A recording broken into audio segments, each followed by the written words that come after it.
4 years ago, Rocket League Esports took over the Copper Box and left, having set the bar for what a live event should be. Since then, everything has changed. We've tweaked the format, we've upped the prize pool, we've even added a couple more friends to our talent roster, but most importantly, on Saturday, this venue will be full of twice the amount of screaming, chanting Rocket League fans. I am Shogun, I am joined by an all-European desk, the All-Star European desk for today's pre-show. Everybody, welcome to the London Major. We have come so far, and that's the reason why I want to focus on this as like the topic of today is how we have progressed, how we as people have sort of grown, how the esport has grown. I'm looking down at the far side right here. I'm going to sort of go across.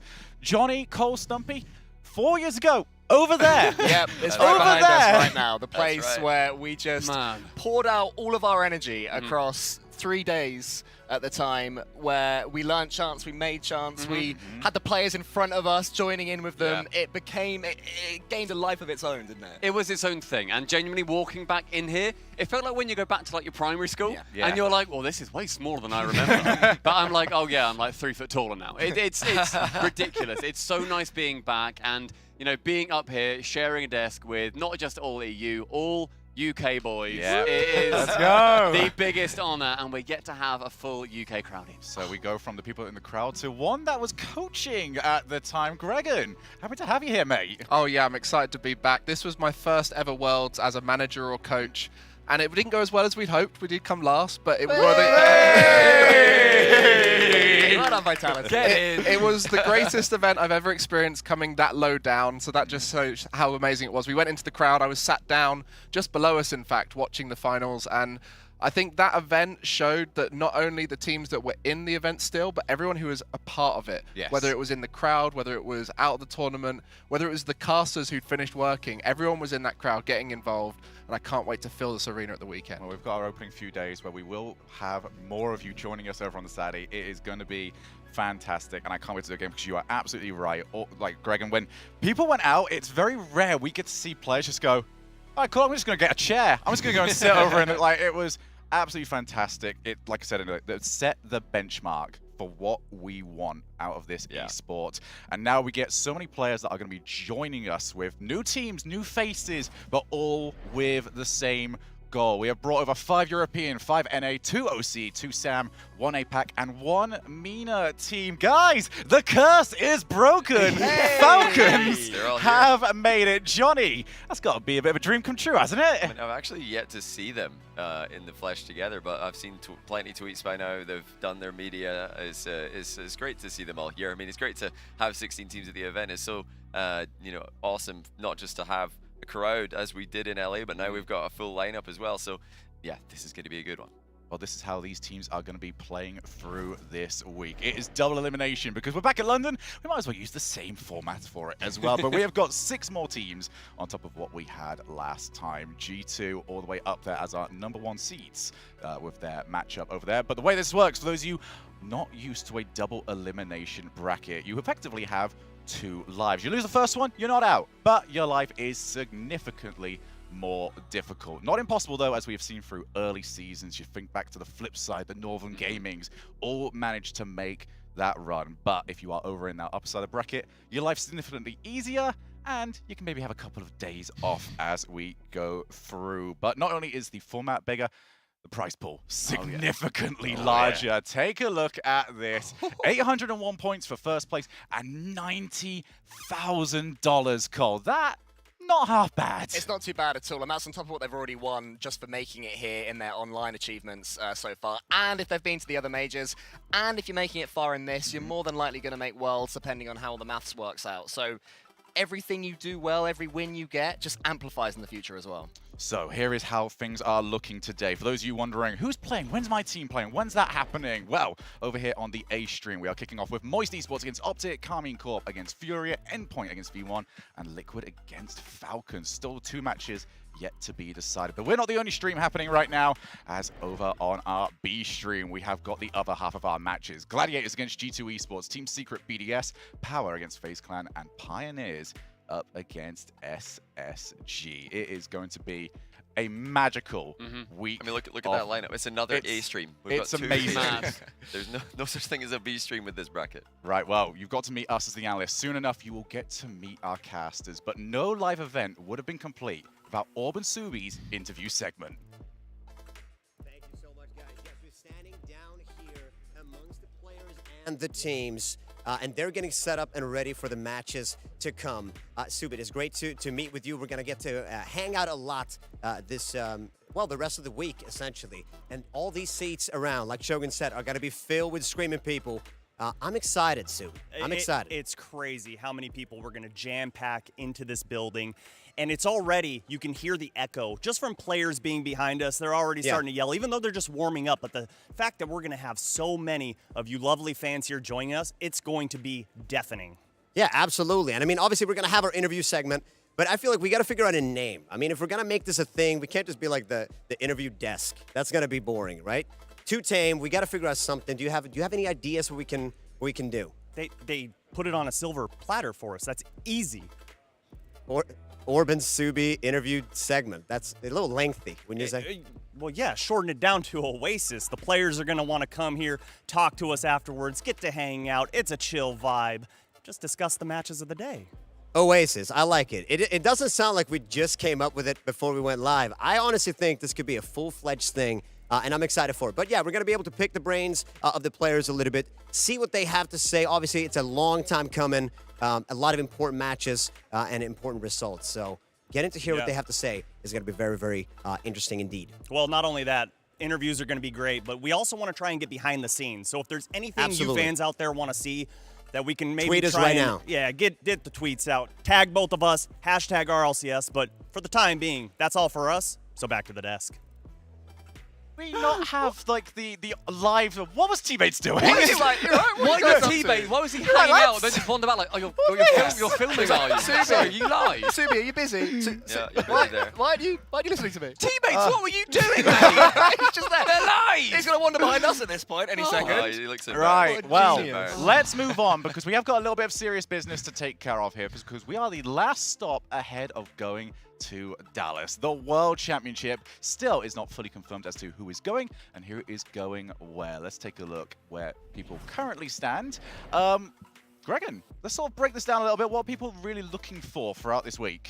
Well, we don't have any confirmation except for two teams who are definitely confirmed, and that's FaZe and G2. Outside of that, there's 29 teams competing for those 24 spots. Technically, 36 teams could make it, but there's a load of 1% chances, so don't worry about that. So there's a few spots for 24 teams. The better you do as a region, the more spots you'll open up for that region, and the teams that do better will potentially make it direct to that top 8 at Worlds. The rest of the teams will be vying for the wild card. So essentially, your region needs to do well to open up spots. There's going to be teams at home watching, hoping their region does well. There's teams like Renegades, teams like Dignitas who are hoping for their region to do better to give them better seeding. Yeah, and Europe's definitely looking at this thinking, okay, that LA result maybe wasn't the best thing necessarily for us, but Stumpy, hello.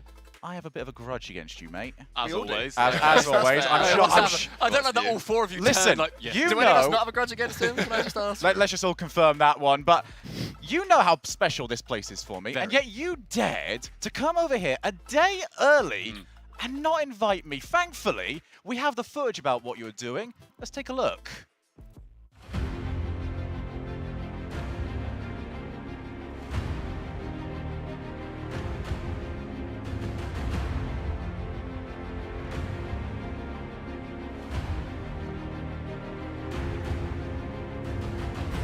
London, and more specifically the Copper Box, has a very special place in every RLCS fan's heart.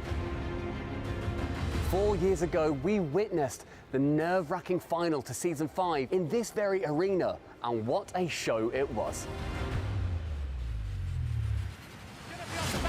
Turbo not there in time. It's a great shot from Garrett, but now it's Garrett. Turbo pulls with it up high, gets the flick. Turbo! In this very place, we saw some of the more fascinating walkouts, shall we say? I wonder what the hitbox is on that. That's a Dignitas jersey, classic carry button North American. And that raises the question, what shenanigans will the players dream up this time? And on the topic of shenanigans, we have got to talk about the audience.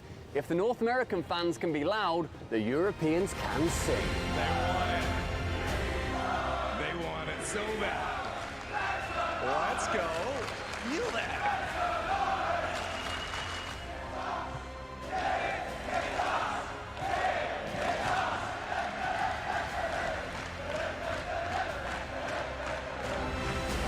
What moments will write themselves into the history of the RLCS? Which fond memories will be created and forever cherished? And more importantly, will we see this kind of magic happen again?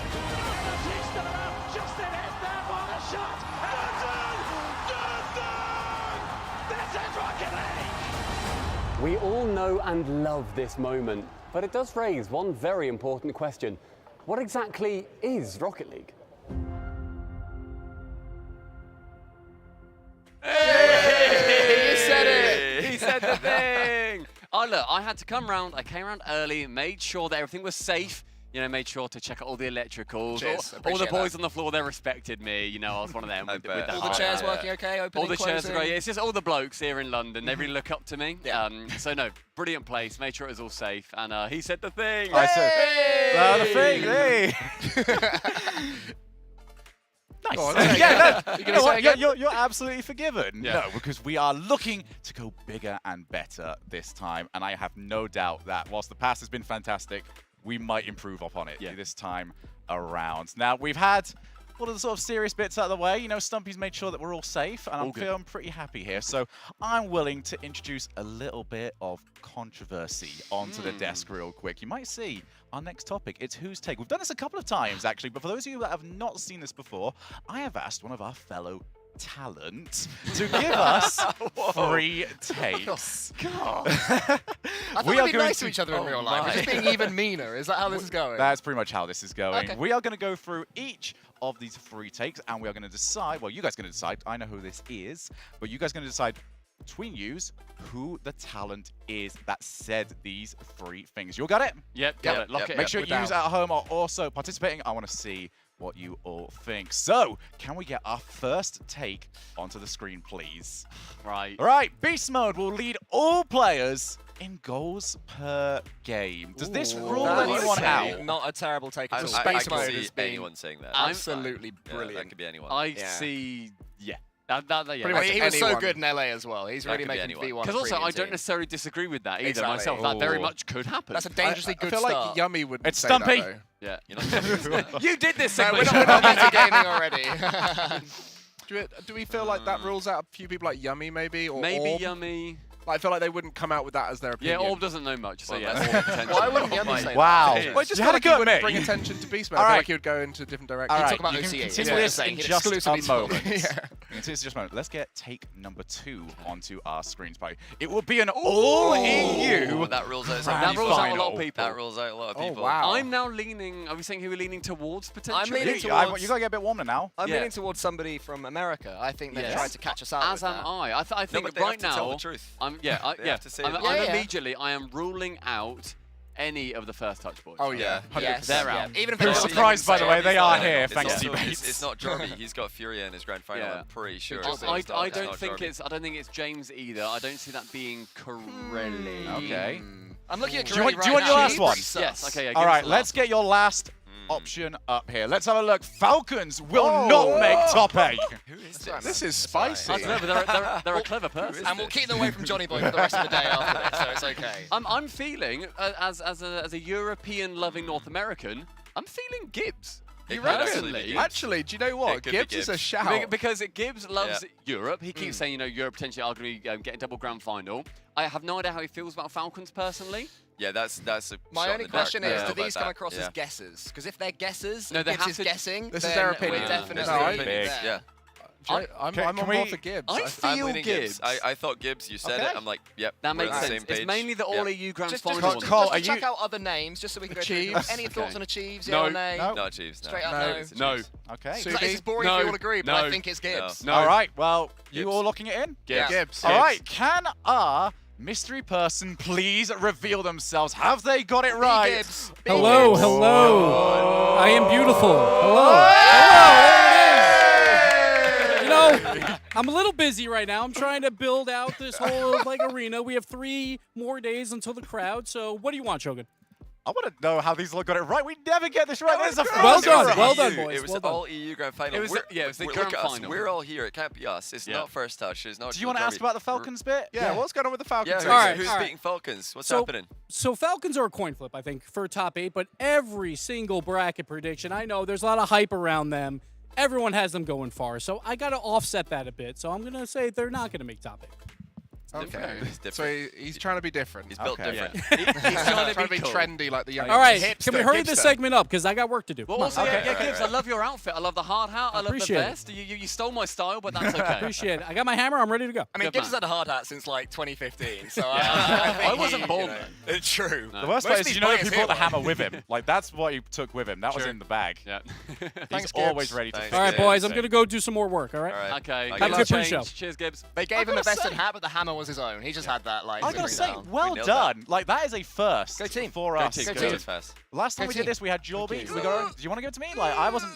There we go. All right, There you go. right. We have one more fun thing to do, by the way, before we really get into the nitty gritty. Before it's not fun anymore. Before it's the serious time, Johnny.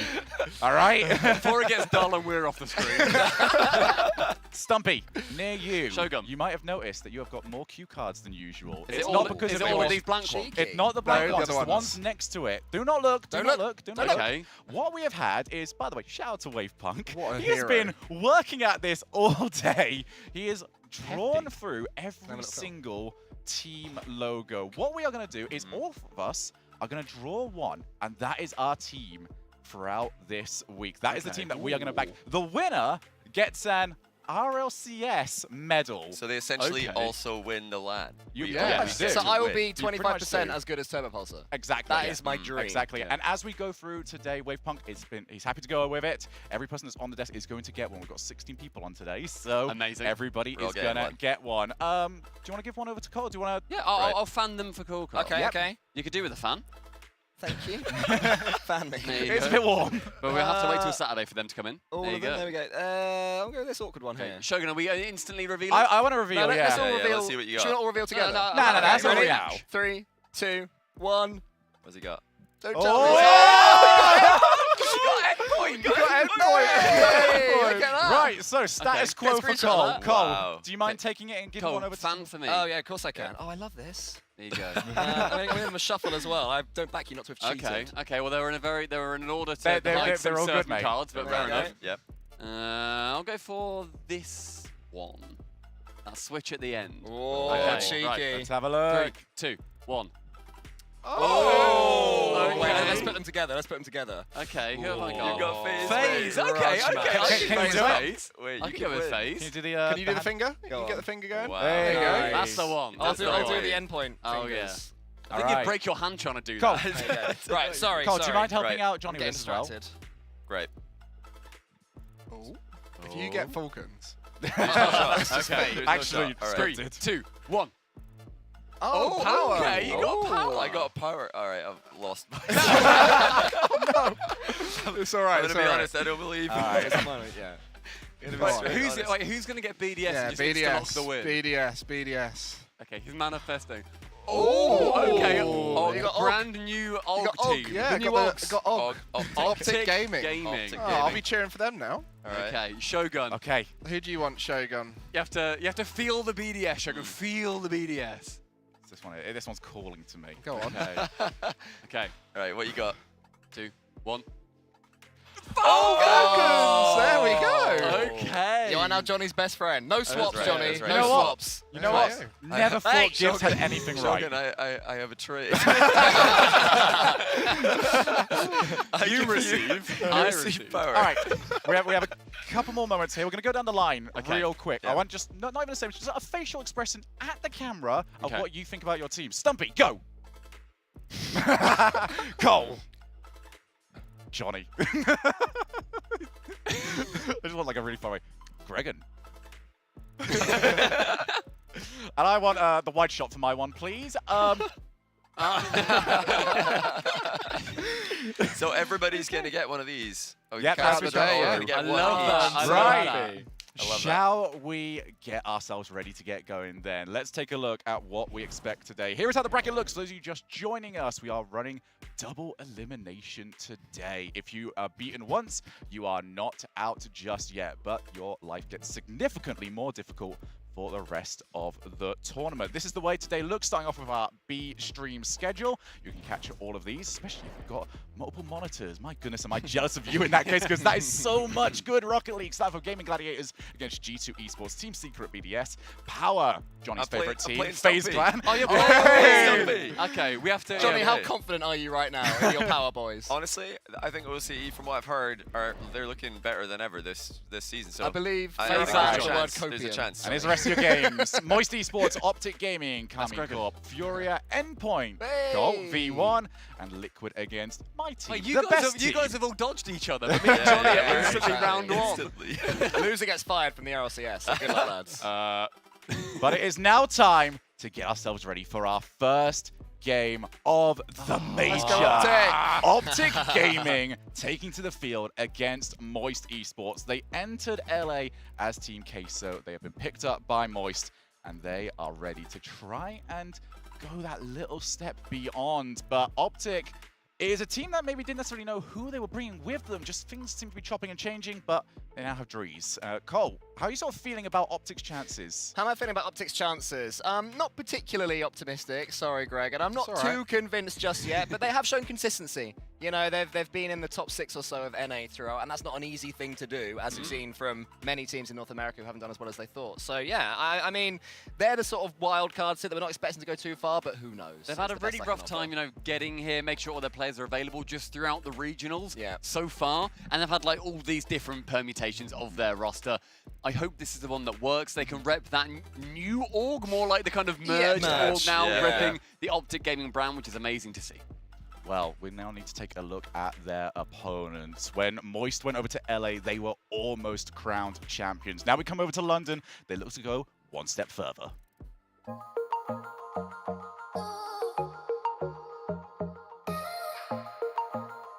Yo, I'm Joyo and I play for Moist Esports. Being in London's nice. I mean, I watched season 5, which was in London, and it was a great event. I was like 12 then maybe. And now to finally be here, it's really surreal.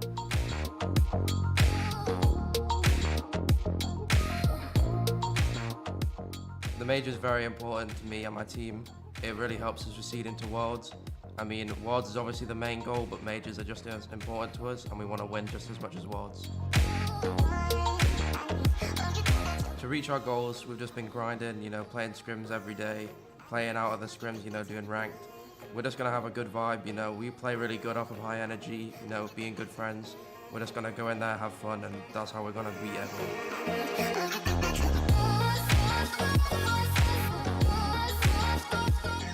This major, you know, you'll see what we normally do. Probably a good finish, you know, we were going for first, but, you know, you'll see a good performance for sure.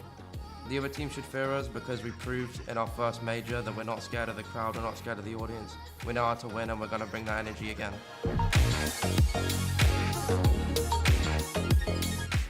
Try us, see what happens.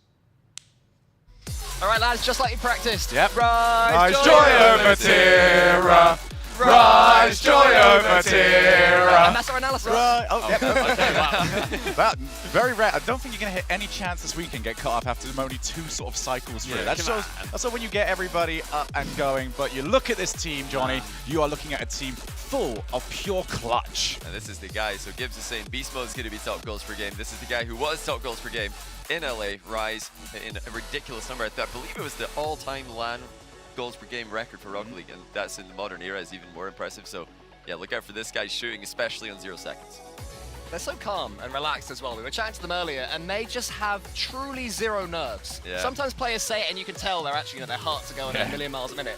They just seem completely unfazed by being here. The fact that they were in LA and went so far as well as Team Queso probably. I mean, look at him go! He's having a boogie. They're sitting down, they're having fun, they're dancing, they're chatting. The number 4 is great. It's a good number. I would also agree. Does he know it's the best of 5? He's probably saying 4-0. But And then Vatira on the end. They all bring their own energy, and he is the one with the number 2. And then a bit of that. Is Rise 3 or 1? I don't know, but it's just they are having fun. They know that they theoretically, are the ones that we're looking at to win this, to take it away from your BDSs, from your G2s. Well, we've seen how good they are at LAN. We will look to see if they can do it again. But moving on to their opponents. They were once Envy. They are coming to this as OpTic. Let's see what they think about joining the Green Wall.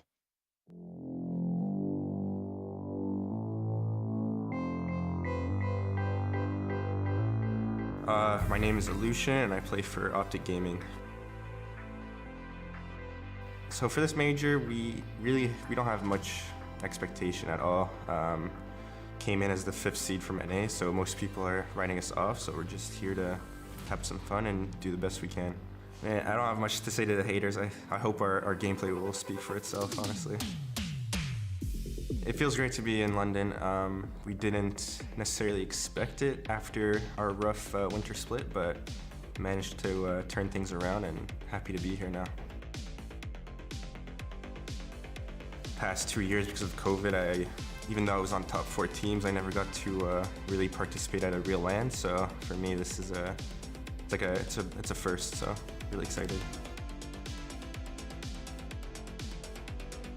Yeah, I think other teams fear us because of that.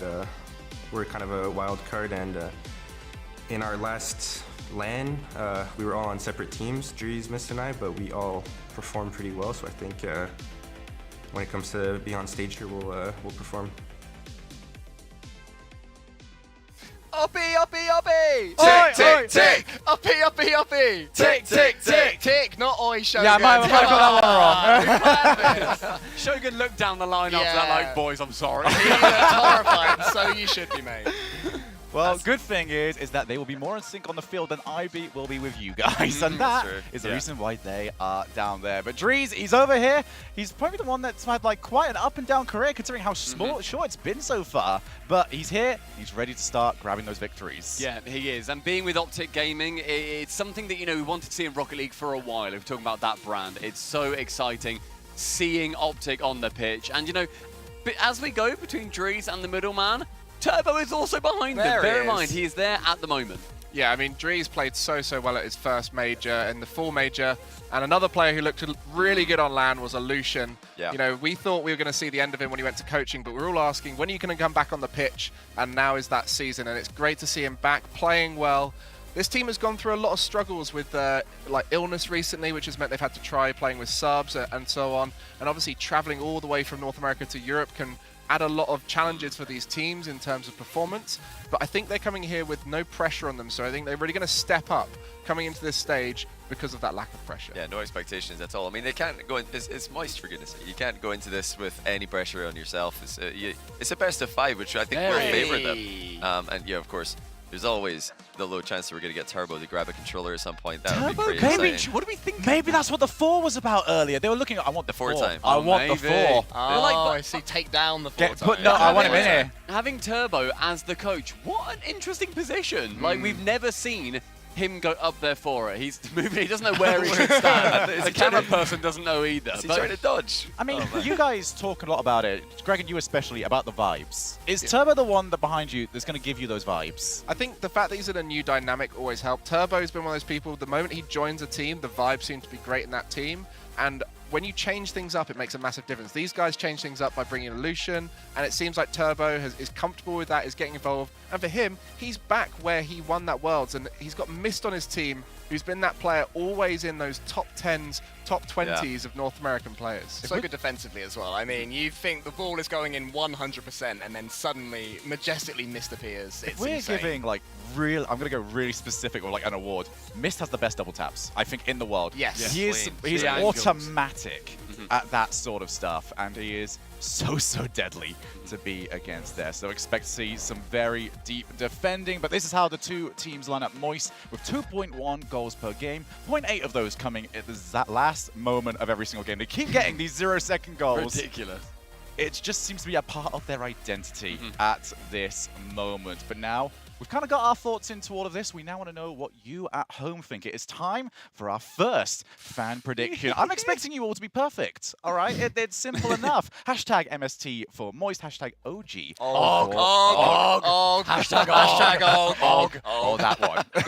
We like If Og. you think OpTic are going to take the win here. I mean, yeah, Greg, and you're all in on this one, mate. That way or that way? That way. Go Og! Go Og! Go Og! Go Og! Right. I'm going to start with Gregan here for this one. He's down as well. Yeah, you're off. All right, cool. Going to Johnny. I really believe it's going to be OpTic Gaming. I've backed them since the start. I thoroughly enjoy the way they play. They've been my pick all event. I don't know about that. You know, Shogun's saying that Mist is the best at double taps in the world. I don't think he's even the best at double taps in this lobby, I'm going to be honest. Moist. Yeah, Splash. Yeah. Silly Shogun. I think that I'd love to be able to predict OpTic here, but I think Moist is going to be able to take it. The fact that they are so cool, they are icy, they are fearless, and yeah, I think it'll be surprisingly comfortable for them too. I mean, we always say that OpTic and their fans have always called them the Green Wall, but I think that Green Wall is going to get knocked down by the Moist Tsunami. Whoa. Moist, take it here.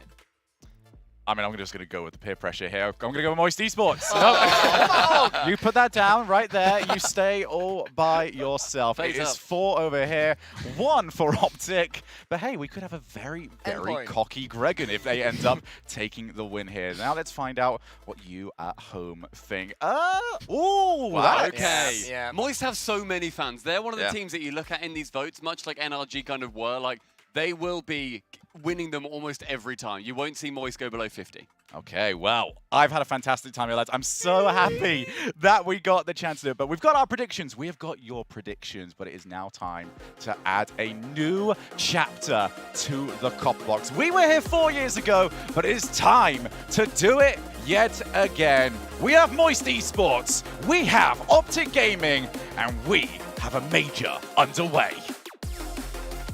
Corelli, I have to be honest, it feels good to be back here at the Copper Box. History made. Shogun's wonderful call, the wonderful moment with Justin, NRG, Turbo a part of it as well. And I hope, Corelli, that we see more history made this event. You could feel it, you could taste it in the air. There's magic here in London in the Copper Box. And the first matchup, we get to see Moist taking on the newly branded OpTic Gaming, kind of the battle of two new brands coming in to the Rocket League scene.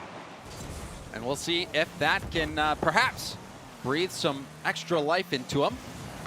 New life in this roster, certainly OpTic Gaming able to squeeze into this major, but this first round matchup, Moist, formerly Queso, who captured our hearts last major with their incredible lower bracket run, their intense game 7s.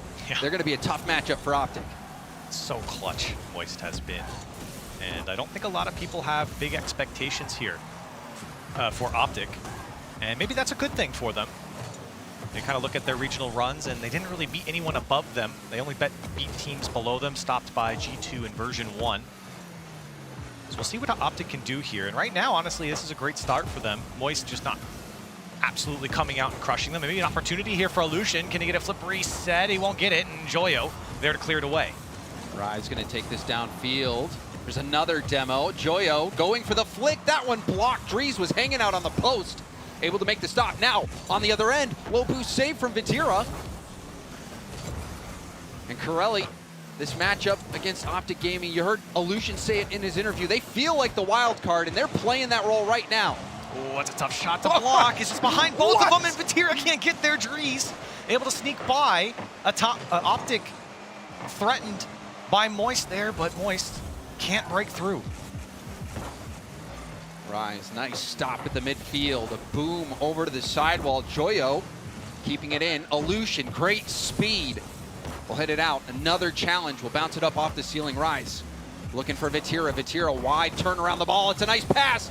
Double tap doesn't come through. Weak shot is going to be saved. Was a nice look from Moist, but the shot never came. And you can see the triple threat coming out from Moist. All players getting involved in the shots, and they're very, very quick to follow up. But OpTic, they're getting a couple good looks here, James, catching Moist off, especially on the counterattack. But they got to watch out for Vitira, as he can't get under it. And Moist still looking to threaten. It's Joyo now. Looking to follow up, gets by one, up to Mist to make the save, and he stops the follow-up from Moist. Low boost troubles. Finally, a big clear comes out from Drees. And we've seen Drees on the major stage before, back when he was on G2, and honestly, looked arguably the best-looking player on his team back at the fall major. Now another chance. OpTic holding on. And let's not forget, I mean, on OpTic, you also had Lucian as well on FaZe had a great fall major performance as well, probably his best performance of the year. And so can he capture that magic again against Moist? It's gonna be tough with Vatira's flip resets coming from the ceiling, and a 1-0 lead for Moist. You know, who needs double taps when you've got flip resets? And Vatira and all of Moist so deadly in the air.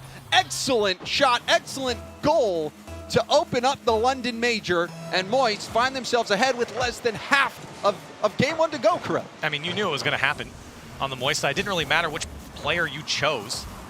One of them was going to hit the flip reset, and here in the first 3 minutes against OpTic Gaming. Now Drees off the backboard, no follow-up from OpTic, but nobody getting a touch here from Moist. As a demo comes out, Rise will take out Illusion. And OpTic down by 1, looking for space. And they've been afforded a little bit of space as now a bump comes out. Drees can't get by the defense, and Vatira will take Drees out of the game. We've seen some shaky moments on defense from OpTic Gaming already. There was that one at the beginning of the game that barely bounced off the post. Drees had to come in and cleared off the goal line after Illusion and Miss got tangled up. We've seen OpTic not really get that many opportunities on offense, stuck on defense most of the time, but now we see Illusion going for a dribble. Drees, low boost, able to keep that ball in play. Mist was able to steal the corner boost as well. See what Drees does here. Booms it back out to the middle. Mist waiting for his chance. Nice handbrake usage, will pop it up into a dangerous spot, but Joyo able to touch that gracefully back to the corner. Minute remaining, and you've seen a lot here through the first 4 minutes. A lot of demos coming out from Moist. Rise and Vatira, 2nd and 4th in EU demos per game across all teams. It is very tough to get through Moist with how physical they are. And now OpTic, they got 40 seconds to make something work, but it seems like they've been gaining a lot more ground here against Moist. But unfortunately, the shot's just not coming for them. OpTic, can they battle back? 30 seconds left in game one. Drees, again low on boost. We've seen that so much for OpTic, running on fumes. Miss towards net, and Vatira is able to get high and block it. Vatira, wonderful speed. That'll melt more time off the clock, but it's controlled by Mist. Back to Drees. The give and go shut down by Joyo. Maybe the best attack we've seen from OpTic. And unfortunately, maybe not enough here in game one. It's going to be Mist to keep it up, but Rise there to kill it. He won't even need a touch. And Moist going to take game one. And a convincing game one victory from Moist. You saw the one goal of this game was a beauty. That Vatira flip reset over the defense. We saw moments where OpTic's defense really was struggling. Yeah, and while it was just like a 1-goal game, as you said, it was Moist full control here in this game. We were just mentioning it in the waning seconds. OpTic didn't really have a lot of shooting chances. They did have a little bit more space than I would expect against a Moist squad, but for OpTic, I mean, you can see here, that was probably one of their better shots, really. They didn't get a lot of clean shots towards the Moist side. This play there, you saw that. Illusion and Miss getting tangled up, Drees bailing them out, and then this flip reset. So nasty, even bouncing off the ceiling. And what do you do if you're Missed? I mean, there's just nothing you can do when he comes off the ceiling with the flip reset. It's so hard to defend because the option of the flip reset is so powerful in Rocket League. Yeah, I was gonna say vote to forfeit, but I realized that this isn't ranked, so you gotta play it out. But hitting clips like that, what a shot from Moist. But honestly, Corelli, for OpTic, I think even though they lost this game one, they're a wild card. They had to fight so hard to get here. That game was close. That was a winnable game for OpTic. And if they were able to shut down that one incredible Vatira play and score on that Drees and Miss passing play, we might see them pull out a game one victory. I mean, there was enough opportunities to say that they could have at least put away one here, even with the Moist control. And I think if you are OpTic, you're not favored in this matchup, just plain and simple. And I think for a 1-0 loss here in a game where they did have a few opportunities, not the worst look for them. See if they can get some momentum going. Still looking for their first goal of the London Major. Rise. Trying to slow it down. You mentioned how many demos Moist I forgot about able to execute. Yeah, you forgot about Illusion. Number 4 in NA for demos, just to back that one up. And so it's not just Moist getting those demos. Of course, Illusion, I think, getting a lot of those demos when he was on FaZe as well, but still brings that physical play here for OpTic. Saw 2 demos for OpTic. Maybe that is the key that will open up these opportunities for OpTic Gaming. Joyo Flip reset. Mist able to keep this to the corner. Drees upfield. Vatira pre-jumps. Second effort, and he'll leave it for Joyo. Double tap ball gets denied, but that confidence from Moist at the midfield. What do you do about that? Well, it's too predictable from OpTic, but hold on a second. That one's going to go off the post from Mist. The block, the dunk that could have gone in. And again, another decent look there for OpTic. Of course, when you go into a tackle like that, you just don't expect it to go straight towards the net. But that's how close this series has been so far, even with the control coming out from Moist. OpTic have at least kept them honest here. They certainly have. This has been a close series, and I personally, Corelli, looking at OpTic and Moist, their performances over the majors, over the split, you expect Moist to be the heavy favorite, but OpTic is hanging right in there. Now at the midfield, Mist popping it up to the corner, going for the 50. Illusion with a bit of time. You see him getting harassed by Joyo. Wasn't able to get the play into the middle, but a nice pass from Drees. And there it is indeed. OpTic Gaming are on the board. And that is the best look that OpTic have had in this great composure here, playing this one off the back wall. You see players rotating out, but Mist finally coming through that third man to crash and take a shot. That's the piece that OpTic's been missing. They finally put a decent shot on target. And it looks like Joyo even might have gotten clipped there as well. Illusion, great job not only taking that ball to the corner and getting a chance out to the mid. But hold on a second. I thought that was going to get cleared off the backboard, but it leaks out for Joyo. And that one's shocking to let in. This is just a routine clear, and Drees, he was a little late to it off the backboard, tried to catch it with the flip and just didn't get there in time, didn't time it properly, and quickly the lead relinquished here from OpTic. And I'd love to get another look at that to see it. Could somebody else have gone for that? That was in net. Drees late to that ball, making it an awkward play. Now another rebound out. The redirect on the goal line. It hits off the post and goes out. Almost another goal right off the kickoff for Moist, and still shots coming in. And those are good looks from Moist. OpTic, though, the defense, it's been pretty solid here, although it did get a little mixed up. Now Drees off the back wall. Lucian's going to take out, or move back, rather. It's Moist. I don't know if they're going to get this read. That's another miss. It's Joyo this time. Defensively, Moist not getting the reads on OpTic. Drees wanted to pass over to Mist. It's not going to happen, and Moist do get out. Illusion. Still on low boost, just enough to get that touch on it. You're seeing OpTic Gaming set up. Vatira first to the ball, Rise. Nice pass down.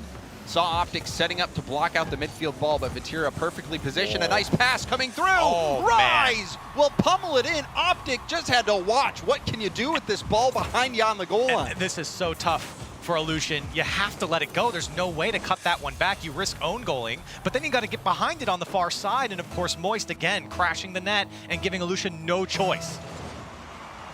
Moist fighting back and taking the lead. The pop up over Illusion. Vatira getting the bump, and now Rise will finish the job.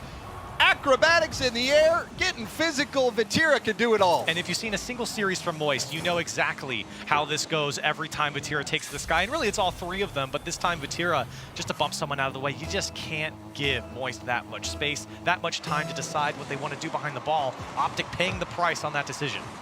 Vatira, world-class player. And a sensational start to the London Major, opening things up with that flip reset goal. And now that physical play, getting the pass down to Rise. Great start for Vatira. We'll see if Moist can keep it going. On the attack now, the backboard has been relatively open for business. You see another bounce coming out. Two go for it for OpTic. Moist smell blood in the water here on Aquadome.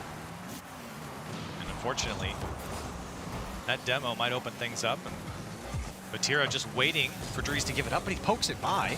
And Joyo there to save the day and stop the dribble. No one connecting here in the Moist corner. Here comes some space for Rise. Just tried to break it up. OpTic again, very passive, letting this one come to the midfield, and players not really getting the perfect challenge on it. And Moist will take the space. Illusion hoping Drees can get there in time, but Moist seems to be a step ahead. Mist up to Illusion. Illusion looking for a teammate. We have seen some good give and go moments from OpTic Gaming. Too predictable there from Drees. You could see, I mean, I could even see it when he was playing behind the ball. It's straight into Moist. I mean, you talked about how OpTic couldn't find themselves out of their own side. It's because Moist, the challenge game, they know exactly where OpTic's going to go with it. Oh, the musty! You thought he had it. Oh, maybe that was close. Moist going for clips. They've already hit a couple here. Joyo again wants another flip reset. Vatira will wait for the clear. It's handed to him. Unfortunately, can't find his teammates. OpTic trying to hang on here in the final 10 seconds, but they're going to need a miracle in game 2. In a game where they did lead at one point. One last clear here for Dries, and it's downfield.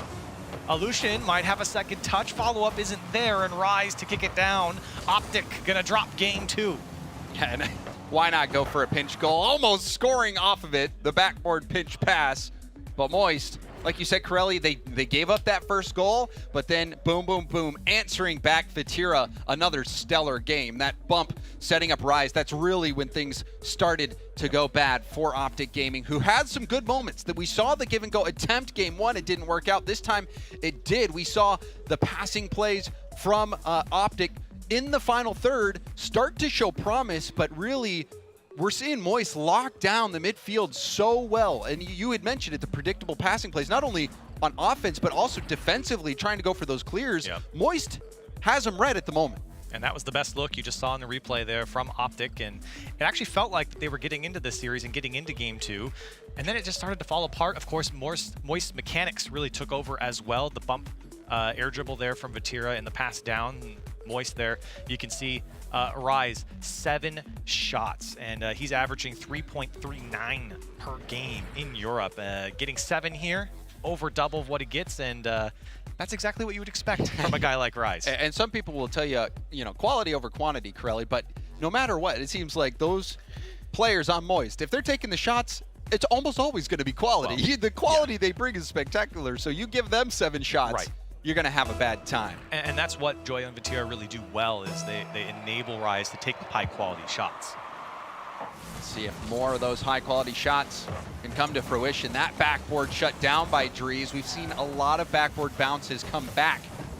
OpTic's backboard, and generally that means you're out of boost, you're in tough positions on defense. See if they can shut that down. OpTic need to bounce back, or they'll find themselves in the lower bracket. Again, some weird gaps on the Moist side defensively. I mean, they've been playing a perfect series, really, this entire time, but it seems like every once in a while you see an OpTic player who pulls out the ball and is sitting in midfield, and luckily every single time they don't have boost. But Moist are certainly giving up some space to OpTic, and they've been able to take somewhat of an advantage. But still Moist, very much in control. Another shot here. It was wide, but Lucian will clear it across his own net. Missed downfield, and the follow-up's there from Alushin. Can he race back to the post? It'll be Vatira to clear it away. From that camera angle, Corelli, it looked like the net was open, and you saw the shot. Looked like it was going lower corner, but didn't have enough heat on it. He quite literally came across the entire screen to make that save. And we stay scoreless. Pinch out. Alushin, believe that. Shot comes in. Easy save for Vatira. We'll take this back to the ground, gets demoed, but it's a nice pass to Rise. Hard shot, rebound for Joyo Alushin. We'll make sure Joyo doesn't get a piece of it. Now Dries over to Miss. Miss late to jump. Vatira beating him there, can't get the double. But now Rise playing defense. The pass across, but Vatira, it looked like he demoed Alushin to make sure that that pass would not be scored. Yeah, and I'm not sure Alushin even had a chance at it, but it was so quick across the net. There was no opportunity for OpTic, and now Vatira will make the fake, and Moist up by 1. And Corelli, I have to take another look at this one. The smoke screen, you're waiting, wondering what's going to happen. Vatira, the dirty mind game. Not all plays require mechanics. Sometimes you just got to use your noggin. Sometimes you got to have a big brain. And Vatira flexing it on the OpTic goal line. And that is a heartbreaking goal, but that shot! What? Alushin will get credit for this goal, but look at this ball. I mean, Shogun said on the desk that Miz has the best double taps in the world. After watching that, he might be right. He might have been right. That was an insane angle. I haven't seen an angle like that. And the power, to get that much power. And somehow Moist saved that, by the way. Yeah. They saved that. That was Alushin's goal. So great pass there for Mist. And we're all tied up. OpTic making it a game in game 3. And again, I mean, we've seen OpTic have multiple chances here. It's not like Moist is running up the score, but hold on, another flip reset, and it's dangerous here. Tangled up our OpTic. Still threatening here from Moist. Another shot from Joyo. That one plays perfectly. 2-1 Moist. No matter what OpTic does, it seems like Moist comes back swinging. Even though it was a team bump, Joyo just backflips right into position and makes the most of it. And that one was hit into Rise. It just ricocheted off Rise towards Joyo, and, you know, hedging against how that play is going to go. Joyo in the right spot at the right time. And now OpTic again. Find themselves down by 1. That's a great pass down. Mist couldn't get there in time. Seen a couple good combinations coming out from OpTic. Still haven't been able to hold on to a lead. In fact, only had 1 lead so far. They've been playing from behind most of this series. That one's off the backboard. Follow-up, inbound. Drees, shot on target, and Moist can't make the save. And it's another double tap pass from Mist. This time off the sidewall, and then going for the backboard pass. Lovely play. Drees able to sink it. And we're starting to see promise from OpTic Gaming. But we've got less than half the game left to go. OpTic will have to get 1 more. Otherwise, we're going to overtime. Looking for their second lead is OpTic, but it might be Joyo standing in their way. A great dunk on the goal line. Still dangerous here. Moist early throwing OpTic into the blender a couple of these times, just getting extra touches that the defense not expecting. It's a high bounce. Nice ball for Joyo, instantly going for the flip reset. And Joyo almost getting back to it. I don't think he was expecting Mist to not make contact, and now Vatira cleans it up. What even happened on that play? I'm kind of sitting here shaking my head, wondering what happened as well. That one came off the crossbar, and of course Joyo made it very awkward because he came so far off the ball. The defense, I think, were kind of shocked that he got back to it, but then no one was able to follow it up off the backboard. And you have to make contact on that. The backboard cannot be that open. OpTic has been weak in that space, letting the backboard bounces come through. That time, it bit him. Yeah. Moist able to take the lead right back. We'll see if OpTic can fight back to tie it up once more. Oh, Vatira. And the follow there from Rise, he almost got it back to Joyo as well. And might be missed here. Unfortunately, Moist stands in his way. Vatira options to his right, pass to Rise, wants to go, and the near post shot is saved by Mist. Good defense from Mist, and it was tricky because you saw Rise hesitate on that shot. It was smart, able to get some space, but the defense there, but that time the defense not able to rise to the occasion, and Moist will be up by 2. And again, it's another kind of question mark here for OpTic. You see Mist, he kind of went up the sidewall and then wanted to follow up, but couldn't get back to it in time. You can't let Rise sit inside your box and receive a pass like that. We've seen a lot of Moist players just camped out in front of net on the goal line, in front of the box. Some positioning that they make work.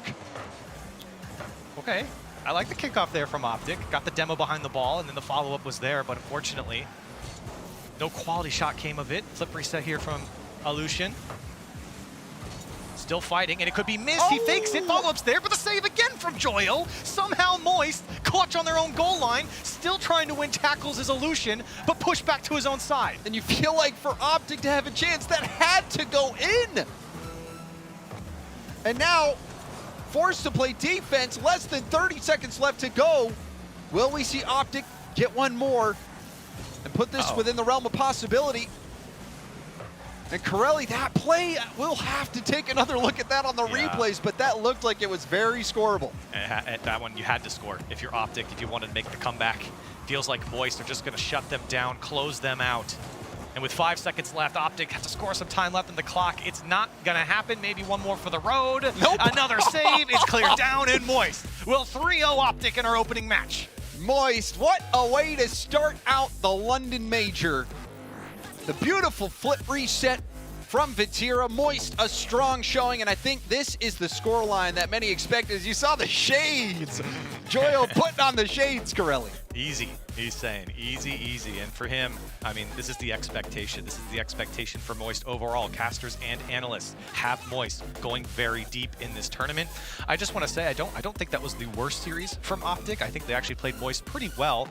they got a little scrambled defensively, and that's really what Moist does to all their teams, right? They crash that net, the offensive power that you see, just making opportunities come from nowhere. That's the power of Moist. That's what they've brought to the Spring Major. Yeah, certainly. And talk about out of nowhere, I just keep going back to that first goal. It was such an amazing goal in a one-goal game. OpTic, though, kept it close. They kept it close. Very difficult first-round matchup with Moist, but now OpTic will have to make a run in the lower bracket as we take a look at the highlights from this last game. That mind game from Vatira, even getting a chuckle out of it. And look at this shot from Mist, and probably, my goodness, that one might be one of the best shots we're going to see this tournament with the angle that he found. And now Joyo, that was the last goal that we saw, just the open space for Rise. That's really what killed OpTic in this series, because Moist did so well, again, to just create nothing out of, or something out of nothing. Yeah, and it's funny, you said that shot was so good, but still... It was still safe. Moist saved the shot, right? So Moist, unbelievable on defense, unbelievable on offense. Excellent start from them. There is some promise here for OpTic Gaming, but you know, Moist, the way that they play defense, even with those crazy shots, that crazy shot from Mist, they're just a tough team to beat. Yep, I mean, again, expectations kind of have been met here in this first round. Moist 3-0ing OpTic.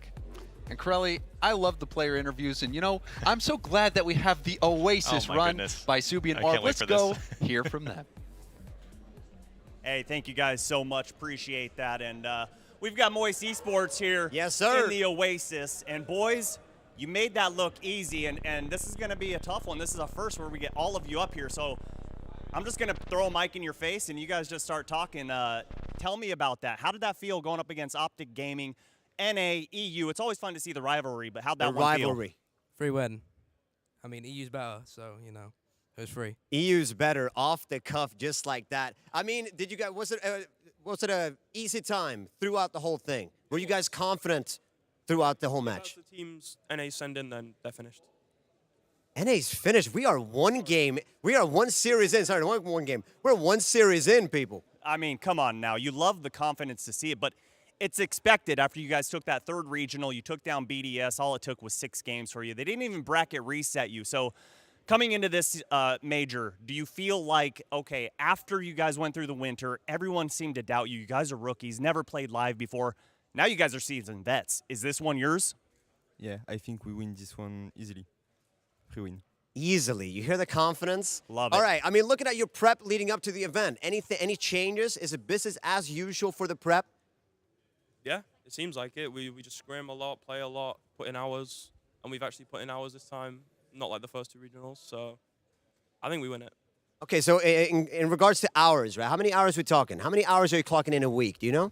A week, I got 75 past 2. I have 45. I'm low right now. I mean, I have like 66, but I usually have like 100. All right. In 2 weeks? 2 weeks, yeah. It's more than a full-time job. You're clocking in overtime. I hope Moist Esports is paying you appropriately here to take the stage. That's good to hear, and it's so good to see you guys here at yet another major. Yeah, absolute fantastic performance. This is only series number 1, my friends. All right, please stick around. We're going to send you guys to a break. We'll be right back. Stick around.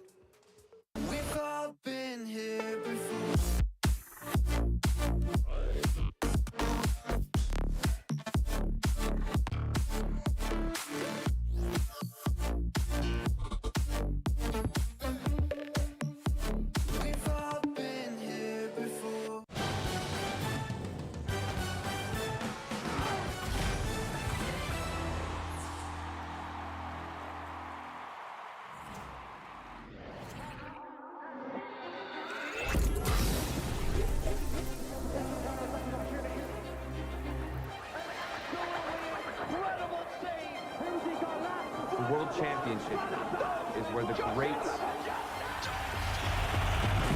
become legendary.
understand it. This wasn't the plan. Don't wanna demand it. I've done what I can. And I never mentioned the times you were rude. And I never mentioned when you hid the truth. Scared to lose it all. I won't stand a chance. And I don't wanna fake it. What if I can't walk away? You got me saying away. Hoping I don't make the same mistake.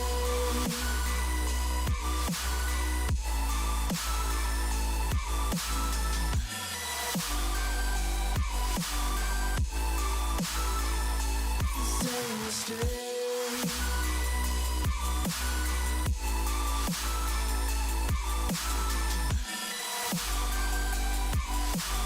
Hoping I don't make the same mistake.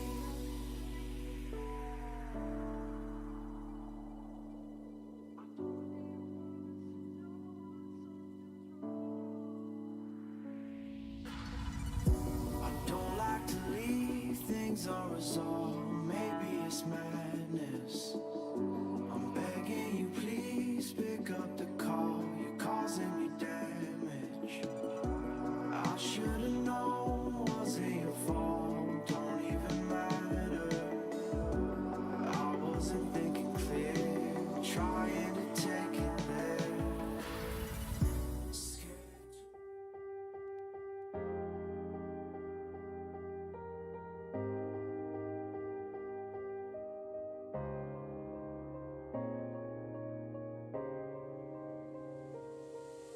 Moment, all it takes is a moment. Is it fate that you came this far unbroken? If it's destiny, you wrote it. Focused, but you gotta be focused. Make or break, it's the last goodbye they remember you for. They're calling your name, go and take what's yours. Here, now. It's everything you've been dreaming about. There's a reason why you were chosen. This is your moment.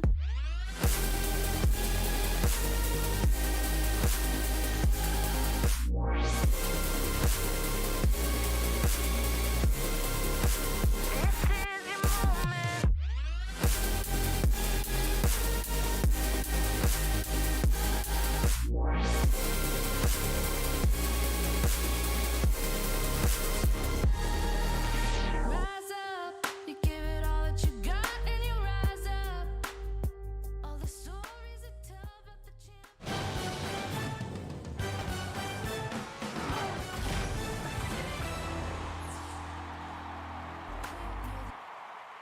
Already one match concluded here for the Rocket League Championship Series Spring Major. Moist Esports knocking off the newly rebranded OpTic Gaming. We'll see them again in the later brackets. Some crazy shots here from both sides, but Moist easily getting the better deal there as they are able to get that victory.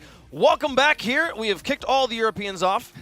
Except for one. Yeah, I got to stay. Yeah, you get to stay because smart one. talk to me about your team here and how things went. So I picked out OpTic Gaming in the pre-show, which I was incredibly excited about, so much so that I revealed it upside down, not realizing the logo.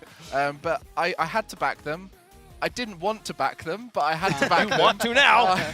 And now they're in that lower bracket, so I'm going to be following them through the lower bracket, cheering them on every step of the way. They did get a really nice shot though. That one off the corner. That was spicy. One shot, one shot in the series. Moist Still just saved, looks so good. They always look so good. I don't know how they keep looking this mechanical every single time. I just love that they look mechanical from the very start. This is the first series of LAN, and First you think goal. back to 4 years ago, these aren't any of the goals that are being scored.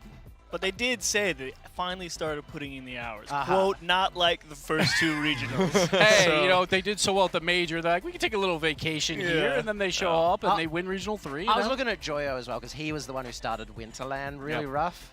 Yeah, imagine saying the first goal of the London Major is going to be a pre-jump interception, ceiling self-pass into flip reset Watch this one, over though. the final defender. And then this from Joyo. They just do so much that we've never seen before every single time they play. If you want to watch good Rocket League, watch Moist. Well, you're gonna get to watch them a lot here at the Spring Major. I'm excited for it. Now, you all on the desk chose a team that we're gonna keep that going through. So all the teams are selected by somebody here. So since you already have one, Greg, and Yeah, we got them fanned out here. I'm gonna grab. By the way, this one. Wave, they look beautiful. You've done an amazing job. Thank you. Let's see. Do I have the right side up? I do. Oh, I have the Army Corps. there you go. Well, there you go. They're going to be playing up next. I right? forgot to fill this one in, but it's okay. Yeah, we know what it drew them looks all. like. It's beautiful. All right, Gibbs, your turn. It's a lot of pressure. I did see the bottom one. I'm not going to pick it, though, because I know who it Okay. is. He knows what it is. Wow. He knows what it is. I'm going to shuffle them over here. Hey, secret. All right. All right. Well done. And now we can pass the cards down. Yeah, do you want to pass them along and fan them out? I have shuffled them so you can't get the bottom one now. That one, I suppose. All right. Okay. That is so fitting. You're not cheering for anyone. So that's Furia because it's a card. It's a card. It's just a card. Is that really? That's Furia. Yes, that's absolutely Furia. Okay. I couldn't be bothered to draw their With logo. the puns and I've been that was had. yummy. All right. I've been had. All right. Thanks, Daddy. So me and you are all South American. There we go. All right. Who have you got? Let's see. Of course. Who rigged this? Who rigged this? Biased anyway. Yeah. Oh, that's amazing. Anyone who's going the long way from OC is definitely KCP. All I right. feel like I should just write Fury on this card.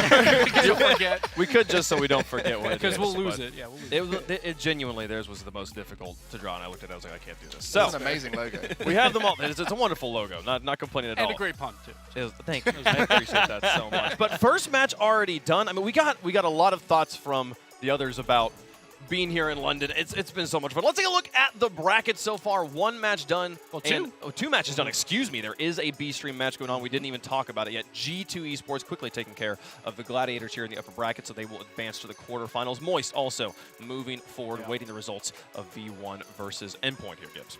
Yeah, Moist, that was a big win because a lot of people are looking at that quadrant. It's all NA in Europe, so that lower bracket is going to be incredibly tough as well.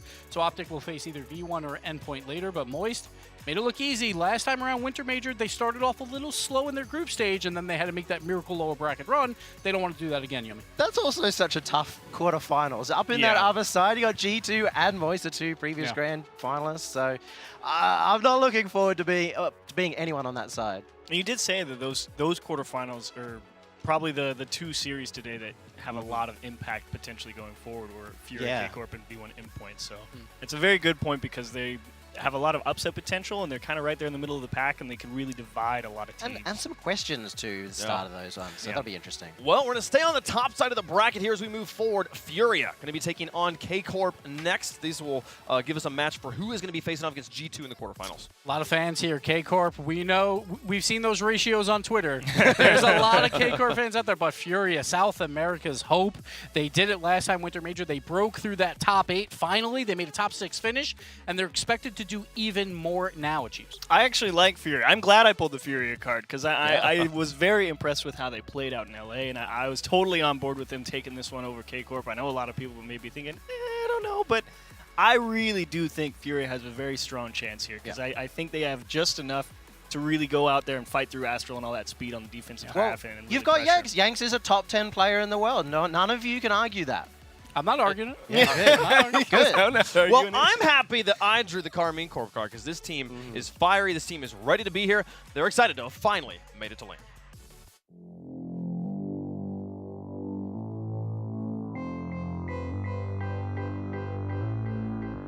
My name is Astro and I'm playing for KCorp. Being in London feels amazing. It means we made the major. I missed the 2 first ones, so it hurts a lot, but hope to have some time to visit the place because didn't have some, but yeah. We hope to achieve a lot. First of all, we hope to achieve Worlds. That's the first target, but of course the win. I think I'm known for being the one that clutched the most, and I think this is more of my role, experience and clutches in the moments we had. I think before going to the match, we just rest a little bit before, like calm down, chill, and I think it should work.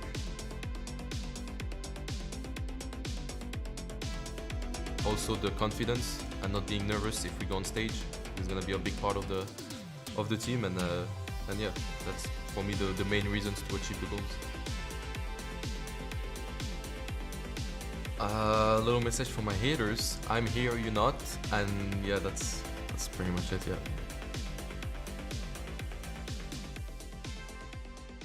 You know, I remember talking to Violent Panda after Season 7 World Championships, and I was like, oh, what's up next for your team? He's like, well, we've got this guy named Astro. He's incredible. We're excited to draft him here.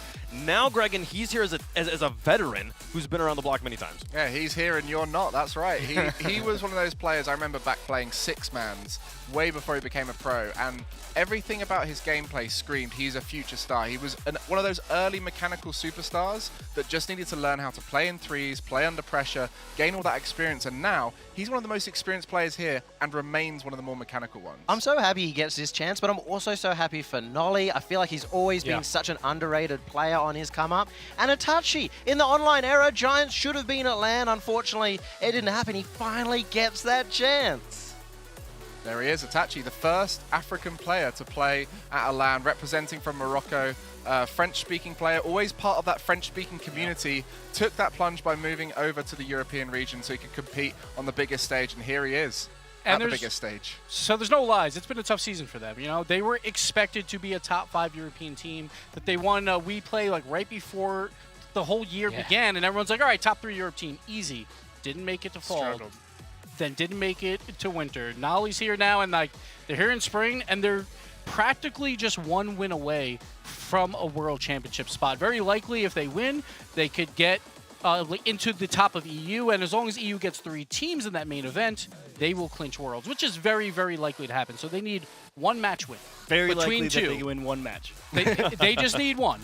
I don't and then know. they clinch a world championship I don't spot. know. I think it's quite possible here that you fall down lower bracket early. They have gladiators in the lower bracket. They do have gladiators and lowers, though. So it's like, it's very, very possible, but they want to do it here. They want to stay in that upper bracket. Nolly's done so much for this team as well. I actually think pushing Astral back a little bit more like he was on the old Dignitas gives him so much more room to make plays, and Nolly's just going for the ball and making a lot of plays. So he's been a huge breath of fresh air. These players, I see them as the superstar players who historically had to carry their team. Now they've got full trust in their teammates, and they can all pop off together. Well, on the other side of this field is going to be Team Furia. They turned all question marks into exclamation points in Los Angeles. Let's get to meet them.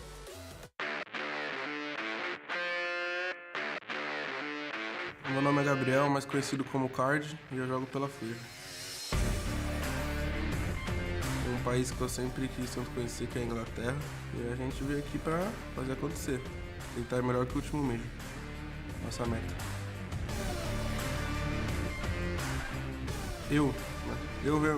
A gente vem se preparando no Major com muito trabalho, muita dedicação, e eu acho que isso vai ser compensado sim.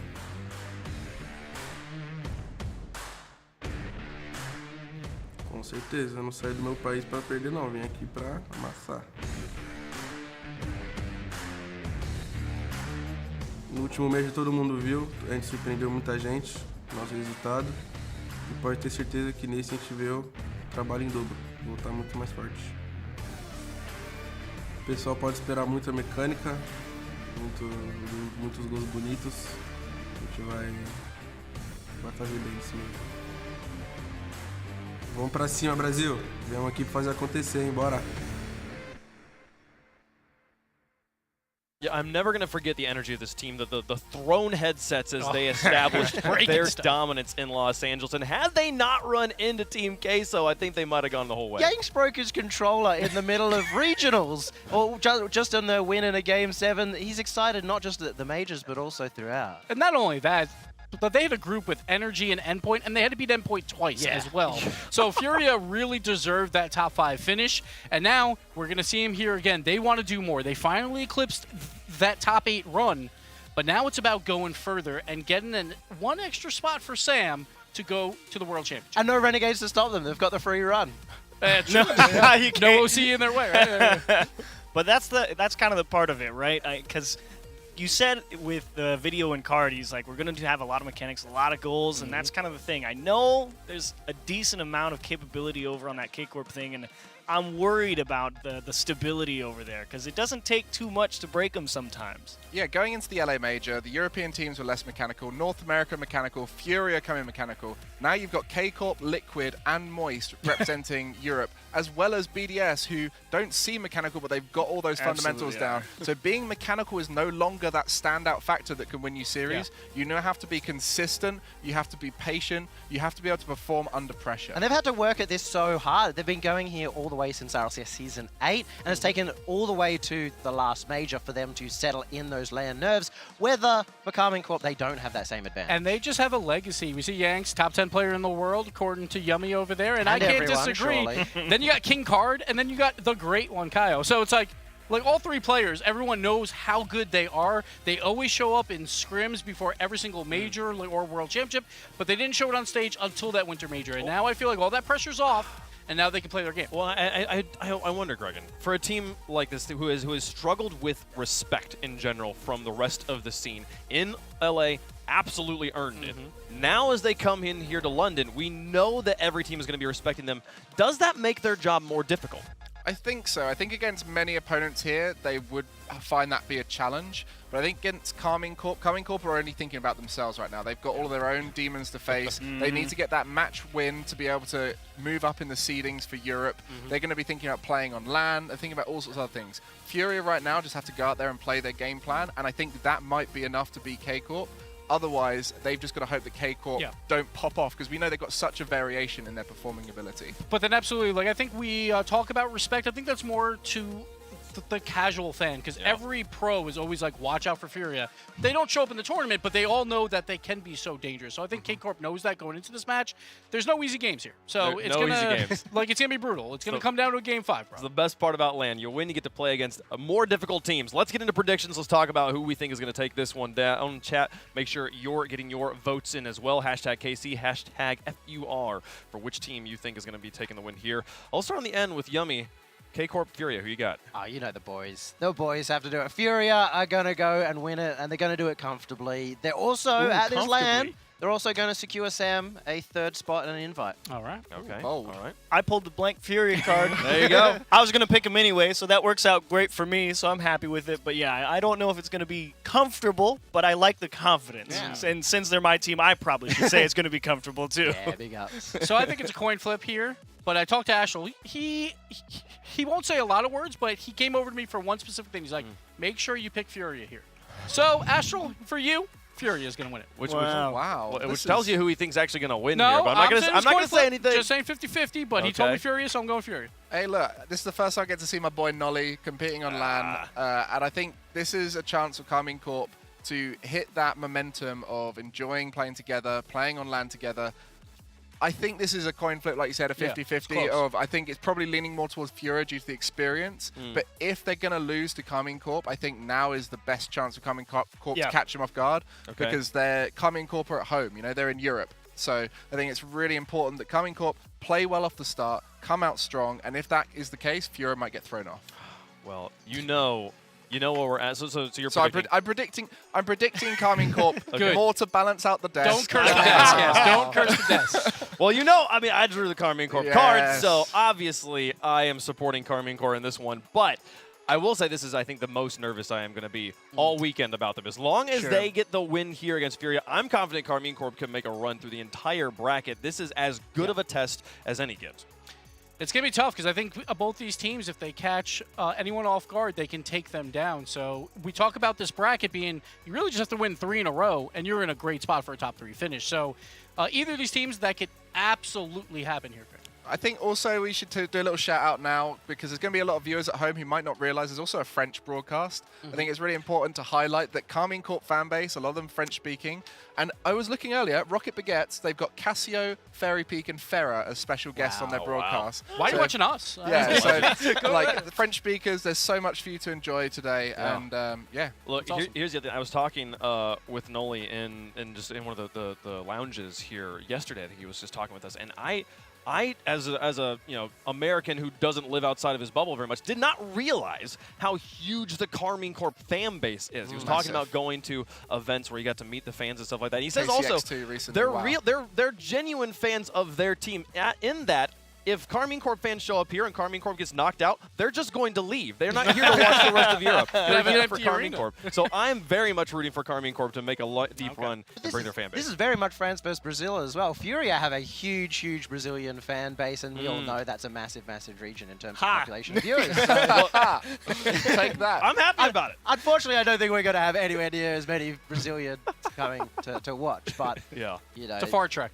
Yeah, bit of an advantage there to the French. No, I mean we do have our Brazilian champions here. I can't wait. I can't wait to watch this match get underway. They are currently working through some stuff down there on the field to get them ready to go. But I mean, we've talked about like the keys, the tournament-wide stakes for this match here, Greg, and talking about the actual mechanics on the field. If you had to pick like a player versus player matchup for our fans at home to watch between KCorp and Furia, who would you pick? Well, it's got to be Yanks as the player to watch for Furia. He's being supported by two experienced South American players, and he himself is that young player who's coming through, showing up in the game, looking like a one-player carry at times, but it is due to that structure he's able to do that. And I think on the other side, if you were to mirror that, I think it's got to be Astral. You know, like, I mean, all three players stand out in their own right, and they can pop off at any moment, but Astral is the one who has that ability to take three players out of the game with one sweep of mechanics.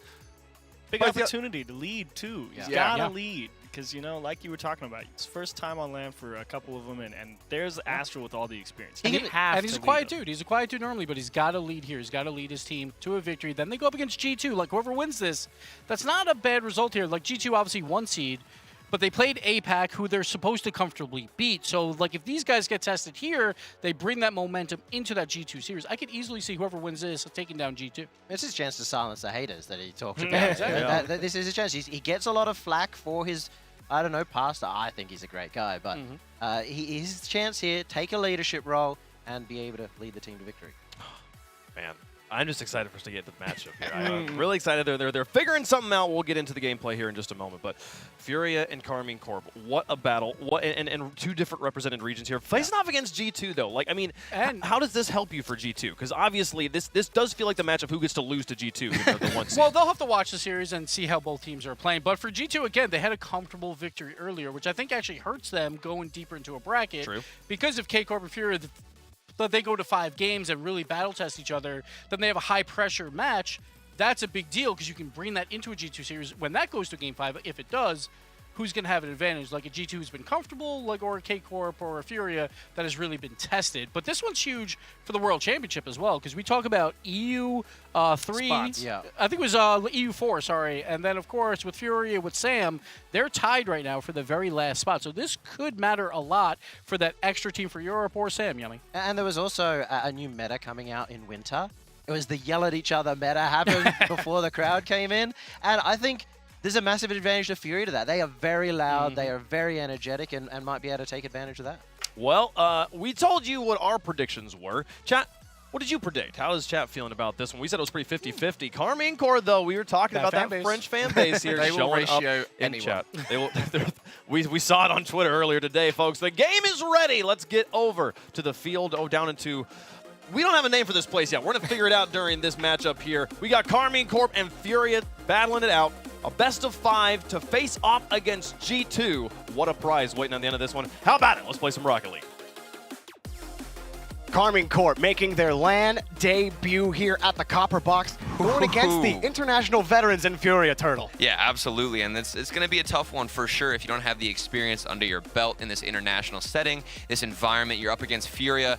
How are you not scared, Jorby? I mean, Furia, the #1 team out of the region, they look so dominant in every single series that they played coming in here, and of course, everybody remembers their previous performance in the Winter Major. And then KCorp picking up Nolly in the spring split and absolutely wowing people at times during those regionals, and they absolutely earned their spot here at the Copper Box. But it's all about how this first game goes for both of these teams. I feel like whoever grabs that early momentum, especially in a best of 5, it's going to be hard to wrench control from that team that wins that first game. Oh, and it's going to be difficult too, because of course, a lot of mechanics on both sides. I think Furia tend to use their mechanics in unique ways, while you'll, of course, see flip resets and crazier things off the wall. I think most of the time it's the angles that Furia goes for. They can take a shot and nail it from almost any angle. It doesn't matter the distance. It doesn't matter the angle. They are going to find a way to put that ball in the back of the net. And for KCorp, that's the biggest test for me. How do they defend on the goal line in those situations? And there's no shortage of mechanics on the KCorp side either. You have Astral,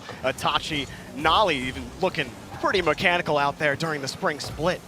So far, we're deadlocked as Yan tries to get that ball out in the corner. Now it's Card, but it's shaken off by Astral. They got a 2-on-1 the other way. It's put up high on the back wall. Still loose. KCorp shot denied. Rebound good for Itachi. Oh, and it's all about the speed here from Nolly. You can see how early he gets up to get the follow-up off the backboard. And then you've got somebody waiting, lurking, and it's Itachi to get the first goal here for KCorp. That was a tough one for Kaio. He had a really awkward look there on the post as he tried to get that ball out. And it was just really hard to try to control that ball out of the box. And it's good for me, personally, when I'm looking at KCorp to see them on offense, finding that transition.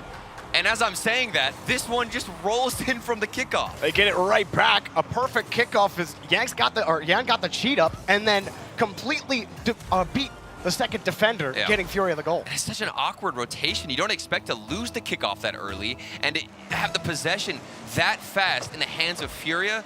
That's a difficult one to swallow. And maybe another kickoff goal, but what is going on, Jorby? Oh, Card's not over. Goal! Astral putting it in for KCorp. Card levitating in front of the net, desperately trying to get it. That's a great recovery. The recovery, though, to get the flip and still find a touch, but it just wasn't powerful enough. But you still want to applaud the effort out of Furia. Back in the Winter Major, Furia was facing G2, and even against Queso, it was that physical game that they really had tough times contending with. On defense, they could rotate all day. They can make the goal line stops. They can be fast on defense, but then as soon as the game got physical, that's when things fell apart for Furia. KCorp, they're not a demo-heavy team, but those little chips and bumps in front of the box could be enough to put Furia off their guard. And maybe that was a part of their game plan or strategy coming in here. And KCorp, you mentioned it, they're not a demo-heavy team. Statistically, they're on the lower side of Europe. So to see them come out here, an early attempt to go for demos, normally you see a team implement that strategy after a timeout, or they're already taking the loss or taking one game off at least, but an early sign of life from KCorp. And Furia, not a physical team themselves, even when they do get locked into that physical game, they typically don't respond with physicality. Right now, KCorp hanging on to the lead as Yan tries to get that ball out. Follows Nolly perfectly, but a weak shot, and it's taken away to the corner. You can see what Yan's going for as well on the follow-up. Doesn't connect. And it's all about this transition game, too. KCorp do end up getting demoed off the play. There's still some space to work with for Kaio. And even more to dribble into the midfield, connecting. Maybe the follow-up off the backboard doesn't find it. But we got a back-and-forth game, Jorby. Drops down onto the corner. Nolly's going to shuffle it back out. KCorp. Astral. Doing a great job on defense. Furia not biting too early as Kaio tries to get the ball out. But KCorp are all over, and another bouncer to the corner. And now, of course, looking at this team, Astral, he's in the best mental space I think he's ever been in for a team, at least for himself. He's so happy. You could hear in the interview, he's confident. He's also calm and collected, and he himself said that's the most important thing to get in this victory, Jorby. Kyle launches it downfield. Card sees it, but it's taken away. A nice save by Itachi, but the corner boost stolen by Kaio. Another light shot taken away. Furia starting to heat up in the shot department, but the ball immediately taken away by KCorp. And Yan picking up a demo on Nolly to try to stint that attack. Let's see what Kaio has as he just throws this ball towards the other side. Nobody waiting on his own team to get a deflection or even a follow-up, which is unusual for Furia because they're so easy and quick to get on the other side. Like this here, for instance, you've got Yan all the way downfield, doesn't find a touch. And KCorp are going to say thank you very much and go down the other side. Good touch from Card, forcing KCorp to try again from their own half. Astral underneath on the flip, but there's Yan again. And we're locked. It's not the game Furia want to be playing right now. They need to find a way to generate more pressure on offense. KCorp controlling the game well right now. Ooh, this looks so awkward. And I was just about to talk about the midfield presence and how it was lacking, but that early touch from Yan led to a great possession and one of the best opportunities, but only a minute left, a bit under 50 seconds. This is their chance, their only time, maybe their last opportunity, but of course, gonna get cleared out. Card got another stop. Not a lot of boost. Nice pass to Kaio. Shot denied. More pressure here from Furia. But Yan loses the ball. KCorp shut it down again in midfield.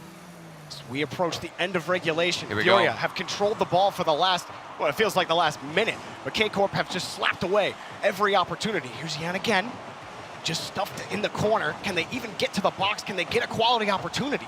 Every time they try to get in front, there's a blue car in the way. Yeah, and it just feels like the quality of shots not there for Furia, which is a rare thing to say, but we'll talk about it after because there's still 5 seconds left. This is the time, the chance for Furia in the midfield, but it's saved from Itachi. And this ball's surely going to hit the ground. KCorp take game 1. Itachi, another big save. He had a couple big stops for KCorp in that first game. Yep. And in that last about minute and a half, Furia had control, but like you said, the quality opportunities, they weren't coming. And the defense in the corners for KCorp, excellent to hold on to the lead. And that's such a weird statement to say for Furia because of one player in particular, and that's Kaio. This man at the Winter Major was the #1 accurate player, the #1 accurate striker. He was, I think, 33% here for shooting accuracy in the Winter Major. So to see him come out here and put a bit of some watered down shots, not too strong on the net, that's the only one that went in for them, and it was a snail of a shot, but it was right off the kickoff. And from then, I didn't see nothing worthwhile out of Furia. And Itachi picking up the MVP for that one. You see him picking the Savior medal as well. Yes, there were the few shots that they did have. Itachi was there to shut them down. Yeah. And even Astral also integral, getting in the middle in the midfield. And forcing Furia to constantly have to battle from their own corners and go the length of the field. Yeah. And it just hasn't worked out for them yet. How do they respond now? Game number 2, I often think of Furia as a very momentum-based team, and they haven't even gotten started here. So, of course, you want to see them come out and be lights out within the first few seconds. It's going to need more than just a simple kickoff goal that rolls in the back of the net, and not to see them get one single quality shot that falls in. If you're a Furia fan, I'd be shaking right now. And I think that first game is big for KCorp. Yeah, just to piggyback off of you there. I mean, they lose game 1, and with the history of KCorp, knowing that it might be difficult for them to get their head back in the game, but that game 1 win, that establishes some confidence. It's like, all right, we held a 1-goal lead, and we held off a lot of different types of looks that Furia gave us. We can definitely take this. I don't think there was ever a question on KCorp's side whether or not they could. Yeah, to be honest, too, coming into this game, I expected this to be in favor heavily of Furia just because of how many shots that they take in their own region, averaging the most amount of shots there from South America in the spring split. And then you see a team like KCorp, who averages the second amount of shots against them. And here's another shot, almost fell in from Furia, still knocking on the door, unable to find an answer. That was a good attempt on the pass from Card, and then just bang right off the bar. And then Kaio also getting back around the ball, getting underneath it, trying to keep possession. But then a couple of these misses. Yan, he's had a couple of those now. Yeah. You went for an attempted redirect earlier in game 1, completely whiffed on that one. Here comes Nolly, and almost caught the entire defense out. A little awkward for Yan to get the carry out as KCorp continue to press. And I'm seeing some early turns from KCorp in the midfield, and they still contain this possession. Nolly finally gets the one he was looking for. That's a cheeky goal. Nolly puts his car tall here, hits it right under the carriage. So it just pops right into the top. No one's going to defend that. And for me, it's all about that touch from Astral to get it into the midfield, hit that awkward spot on the top of the dome, have it fall down right in front of the net. Seems like there's no way Nolly's missing that. KCorp strike first again. Last time Furia responded quickly, right off the kickoff, and Yak almost do it again. It's loose in front, and Itachi not wanting to put the ball in his own net. That had to have been tenuous for him as he approached his own box to keep it out. At first, I thought he was going to be the one who actually put it in, but in the last few seconds, turned his car to the right, saved himself from a disaster. Nolly trying to create disaster on the offensive side, and he does just that. The rotation kind of breaking down here. You see the high touch as Astral puts it down underneath, and the entire rotation just gone. Kaio having to dive back. He had no boost. Furia got caught out. At first, I thought that touch from Nolly was a bit pointless, but looking back at the replay, you can see he got it away from the defender who was rotating back. Crucial there to keep possession and, of course, set up that shot. 2-0 for KCorp. They are on fire. Everybody, or most of the desk, rather, not everybody.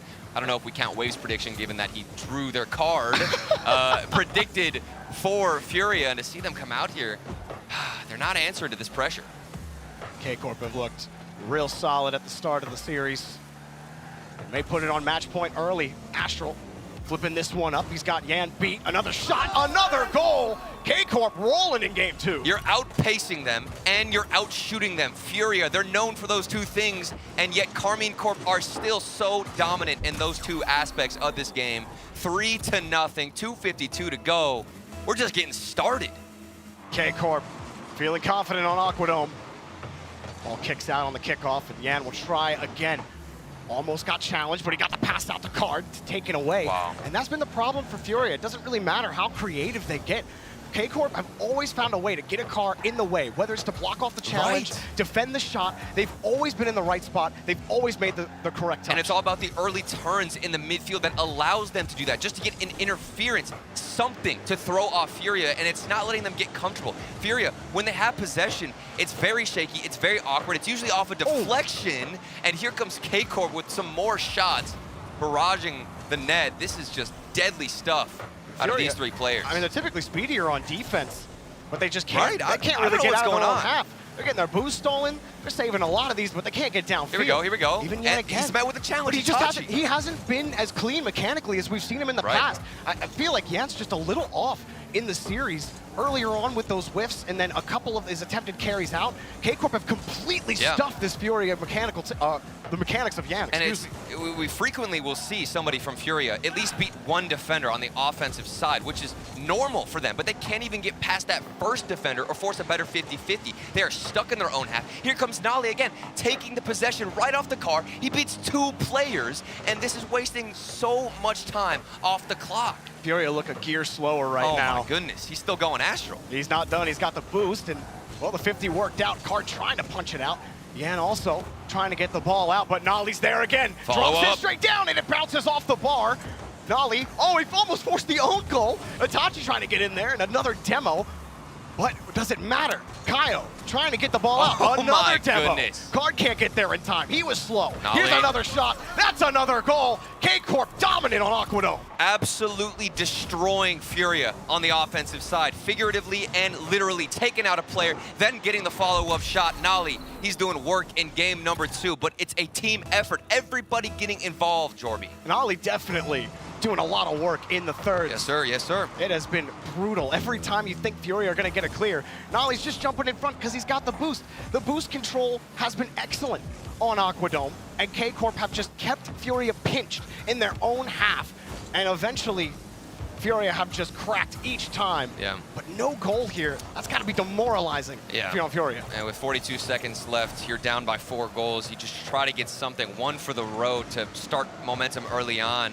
And meanwhile, we get everybody actually flopping at the ball. 2 players, I believe, went in for a whiff, but this is very, I'd say, on theme for KCorp statistically speaking. I mean, everybody's pretty well-rounded here on this roster. You don't have one player in particular dominating the stats. Meanwhile, for Fury, it's usually Kaio. So to not see at least one player, and you mentioned Yan all the time, one player stepping up from Fury, it's unusual. But to see everybody from KCorp battling it out as a team, that's on theme. They look solid. And Furia, they got work to do, and if you're a Furia fan out there, there is probably one little hope that you have, and they went down early in the series against Team Queso, but then they ripped 3 games straight against them. So Furia can absolutely still go on a run, but they have to show us something that we haven't seen in the series 100%. yet. There's something else I haven't seen, and that's been the screaming right now in the venue. I don't think it got picked up by the mic, but there's teams down there screaming left and right, getting loud. And meanwhile, on the Furia side, it's just crickets, silence, trying to figure out what they're doing wrong up against KCorp. It's tough. Kaio, he's been silent in the game. I do feel like Card has had a couple nice passes when they do get possession in front, but then the shot isn't good enough. And that's just, all of these things just snowball for Furia, and nothing's working out. Even right here, that one off the bar, Kaio did a great job to contain the ball, but then Furia were so late getting back into the rotation, just giving the ball back up to Furia. KCorp definitely feeling it right now. They're relaxed, too. This is the main thing for Astral. We were talking about it throughout the entire split. Astral is the most comfortable we have ever seen him. He is the most happy mentally, which is huge. Coming from a player background, when you're feeling comfortable and happy to be around your teams on the stage, it doesn't matter the scoreline, it doesn't matter the series score, the game score, whatever's happening, as long as you're there and you're happy to be with those teammates in particular, nothing can throw you off, Jordan. I mean, how do you think Astral feels right now? I mean, you still got to win the series, but you know, he said in the video leading up to it, you know, to my haters, I'm here, you're not. Exactly. And it's got to feel great to be proving it right now. One more game to go for KCorp to continue in the upper bracket and face G2. Oh, yeah. Furia, though, they put some expectations on the line in their interview, saying that they're here to, of course, win the whole thing and make a deep run. KCorp just happy to be here. He said, Card said, you're going to see a lot of mechanics, you're going to see a lot of shots, but that's been KCorp. Yeah. Just put off the backboard. The shot's going to come in. And again, the defensive rotation slow as Nolly puts in another goal. And it seems mechanically off the backboard. You don't speed, or outpace, excuse me, Astral. You don't even get a touch. And then on the follow-up shot, you got two players rotating back to net. Neither of them can get a touch. The defense lacking for Furia. You're an ex-pro, Turtle. How, in Furia's situation, how do you settle yourself down when you just get scored on, you're down on match point, and you just haven't gotten any offense going? I mean, what do you do? For me, it's all about the coach in this situation. I remember playing without a coach. It wasn't really introduced a major thing whenever I was coming up in the first few seasons. I wanted a coach, somebody to stabilize our mental, keep us happy. Furia, they have that. They have Mateo. He can provide a lot of support mentally, and with the communication, it's got to be happy. It's got to be positive, and they can get back in this game. They're a momentum-based team. Oftentimes, if you're looking at the series score for Furia winning in their region, they win 2-3 in a row on average. So for them, getting a reverse sweep, it's likely if they take this first game. They got to get a goal first. Astral with the pinch and the demo goal! KCorp on fire! Oh my word, Astral, the ground pinch and the demo. This stalled enough time to let Nolly, I believe it was, get that bump, and Astral getting the follow-up. This is just so much chaos on one screen. 6 unanswered, actually 7 unanswered goals for KCorp over the last 3 games. Yeah. They got Furia shut out in game 2. Itachi getting the clear out, and Astral continuing it.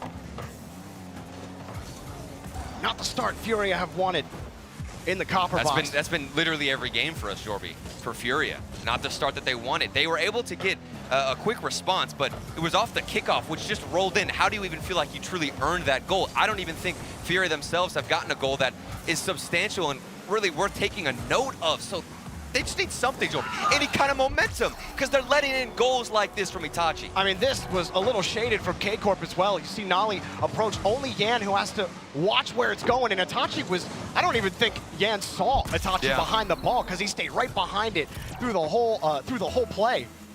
And I mean, oh my goodness. A lot of people were thinking this was going to be one of the matches of the day. And I mean, you were even hearing the desk talk about it. Yeah. Like, Achieve saying, I don't think you should be as confident, Yummy, because I think KCorp are playing close. And, I mean, look at KCorp. They're making mincemeat of Fury. Absolutely. And they're doing it confidently, of course. I still didn't expect this. Everything that you see and notice about Furia, their performance, the fundamentals in their game plan, just isn't showing up here in this series, Jorby. Well, I can give one little piece of hope as Astral puts in the fourth goal. Look, this one, it's getting ugly for Furia, but just for the South American fans out there, over on the B stream, Team Secret are playing BDS. And you know what? They're up 2-0. Oh my, in a best BDS, of 5. One of the tournament favorites in a best of 5. What is going on? They might send BDS to the lower bracket early. My word. So maybe if Furia goes down, Secret can be the heroes that South America need. Furia are in miracle territory at this point to score 4 straight when you haven't scored a single goal in the last 12 minutes of gameplay. And they're trying to stay alive in the upper bracket. You get 2 chances here in London. Otherwise, you're getting kicked out. Well, not literally, Not but quite you know, yet. of the tournament. Not quite yet. We'll see what happens here for Furia. Half the game to go. Plenty on the line. But we haven't seen any glimpses of hope, any chances for Furia. And truly, I am surprised. This is not what I expected at all. Even with the KCorp win, if you told me KCorp were going to win this game, even a 3-0, I think, okay, well, we still probably saw some mechanics, some highlight plays from Furia. Right. None of that. None of that. No. KCorp absolutely showing up and maybe making a statement heading into the quarterfinal about how that G2 series might go, because I'm sure that most people out there think G2 would beat either of these teams, but with how KCorp look right now, so clean in the rotations, we're working so well as a unit, as you have said many times during the series. Right. KCorp look dangerous. With Furia the are demos. not a bad team. Right. This team literally made top 6 at the Winter Major. They took Team Queso 7 games. The team that went to the Grand Finals and almost took out G2. And KCorp are making them look silly. Jorby, you're literally like one of the biggest fans for Furia, and you're just forced here to sit here and watch it, and you can't deny it, absolutely. And it's been the demos. To me, it's what you mentioned in Game 1 with the demos. Furia struggle against a team that likes to go for demos. Routinely, we don't see that out of KCorp, but they adjusted in this series, and that's how you know they were prepared and prepped to go up against the Titans, I'd say, of South America, Furia. It's been almost mistake-free Rocket League from KCorp. Astral has been solid. Nolly has just been a nuisance. And another demo to respond. Astral gets the clear. It's a lob. It's a goal. How many can you put in the basket before it spills over? A last-ditch effort to go for a demo there and hope that Kaio is in position. Even if the communication came out and Kaio knew the demo was going to happen, he wasn't in position early enough to get to that ball and find something, anything for Furia. 5-0. 47 seconds left. We've been talking about KCorp all series long because that's pretty much all we've seen, Jordan. It's been all KCorp in the series, and Furia definitely going to be. I mean, you got to go back to the drawing board. Yeah. And they can. I'm not going to sit here and say that. You know, just to reset the mental. You know, lower bracket, no problem. No, you're in lower round 1, and you got to go a long way, Jordan. We don't see runs like that very often. We have seen them. Though. We have seen them. Okay. So don't lose hope if you're a Furia fan. You can be a little bit upset. Of course, I'm sure Jorby is feeling the burn right now. I'm happy for KCorp. Yeah. I'm happy for KCorp. I'm happy for their fans. They look great. Oh, yeah. And KCorp absolutely dominant, making a statement. 5-0 in Game 3. Only 1 goal scored by Furia in the entire series. And it was a kickoff rolling in. That's it. Oh, my word. Going on to play G2. What a series. Maybe unexpected for a lot of people out there. And like I said, even the desk being like, we don't know which way it could be. It's going to be close. Everybody, no matter which way you were going, you're saying it was going to be close. Well, guess what? It wasn't close. It was dominant. KCorp looked great. And this is so huge for the mentality of these 3 players on KCorp. You win the first series. It's their first time showing up at the international LAN here, the international RLCS stage, and you win the first series. As a player, that just fills you up with confidence moving forward, getting the first series out, that first game jitters. You take it confidently. This is the best possible situation for KCorp, Jordan. Absolutely. And it was, like you said, everybody getting involved. I hope they can hear that. It's going nuts Team out there. Secret against BDS. I don't know what's going on. Yeah, but I hope we I got don't know some who's winning that one, but it better be it's loud spicy. out there. Oh, man. I'm sure South American fans out there have tuned in to see what the result of that one's going to be. This is great. Welcome to London, everybody. I mean, but you were saying again, and as I look just for an update, Secret are up 2-1 in Game 3. Oh, my. As we look at the highlights of this series, and now it's 3-1 to Team Secret. You guys need to get over on the B stream and watch this one. There's no game happening over here. All right, don't listen to me. Don't listen to Turtle. Get on the B If you're a stream. KCorp fan, you want to watch this over and over again. What are you talking about? And if you're a Furia fan, you don't want to see this again. Yeah, okay? That's true. Okay. Astral got the MVP. Guess what? Game 2, who was the MVP? Nolly. Game 1, who was the MVP? Itachi. Well-rounded. Full That's what I'm team talking about. Effort from KCorp. They look great, and I don't think G2. I don't know if that's gonna be a clean win for them with the way they look right now. And if you look at the stats, Jorby, normally that doesn't mean anything. Stats, you could talk about it all the time, but it doesn't represent everything that happens in the game. But it's literally just well-rounded stuff over and over again for KCorp, and they show it here on the field, and they utilize so many different aspects of the game. It wasn't just one thing. It was demos. It was great mechanics, accurate shots, a solid defense. KCorp looked like one of the best in the tournaments right now. KCorp looking really solid, and the rest of the tournament still going on, but with our winners is Subi and Orb. All right, here we can see. Look, we got a little bit of an upgrade. You see the plant. The Oasis is growing, my friends. By the way, I love hearing the screams. This is what it's all about, being down here on the floor, which what we're calling the London Dungeon, was it? It sounds good. I think the it sounds London good, yeah. Dungeon is behind us. We hear screams. I don't know if it's BDS hollering, who's hollering. I don't know. But anyways, we are here with the winners. Let's talk about this matchup, okay? What went right for you guys to win this one? Confidence, of course. I think the confidence was the key of the match. We were really good at the playing as a team too. Comps were super not nervous, and I think that's why we probably won. Do you guys do anything special in order to keep the confidence going? Do you guys say something amongst your, the players here before your match begins, or maybe throughout the match to keep your composure high? Yeah, but that's the coach work. Before going into the game, he did a little speech to motivate us and say that it's a good opportunity that we are here and we have to take every single moment as a pleasure. Okay, so Astral's talking about confidence. How do you guys have confidence coming into your first live event? I mean, we don't have fans in the building yet, but playing on the stage, your opponent's right in front of you. How do you keep that confidence and composure going? Yeah, it's my first LAN, and I know that if we play without any pressure and just trying to be as confident as we can, that's how we're going to play the best. So I just try to remove any stress, anything, and we've been working for that a lot, and I think it's working well, and we hope we can continue doing that. And now, Nolly, I got a question for you. I'm sure there have been a lot of emotions over the past few years trying to just climb to the top. And now that you're finally at your first LAN event, talk to me just about the emotions of the last week and what you've been going through. I mean, I felt a little bit like a fraud at first. I didn't feel like I deserved it because I had teammates who carried me throughout the split. But since coming here and I realised that teams aren't as good as what we thought, I think that gave me a lot of confidence, and as well as the team, to 3-0 Furia today. So confidence-wise now then, you're feeling good? Maybe you can reach over to the mic so I don't have to. Confidence-wise now, after the first win, do you feel like the nerves are settling down? Do you feel like you can maybe relax more? No, definitely not. I think each game as it goes on, I think the nerves will continue. But we just deal with it as a team and hopefully keep winning. Well, and I mean, going into this matchup, it was a coin toss for me. I didn't know who was going to take it. I mean, Furia always looks very strong live events, but coming into this one, I was taking notes throughout the event, and maybe you want to read off my notes for what I took for all the fans out there. Absolutely dominated Furia. That's it. I mean, a 3-0 sweep, and that's all we have on the books here. A big congratulations to KCorp, but make sure you're going to stick around because up next, we've got Endpoint going up against V1.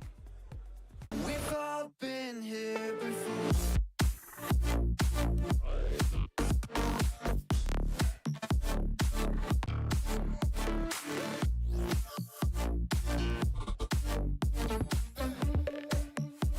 We've all been here before.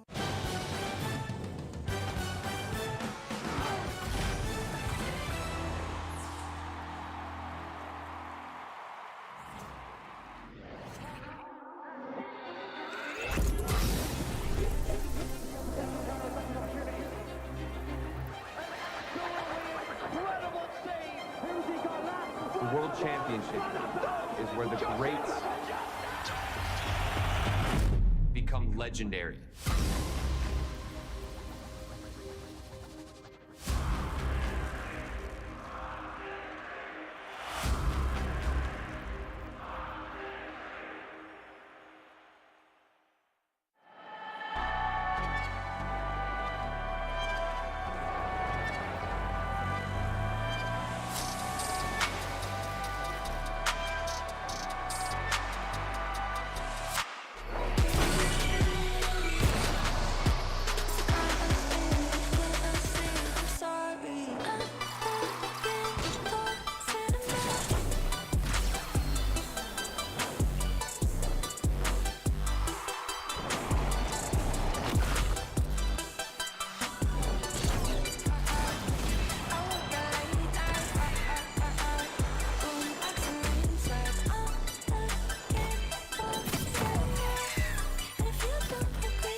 moment.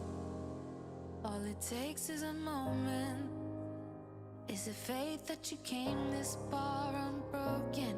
If it's destiny, you wrote it. Focused, but you gotta be focused. Make or break, it's the last goodbye they remember you for. They're calling your name, go and take what's yours. Here, now, it's everything you've been dreaming about. There's a reason why you were chosen. This is your moment.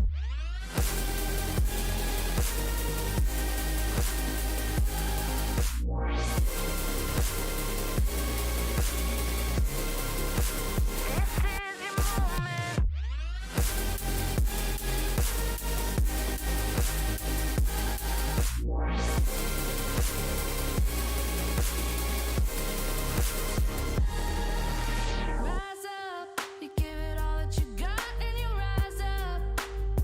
All the stories that tell about the champion who came from the crown. Are you ready to carry it now? Going full speed, never stop, never quit. You're the only one you got to convince that nothing's too far out of your reach. 'Cause all you are is what you believe. Here, now, it's everything you've been dreaming about. There's a reason why you were chosen. This is your moment.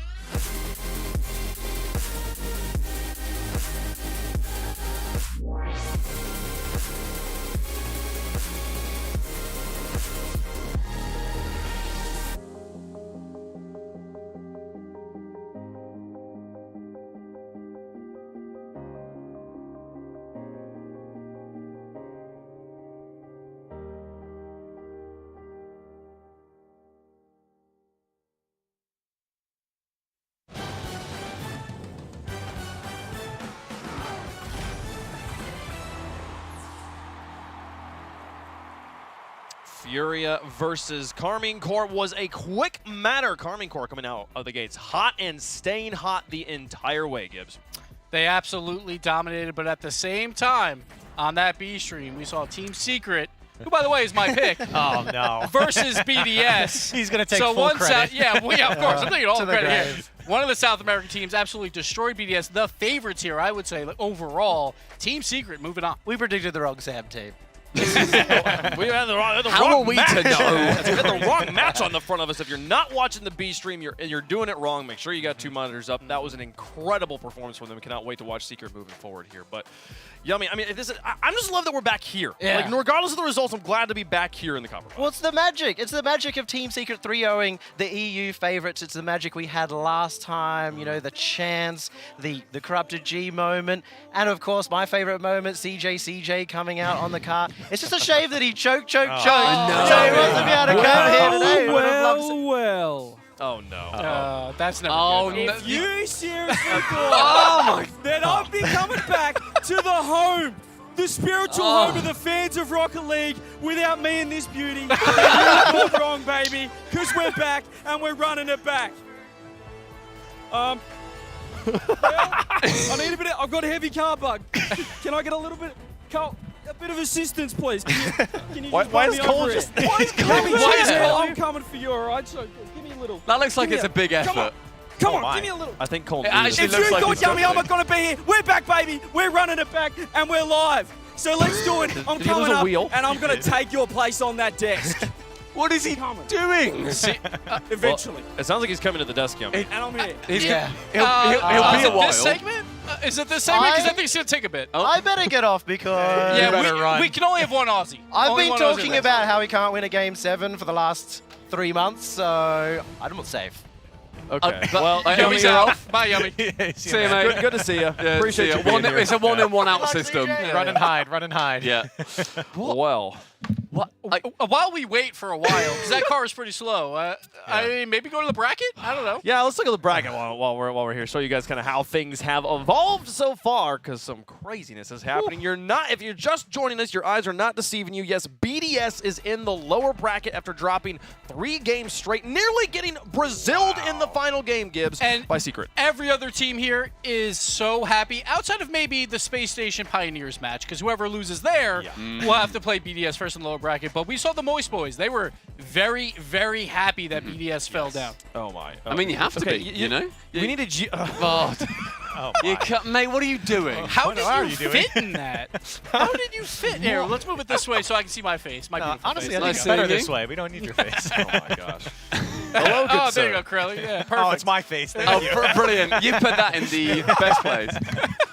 I also now like... it looks like you're in the car still. I like that you tried to fix it as well. Yeah. They pulled it off. They fixed it. The plastic, such very cheap good. rims. Yeah. I'm naked. So how are you, man? How are you? I just carted that thing up like 40 stairs. I'm tired, but I'm so glad to be here. So happy to be back. I'm sweating. That was an adventure, but I'm surprised that thing still moved me. I mean, what a beauty that is. 4 years later, a little bit. put on a few kgs, but 4 years later, we're still here in the car, is still doing work. So well done. Wow. Well, give us your thoughts about the matches so far, because it's been incredible. I mean, I was saying, can we flip that game to the mainstream? They were 2-0 up, and this was incredible. I mean, Team Secret. Wow.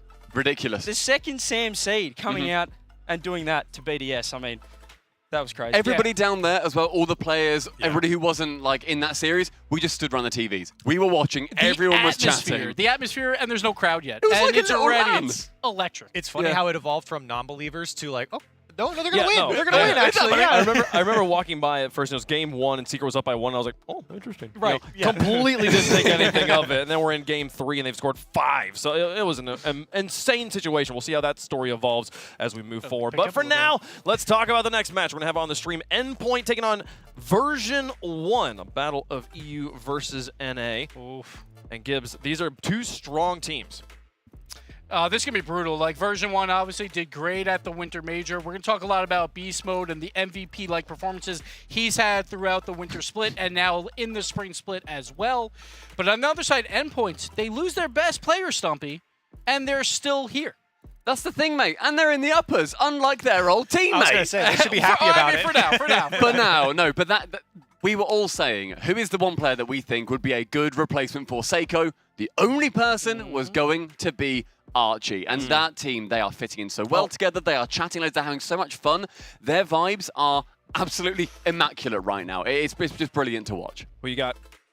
I got Liquid, and that's what we love, ladies and gentlemen. Team Liquid, the young fellas, we love them. Oh, and Crowley needs one, yeah. Oh, we're running low on cards now. Space Station. Okay. Station. All right. That one's signed by Arsenal as well. Well, Wow. we got 2 more teams assigned here. Still looking for somebody to pick Version 1. So since they haven't been picked yet, let's meet Endpoint.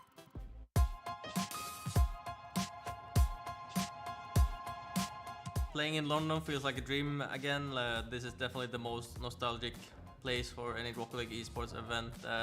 Yeah, definitely a place you don't want to miss. This major goal is to win every single game, every single series, and hopefully win the whole thing in the end. To reach these goals, we have worked very hard the whole season, and I feel like the experience we got from the previous majors, it's gonna definitely pay off in this one, and we know what to expect now when going on stage. This whole season has led up to this. The whole preparation has been in advance this season, I feel like. This major is very important just because of the venue and its copper box, and this is where everyone wants to shine. I guess the crowd is gonna be amazing. Everyone wants to play in front of that crowd. Gotta enjoy every moment. I think I need to confess. Saw you in the red dress. I can't seem to understand. I think we're feeling pretty relaxed about this event. We're coming in as 5th seed, so we're kind of an underdog. Trying to just enjoy this, I feel like. I have been in my career in spots like this, and it's very hard to enjoy the moment, and that also affects how you perform. So just trying to enjoy the moment and give it our all, really.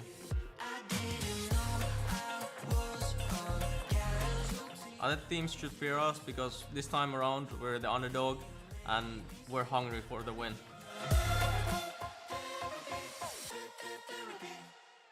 You know, I think that was Wave trying to teach the other two how to dance Stumpy, but I'm not confident Relating Wave knows how to dance. I don't think any of them do. No, but like, hey, so they were probably told you have to dance, and they went for it. And I respect it. I like that old man Metza has the dad dance moves. I'm a big fan of that. Honestly, and I love that he was saying you have to enjoy every moment here. Because Metzanor's, he's been around before. Then for a while he was gone, but he's back at the Copper Box. He was here last time. I mean, he knows what those moments are like. He is my favorite example of what London was. Standing on the stage alongside Leaf, being chanted at. And I've spoken to him a few times after, just saying, you don't know how you feel in that moment, but then it's 10 minutes later and you wish beyond anything that you could go back there.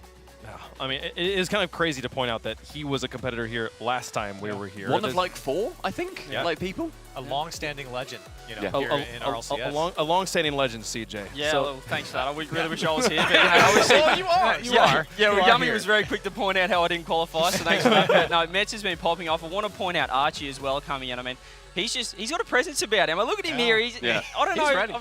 I've had a few chats to him so far in the past couple of days, and I think that he's ready to show something, and he's ready to really step up. And this is perfect Endpoint. Most teams are sitting down trying to train, except for Endpoint. They're up, you know, just getting warmed up with their bodies, not necessarily in-game. They have to do it where they're doing some exercises, getting ready for the match. They've got their hand warmers as well. Like, everything. And now Archie is part of it. And we got Coach Eclipse as well. They are ready to go. That's but hey, close one. Eclipse wishes he could play like I bet. I mean, he does have 1 goal per game. True. The highest shooting percentage in the RLCS. Eclipse, there it is. Yeah. No, it all comes down to the leadership at Endpoint that does give those vibes. That is it's a grassroots UK org, and they are so entangled with each other. Well, we gave you just a preview for a moment there of who they're playing against. Let's meet one of the team with the biggest, most explosive fan base currently in the scene. It's version 1. I'm here to have some fun. You can expect to see maybe some trash talk here or there, maybe, you know, some jokes, maybe some mind games. You know, we'll see when we get there.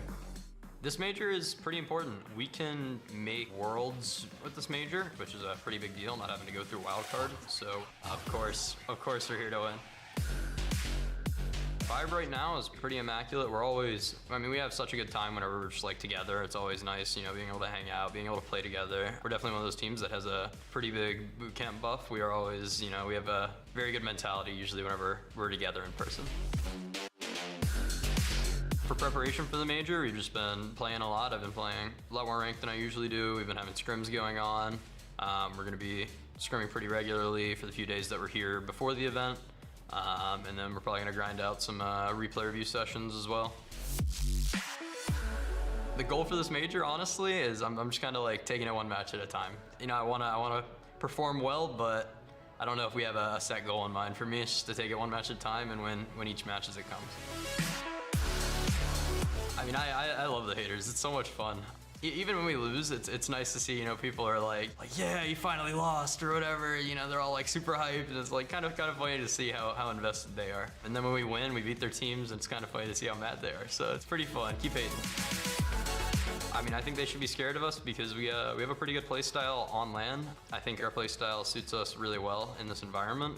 We've kind of made a LAN play style where we're going to be better with the nerves, hopefully, and we'll be able to capitalize on other teams' mistakes pretty easily. You guys better watch out. We're coming for you.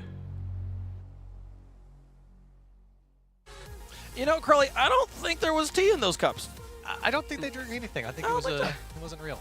But what is real is Calm coming for you. Yeah, that's and his confidence. And the confidence. And he should have that confidence. I mean, a lot of players, especially in North America, are touting him as the best player in the world because of the way he's been playing, especially on LAN. I mean, in the Winter Major, he was incredible. I mean, just a different human on the field in the Winter Major. Yeah.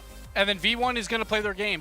They're going to go for demos. Calm is going to do that and then laugh in your face right after. Yep. So we know that is coming. And then they have Beast Mode that Calm says is the best player in the world. Yep. Beast Mode has been so incredibly good for this version 1 squad. They used to be a bubble team to maybe make a major. Now we expect them here every time. Yep. They will be at the World Championship as well. Not technically clinched, but they're going to be there. So watch out for Beast Mode. I predicted he'll lead everyone in goals per game, and I hope he shows up. You have to point out, though, Beast Mode, look at it. His name is literally Landon. He was born for this land. He was born and raised for this event. I predicted him the #1 player at the end of the event because, you know, I mean, His parents knew that the copper box was coming. And Lock him in.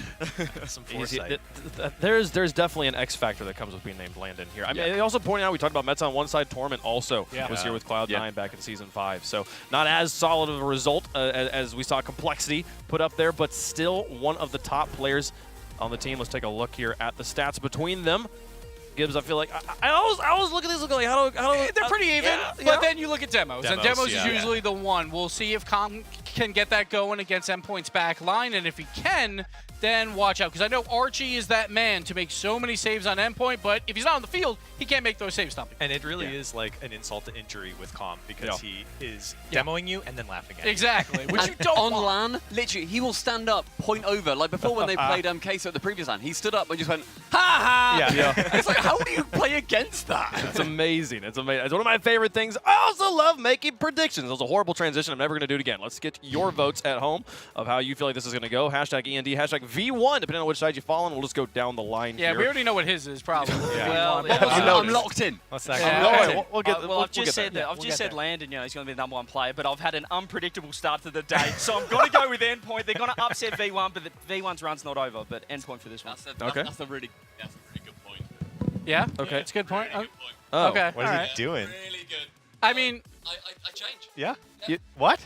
now you got What do you mean Endpoint change? pink on? Okay. Oh. Hey, all right. That's fair. an Endpoint hoodie? Endpoint. Okay. I mean, all right. So, like, He's flip-flopping. So Endpoint, I think, is the underdogs here, and I think they can get an upset because I think no one ever counts them out or counts them in to make a long run. But Endpoint's always there. But it's version 1. And Beast Mode wants that MVP for all of North America. I think he's going to destroy right now. I am going version 1. That's a really good point. No way. That's a really good point. Yeah, no, fair enough. Fair enough. No, again? He's got another one? Fair enough. What? I can't go against that. I can't go against that. Gibbs, you just make good points every time. I appreciate it, something. V1, they've got it. They've got it. You know, Stumpy, if Bates was up here, he would be all over you flip-flopping like this. I'm worried. Carly, go ahead. I'm not a Corelli. flip-flopper. I can't pick Space Station, so I'm going to take someone else's card. Endpoint is my pick. You hold it upside down. That's a really good No way. Stop it. Stop it. That's a really good point. Well, I agree. He didn't even make a point. He just said the word. I didn't even say a point. No, but it's your voice. It just Thank makes you. sense. Thank you. Okay. So what's your pick? But the thing is, when it comes down to this competition, I love Com. I love Beast Mode. And I make a really good point. No, don't do this. No.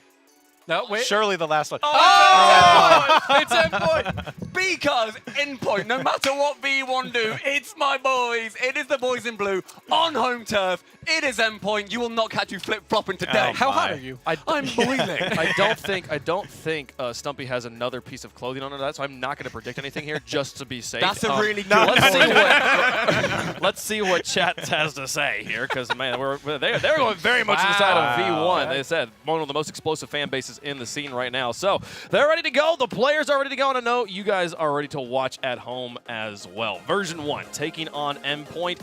Who knows what's going to happen? Yeah. Stumpy surely doesn't. That's a really good point. One in the blue, one in the orange. Let's get into it. History repeats itself. We go back to Landon. Metzanoris was here before. Torment was here before. How does it rock up this time? Oh, how does it rock up this time? That's a great question. A lot of people at home obviously thinking version 1. I think that's fair to say. They tend to play a little bit more of an offensive game, and generally that tends to be where I lean as well, but I do really like the way that Endpoint have been looking the past couple of regionals. I think a lot of great defense, and things are looking up for them for me, so I think I lean that side. Well, the NA versus EU rivalry has heated up because, well, BDS are now in the lower bracket, so we're going to have to see if Endpoint can make a point there for EU as well, but it'll be interesting to see. Last time, we did see Metzanoris take the win over Torment. Yes, it was a long time ago now, but they've both had really good turnarounds in terms of their career. I mean, version 1 with Torment had a little bit of a turn-off where it's like, I'm not sure if Torment's really going to make it back to the top, and Downcom and Beast Mode has absolutely done it. And if you told me 3 years ago that Metza was going to make a big turnaround in his career, I would have laughed in your face. So really proud of how he's turned around his own career with his two teammates, as well as that's going to be to the back post. Com going to score first. Version 1 going to open things up. Huge for V1 as well. They started off the Winter Major strong. Beast Mode having, in my opinion, the best ever first series performance of a LAN rookie. And Com being right behind him, he's getting the first goal. Absolutely. A lot of people were big on Common. Certainly been a boon for version 1 since they picked him up. We'll see if Endpoint can figure out how to handle him. I'm a little scared too. You don't want to give Com confidence at these lands. You know what it does to their opponents, how he's going to get in their grill, how he's going to start yelling at them. Ooh. Hopefully Endpoint can stay calm. Relating wave just not able to get past the defense. Really like that patience of version 1. Nice couple of drives here for Endpoint finally. And curious to see if that midfield is able to stick with version 1 in the clear game as Relating wave towards the net denied by Torment and Beast Mode. And you still can't find a way through that orange goal line. I love how Archie as well spent this season, even though he's the carry player, looking very rotational, looking to set up his two teammates. And you saw it in this play, it didn't quite work out. Now V1 do have a chance, but it's kept out by that man, Archie, that we'll be talking about a lot throughout this series. Does have a lot to work on. The desk mentioned it, that he does tend to be that backline player, and that physicality going to be a very important thing to keep an eye on for version 1. Are they able to make contact? Dished it in the middle, nobody there for Endpoint. And version 1 kind of struggling to get a solid enough touch on the ball, but that'll finally at least break it loose. Yeah, this is where Endpoint want to be, make it V1 awkward in defense, but they have got down to the other end. Version 1 looking for the shot. They take one straight towards the defender. Relating wave is waiting for it. Pushed around to the side. Free ball here for Metza. Not a lot of options for Endpoint, kind of struggling to move that ball side to side, really look for each other. It's currently just a matter of, can we at least get possession and hold on to it for a little bit, it feels like, for both teams. Endpoint, as we hit the halfway mark of this game, are going to start feeling under the gun. V1 are getting all these chances in attack. They are looking for passes across, and Com is waiting, gets the pass up, back to Beast Mode. He's looking for the angle, he's found it. Beast Mode takes it 2-0. Relating wave really crossed up in the net right here, trying to easy to lose track of where they are, and Beast Mode sitting right on the corner of the box. Great shot all the way to the back post, took it away from him. You wouldn't imagine this is a LAN at all. Com had gone all the way to that back right corner. That is very aggressive positioning, very risk-taking, and obviously pays off. Opening kickoff, not quite the chance for Endpoint they were hoping it would be. Losing a couple of races there on the orange half as well. Make sure that if you take an aggressive challenge like that, you don't want to allow the 2-on-1 back the other way for a team like version 1. And we'll see if Endpoint can get the ball in the very capable hands of Relating Wave. He's been a great put-away player the whole season, Yummy. Yeah, but he hasn't had those opportunities. We've seen a couple of chances, but nothing really that Endpoint normally give him. He gives him, they get so many open chances, so many setups from Archie as well, but not really any in this game. And their backs are starting to get against the wall, the Chiefs. Press towards the wall. Nice dish out into the middle of the box. Unfortunately, deep positioning for version 1. Let Endpoint out of their own half a little bit. Shot towards the right corner. Is it fast enough? Just missing contact to take it away from the defense. Metza, oh, so close. I'm going to stall out in the midfield. Huge credit to the veteran Metza. There's so many players who are old school, who haven't been able to keep up with the mechanics, but he's an absolute grinder. Almost pulled off the pre-flip, and maybe next time. Dumped put into the middle. Version 1 looking for one more on net. That will indeed squeak just over Metza's car. Com going to turn in 3, and that'll likely put game 1 out of reach. Well, we've had 4 3-0s so far this game. This day. Version 1 are looking to try and do the same. This is a very dominant game 1, and has to be the bag for V1. Yeah, real strong opening for version 1. A couple of okay pushes for Endpoint back on the other side, but not really able to connect in terms of the position. Oh, no. Well, there's veteran versus veteran. Torment wins that fight. Well, Torment wants revenge. It has been 4 years, but he finally gets it, giving Metza and Horus a chance at an own goal.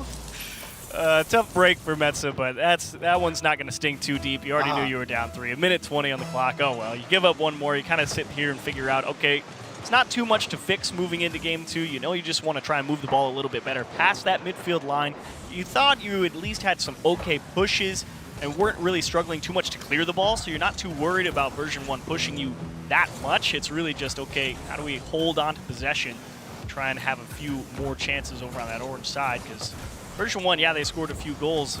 It's not like they were absolutely breaking Endpoint down, though. This is the worry I've had as well about Endpoint coming in, that they might be slow starters, coming in with Archie, having to warm up throughout the season. But the thing is, you get to LAN, there's a few more nerves, somebody plays a little bit different, the rotation's shut down, and they have to go back to ground one, which we saw didn't work for them at the start of this split. Yes, definitely a rocky beginning to be sure, but they did find their footing. That is one of the advantages of having 3 regionals per split. You can sort of figure out your way through there, and Endpoint certainly a team to turn it around quite nicely. Well, context from today, maybe taking down BDS in that last event wasn't so great. Unfortunately, Endpoint a little frustrated at not all things work out. You can never know how everything is going to pan out. Even the wisest don't know how everything will work through. And unfortunately for them here, version 1 going to close out strong 4-0 in game 1. You go back to the Winter Major. V1, right from the very get-go, 3-0'd FaZe. Then they took down Moist, who we obviously know are great at LAN. And that was their first ever time at LAN. It was Beast Mode's first ever LAN. They're kind of continuing that form right here in game 1, starting off great. Yeah, really great opening for version 1. You knew that they were like, okay, they didn't even really have to get too physical, which was another thing of, are they going to have to break down Archie that often? No.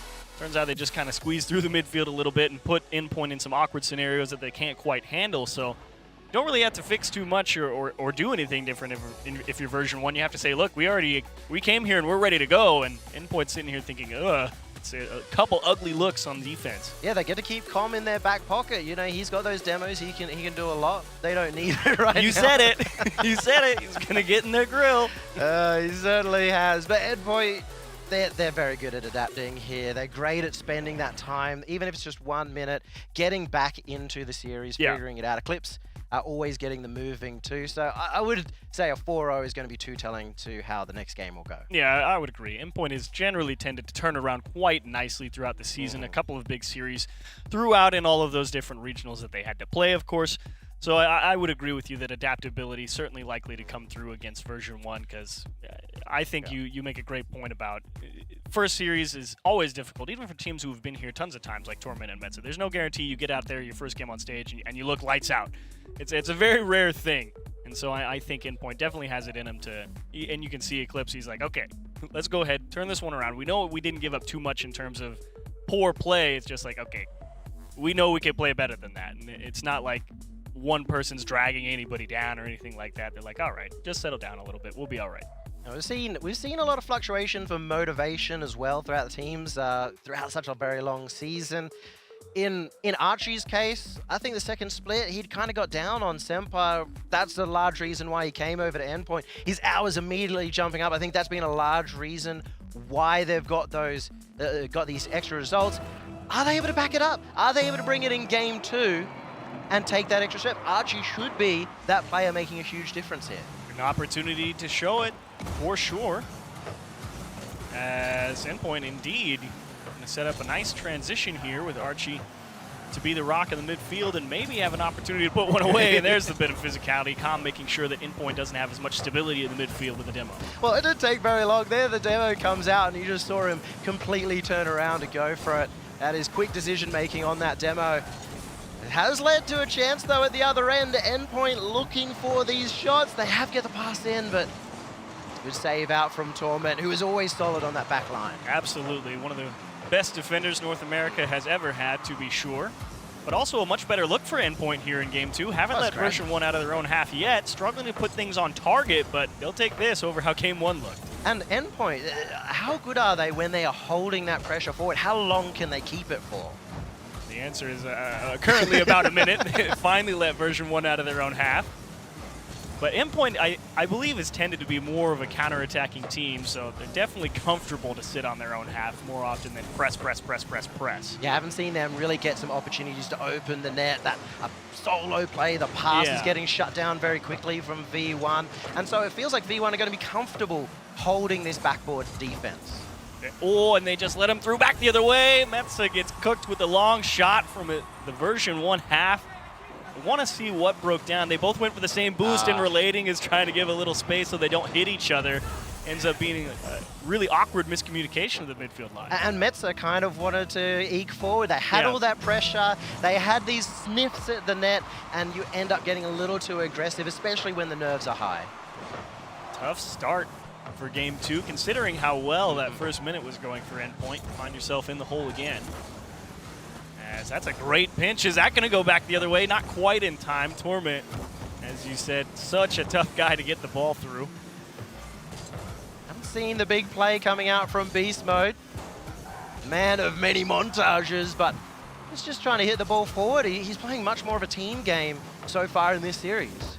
Doesn't really feel like they need to also have that one big performance from somebody on version 1. I mean, the mechanic's certainly not going to be a super big decider here when you've got a team like Endpoint who's good opportunity for Relating Wave off that back wall, but you never really feel like you have the space to go for that big 1v1 outplay against a team like Endpoint who spreads the field so nicely. That's also the kind of shot you'd expect that Relating Wave could pull off. Yeah. However, that's the shot they're having to take. They're not able to get those easy ones that you normally want from Endpoint. Meanwhile, V1 holding a great blind in the midfield, and Beast Mode is looking for those air dribbles to set up a solo play. Endpoint going for the 50. They now have a chance in that avenue of attack, but Relating Wave gets a 50 of his own over with Com. Beast Mode manages to clear it out. Yeah, and you really would have liked to see Relating Wave or Metza come through. I believe it was actually Metza come through with that physicality or the strong challenge, and unfortunately kind of letting version 1 outright there of the cage really gives version 1 a lot of ability to recover here. That could have been a big challenge for him. It really felt like Endpoint, every single one of their plays is a little too one-dimensional. They have one plan of attack. Let's go for the pressure, not where that next generating play. options. Yeah, not where that demo is or anything like that. And it's not good enough against V1. They have 1 goal lead here with just less than 2 minutes remaining and looking comfortable at that. Gotta be careful where they place some of those pads. Oh, it's gonna work out. They missed the redirect. Version 1 goes, hang on, they missed, and they end up putting it in their own net. That's tough. His name's Torment, and that's exactly what I watched. That is painful to see. Oh, rough one to give back, but now you've got an own goal each for each of the vets, so it's okay. We're all square. Especially since they'd, really gone in the favor of V1 through the midfield. One mistake, and Endpoint are right back into it. Not only that, they're going to have so much more confidence now they've got their first goal on Archie's scoreboard. Nice, strong, clear all the way across as well, version 1. Very patient here. Doesn't really feel like they need to or want to press super hard over on that Endpoint half. Whereas Endpoint definitely seems to have taken the opposite approach here in game 2, where they really do feel like they want to get right in version 1's face, make them make the clears, make them work for some of those counterattacks. Counterattacks have been strong for V1 as well. We're seeing them create opportunities, getting Endpoint diving back, and that's mostly because Endpoint are pushing up a little too hard. Yeah. So we might see that happen. We might see V1 actually win from the defense, but if you can break it like Relating Wave has here, you are going to create the chance. Archie blocked out by Com, and that's going to keep it a tied game with just 30 seconds remaining. Once again, Metza so close to being able to keep that pressure going as Relating Wave going to avoid the air dribble demo. Pass all the way across off the post, and thankfully not into his own net. Endpoint will dodge a bullet with 20 seconds left. We almost had the triple O goal series. It was a little dicey there, but we do manage to see Endpoint hold on as the clock does tick down towards that 0 second mark. V1 still circling that attack, but it goes the other way. Endpoint don't want it to go to that overtime. It will get a little dicey, it will get a little nervous. And it does hit 0 seconds. Wisely just let that one fall to the floor. Reset here. No need to give away something that is not a sure chance. And off the kickoff, definitely a great chance. And it's going to be Com to drive it home again. He's pointing at him. This is how overtimes work. They either end immediately or take some time. Archie just didn't think Com was doing it. How brave is Com? How smart is Com in that play? That's tough as well. Instantly stood up. He's sitting there like, where's the defense? What are they doing? Why did nobody do anything? Endpoint, hello? EU? BDS first, and now we are seeing Endpoint 2 goals down, 2 games down, I should say. Yeah. And Com is the one sending up the question marks. How do Endpoint fight back here? Well, this one obviously a much better look than game 1. I did like the idea from version 1. Try and get more aggressive again. It just fell down to some of those big opportunities to keep that pressure going. Sure, they may have got like a boost deal off of it, but they completely missed the challenge. And that let version 1 out in some of those more dangerous opportunities to really build pressure. That's where the breaking point for Endpoint was. And then, of course, you see there on the overtime, just off the kickoff, everyone trying to figure out where they need to position. They can't handle the touch off the backboard. And version 1 will scoop another game. It's up to Eclipse right now to get them to relax. not push so hard, not worry about scoring those immediate goals, because V1 are very comfortable sitting there on that backboard, getting all that pressure, and they're securing their own corner boosts. Yeah. Which is meaning that they're never worried about how they're going to get out. Can never be, that's the last thing you want to allow, I should say. You certainly don't want to be allowing the boost steals in your own half. Securing your own corner boost, definitely an important thing against a team who likes to play counterattack, or if you are a counterattack. Because as soon as you limit your options in terms of getting out of the other half, you're going to be dead in the water. You'll be a sitting duck. Everybody would have to figure it out. They're in an uncomfortable position. They probably feel like they should be doing a lot better. They haven't been playing poorly, but they haven't been getting the results. V1 now on match point. Are we going to get another 3-0 today? This is a big game as well for teams outside of the major.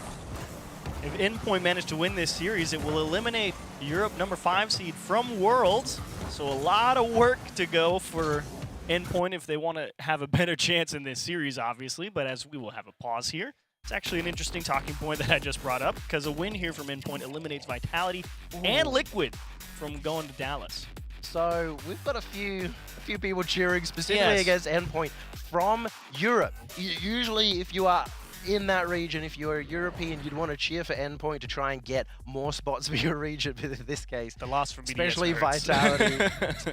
Vitality, just want them to fall straight out. That's a long road back, and it always hurts when your destiny is not in your own hands. It's never a fun scenario to be in, but you are currently very happy that Endpoint is struggling to figure out an answer for version 1 right now. And I would say Endpoint has the answer. It's kind of the what's the right way to describe it? Showing your work.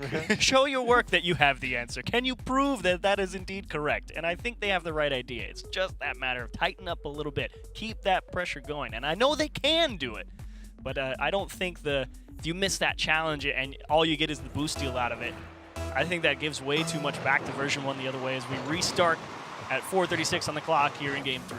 Well, V1 looking to continue the story, not from 4 years ago, but from the Winter Major, where, of course, North America showed up huge. So already looking to be a bit V1 favored right off this kickoff, right off the unpause, but it is a good challenge by Relating Wave to get them out. Like that speed as well from version 1. No hesitation from Com on that challenge, reading the game very well. Certainly a good place to be in. When kind of shot opportunities have come at sort of a premium here in this series, as there's one on target, and again, Torment going to jump off the backboard and make a great stop. And you notice that Com stayed on the ground. There's a lot of confidence in the teamwork in Torment to be able to make that save early as he pre-jumped to show that he was going to go up. So teamwork coming out in defense, V1, that's just a sign of confidence. Yeah, absolutely. You like to have faith, and especially what a lot of people would say is probably your best defender. Have him go out there and make big stops. Can't ask for much more as version 1, seeing if there's any gaps there on the defense, is again that speed from Com, such a huge problem right now.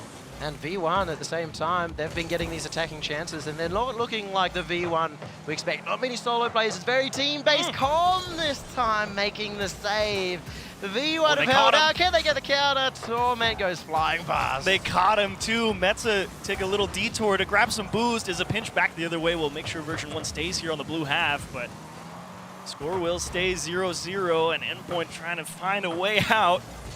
No free passes along with that boost steal as well. Yeah, Com was getting chased by Relating Wave. Otherwise, he had a very good chance on the net again. Big demo from Com. He's looking for the second. It's open. Beast Mode will score, but that was all on Com. It all starts with that boost steal too, and then they double commit as well. They get beat on the challenge, and that's what you're saying. If you're going to go for it, you got to hit the ball. Combine it with the boost steal and the demo on the back line is just a full collapse of that Endpoint defense. Great play from version 1 on all fronts. Com said in the interview he wanted to silence the doubters. He's personally been doing that throughout this series. Oh, that's just gross. Juicy shot as well. Top right corner, Metsadorus the double, over to Relating Wave. They were all pushed up. That's I don't care who you are. Good luck saving that one. That's a great pass towards the backboard, and it's all about, do you have the touch, the control to get that one across the pitch to your teammate? And what a bit of execution from Endpoint to tie it up. You just don't have time to react. Com's going deadly with the demos too. Halfway through the game, he started to spike a few of them. maybe open up the net for version 1, but Endpoint getting out quickly. Looking for that pass that goes up the field, so it's a quick counter-attack chance. Nice press here from Endpoint. Little floater. Still curious. I'd like to see that pressure from Endpoint come to bear, and it doesn't seem like they feel confident in that approach anymore. And can't say you really blame them being down 2 games here, tied again. Do you want to try and be really aggressive, or do you want to do what you know? And a lot of teams will take the style that they're comfortable with.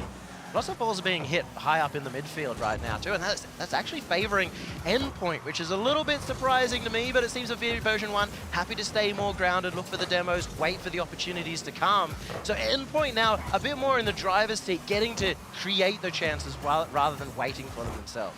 That first touch. Oh, big no. miscomm, and yeah, that's the right play. Just dump it back into the corner. Everybody reset here for Endpoint. Whoops.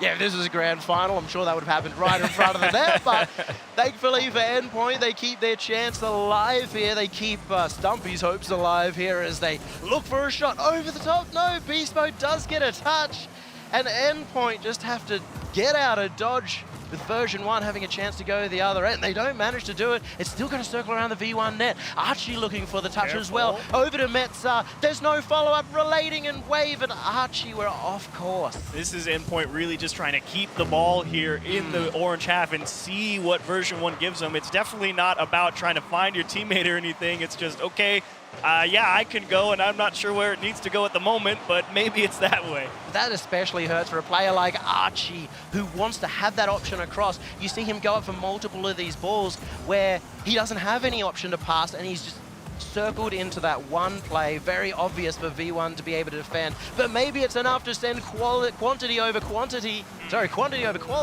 as Endpoint keep taking those shots.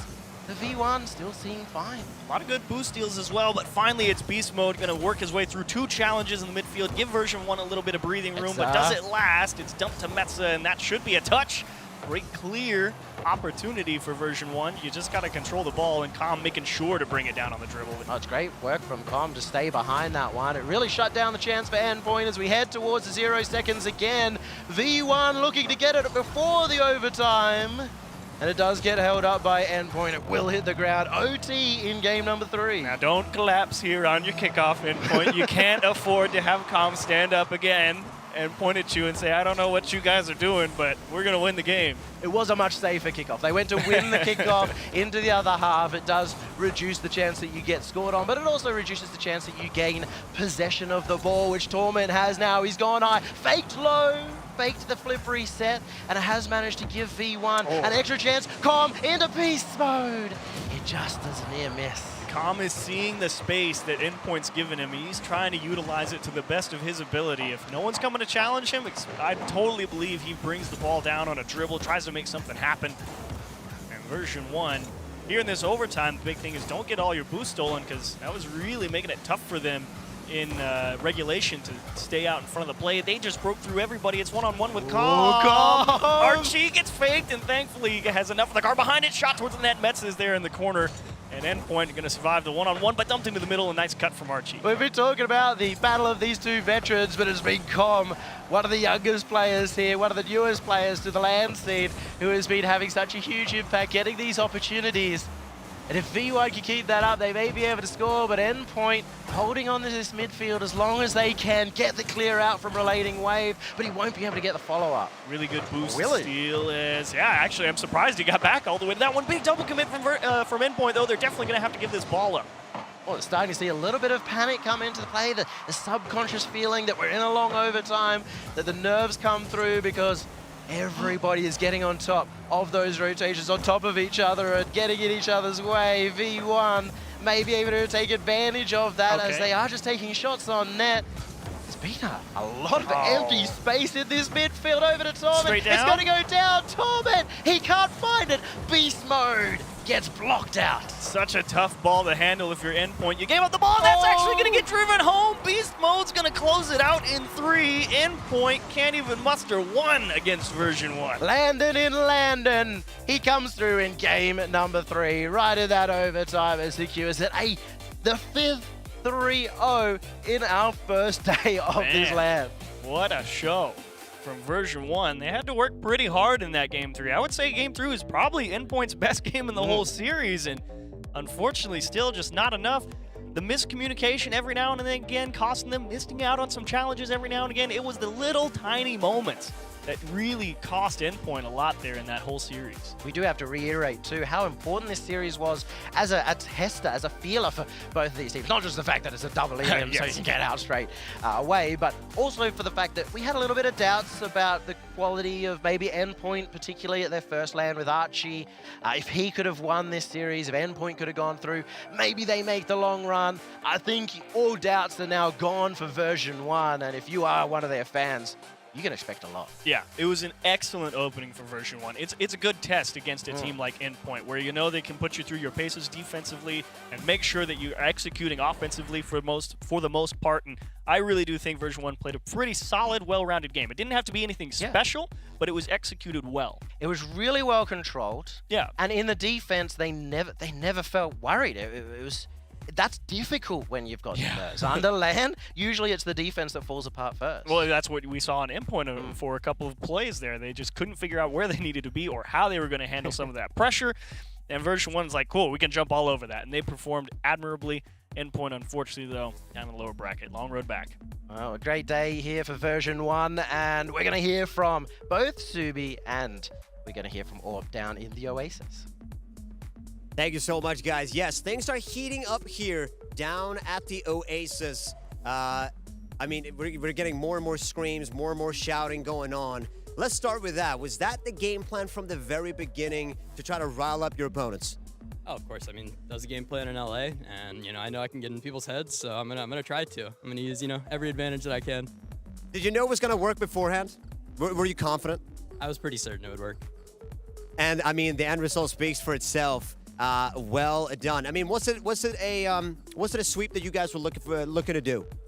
Yeah, I would definitely say so. I would say we were pretty confident going this match. We did our replay reviews over them, and we felt like we know what to do. So, for me, and as I would say, I was expecting a sweep for sure.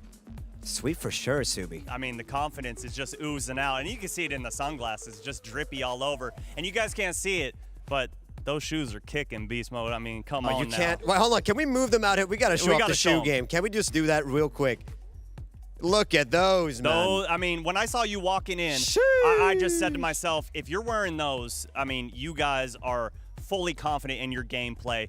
And going back to the psychological warfare that Calm brings out, I mean, Torment, we're used to you having, like, really quiet teammates. Back when you were teamed up with Gimmick, back when you guys were with Cloud9. Talk to me about the difference, having a teammate like this that is so loud, so just animated. What does it do to you? Because I know you're pretty calm, quiet, collected. Does it do anything to you mentally, or does it pump you up?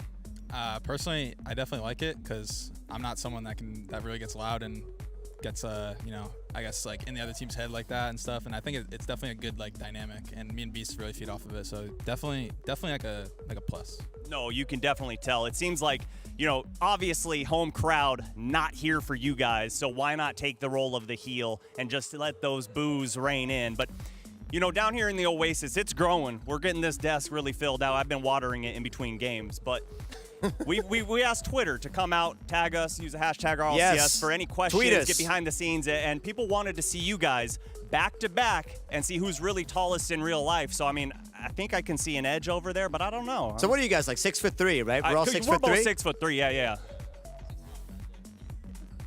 So who is the tallest? Wait, is that us three? Comparing all us three? Yeah. I'm like 6'7", not me. Everybody's 6'3", Yeah, okay? 6'8", Honestly, the takeaway here is that everybody's 6'3". Thank you. Tweet it away. Maybe a European 6'3", but we'll get into centimeters and metrics later on because we got to go to a quick break. But make sure you're not going to go anywhere because don't go anywhere. We've got Liquid up against Falcons. Nowhere.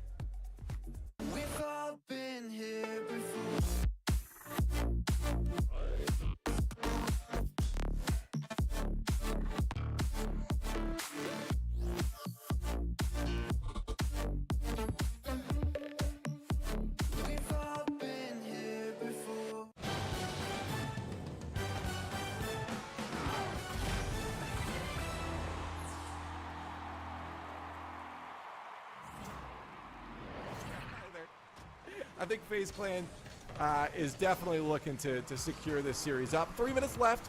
We hope Power can do it. We're here to see everybody shine, but with 2 goals in the lead now, I'm not so sure Power can pull it off. Whatsoever his first killer, he said, give me that demo, because I'm going to put this one in, beating out 2 defenders. Solid play coming in one more time. First killer looking absolutely flawless. This team, I mean, listen, we talked about it. They look so incredible in that regional number 3 that nobody can really be surprised that they're coming out, showing out against this Power roster in such dominating fashion.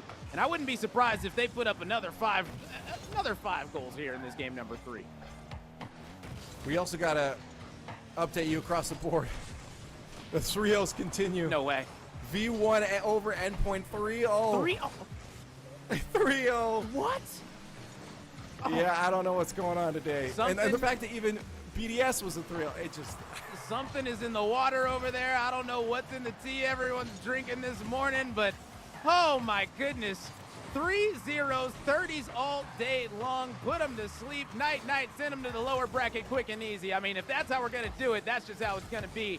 Maybe Power are going to be the next team heading on down there. As FaZe looking dominant here in game number 3. Up 2-0. Up 2-0 in the series as well. I mean, what can you really say if you're Power? You got to be able to put something together here, now, extremely quick. And they've been trying, man. They've been doing their best. Again, I've talked about it. Demos, boost steals. They've been working on it. You saw another demo come out there. They've been playing that physical game. The issue has been that transition out. They haven't been able to maintain that possession, and they quickly get shut down from the speed from FaZe Clan. And that's just no good. If you can't keep possession, how are you going to get plays set up on the other end of the field? I mean, No. Do it to him. Okay, AJ finds the back of the net. Due to, I mean, listen, AJ, like that's just a beautiful play. Like if you've been able to get the bench off the ground like that, you're just not gonna be able to read that one. And that's just AJ doing AJ things. I mean, FaZe, they're pulling out everything right now. Where's the double flip resets into the musties at this point? Where's it at?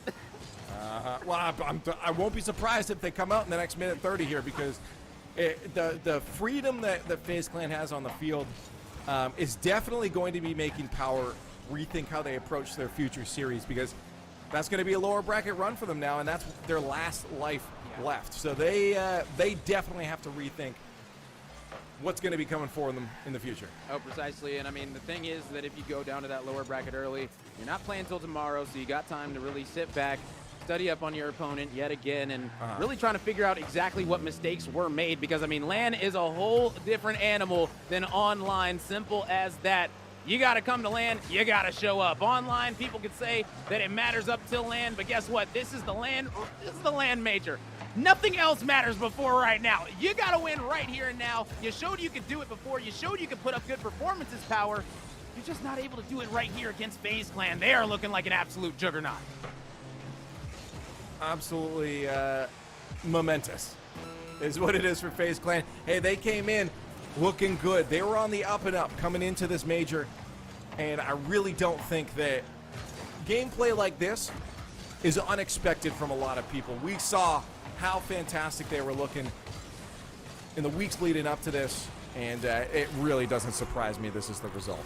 Yeah, and looks like the result right here is going to be a dominating shutout for the side of FaZe Clan. 12 seconds remaining. At this point, Power, you got to be able to try to find some type of positivity heading down into that lower bracket run, because the fact that BDS is down there, anything can happen now. Like, nobody is safe. Final 5 seconds here, FaZe Clan. 4-0 in game 3 on the match point. They're going to secure this one 3-0 across the board. The bracket is 3-0s on day 1 of Landon. And, you know, I'm wondering if it's going to keep that up. I didn't expect it to be this. It's round 1.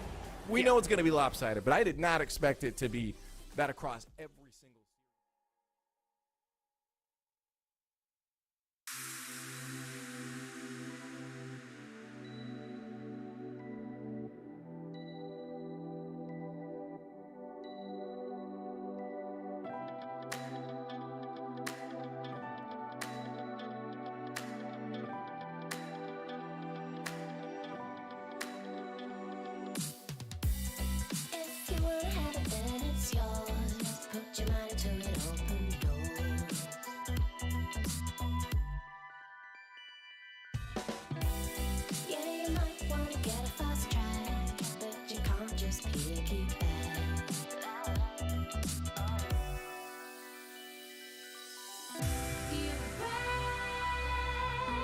than you know it. You're stronger than you show it. You're braver than you know it. You're stronger.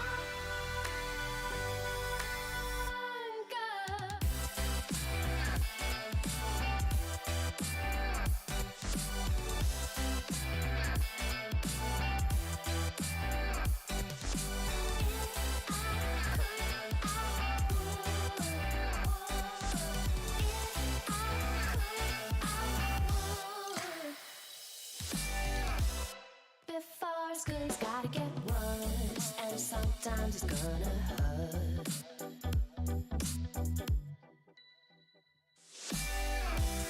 If you're ever gonna get that bad, then you better plan your attack.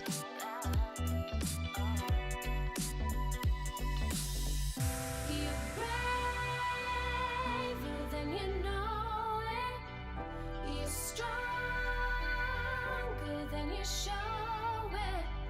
You're braver than you know it. You're stronger.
Moment, all it takes is a moment.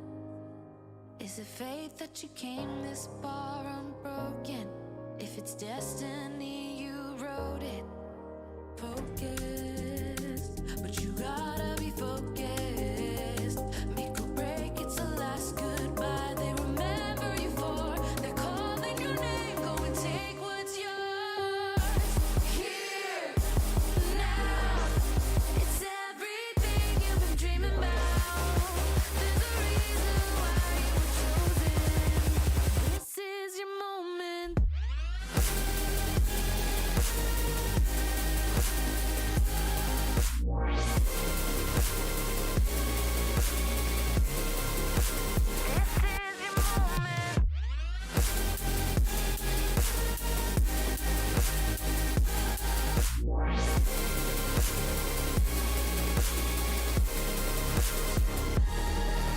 Rise up, you give it all that you got and you rise up. All the stories that tell about the champion who came from the crown. Are you ready to carry it now? Going full speed, never stop, never quit. You're the only one you got to convince that nothing's too far out of your reach. 'Cause all you are is what you believe. Here, now, it's everything you've been dreaming about. There's a reason why you were chosen. This is your moment.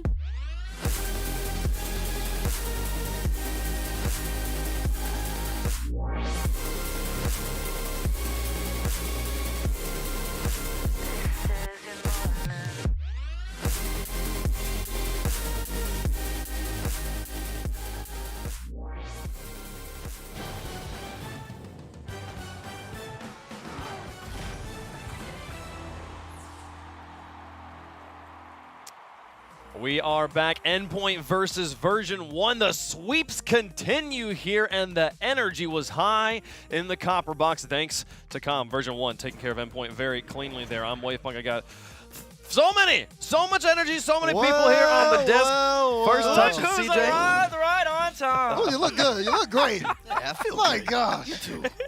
Bates, this is your first time in Europe, right? Oh, most definitely it is. It was incredible being here for Rocket League of all things. It's actually a dream. I can't say a dream of mine, but it is a dream of mine. It's like it's something I would have never expected. So this is amazing to be here. But let me tell you, it's not looking like European home soil is doing much good for some teams.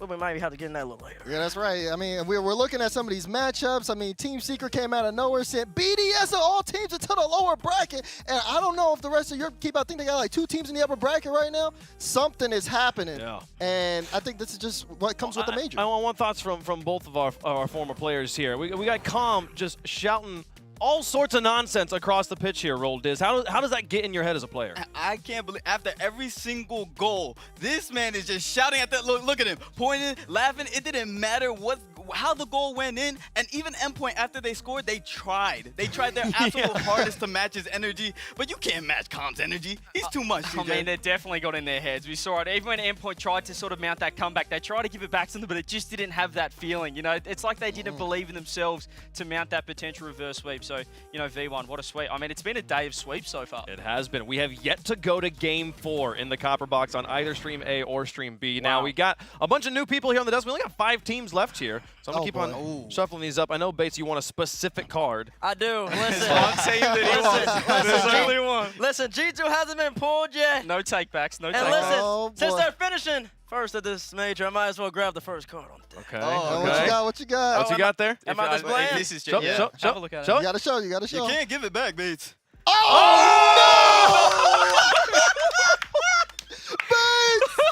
You choked again! Could not be any worse. Listen, let me tell you something right now. This is why BDS is gonna make the lower bracket. No. I'm not here at the top for a reason. That's the reason I grabbed them.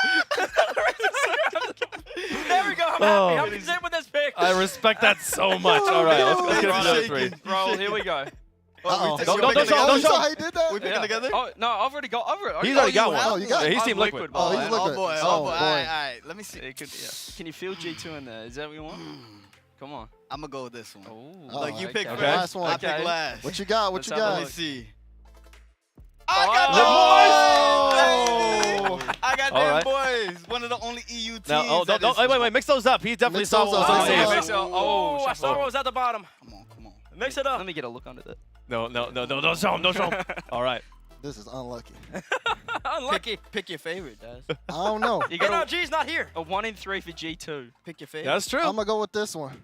Lord help me. Oh. If I get gladiators, Pull it up. He got G2. He got This is what. Let me tell you, G2. They're gonna go all the way. We see Atomic with the ball. No one can stop him. My God, I'm about to be the biggest G2 fan. Base, I'm gonna need the jerseys. I know you brought them with you. Slide them over. Okay, thank you so much. I love it. Chat, you got your caster to follow if you got a team here that's got picked up on the desk. Let's take a look at the bracket, see where these teams are at. We talked about BDS being down in the lower bracket. That is obviously an incredible situation to be a part of. But G2 versus KCorp, going to be a match we'll see a little bit later on. CJ, I mean, what's been the biggest surprise of the bracket other than BDS so far for you? Okay, yeah, well, I was going to say, obviously, Secret.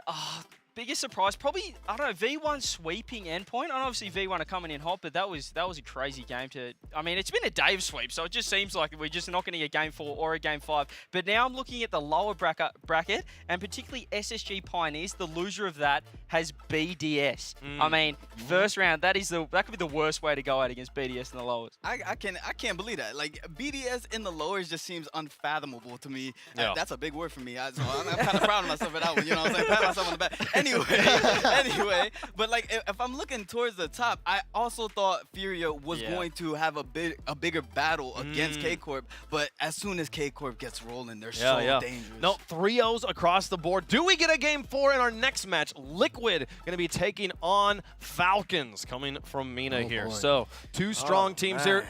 CJ, this is your team versus, I believe, Shogun's team currently. This is me. This is the Liquid boys. And I tell you what, the story, the word going on behind the scenes right now with the other teams is that Liquid is looking unreal. So I'm all on the Liquid train. These kids, they're all 15. They're so young. I don't know what's going on. Are they allowed to be here? How did they get here? It is crazy, but they're here, and I feel like they're just not going to feel the nerves, but I'm all on the Liquid train. No. on the other side of things, I mean, it's crazy. We'll talk about Falcons though in a moment, because for right now, it's time to meet Liquid.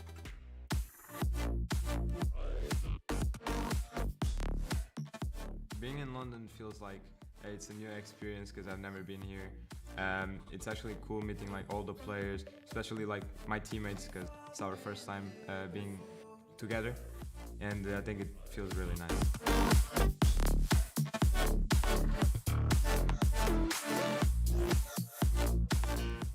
We are feeling really good as a team. Like the environment is really good. Like we fit into each other. Like we have the same humor. Like we do lots of jokes between each other. We understand each other perfectly. So everything is perfect. That's something that'll keep us afloat. Don't walk too slow. We can't keep falling deeper again. I think teams should fear us a lot because they are not expecting us to do really well. But we're gonna surprise everyone because we are really consistent. We don't have like weak links in our team. Like every of our players can like pop off.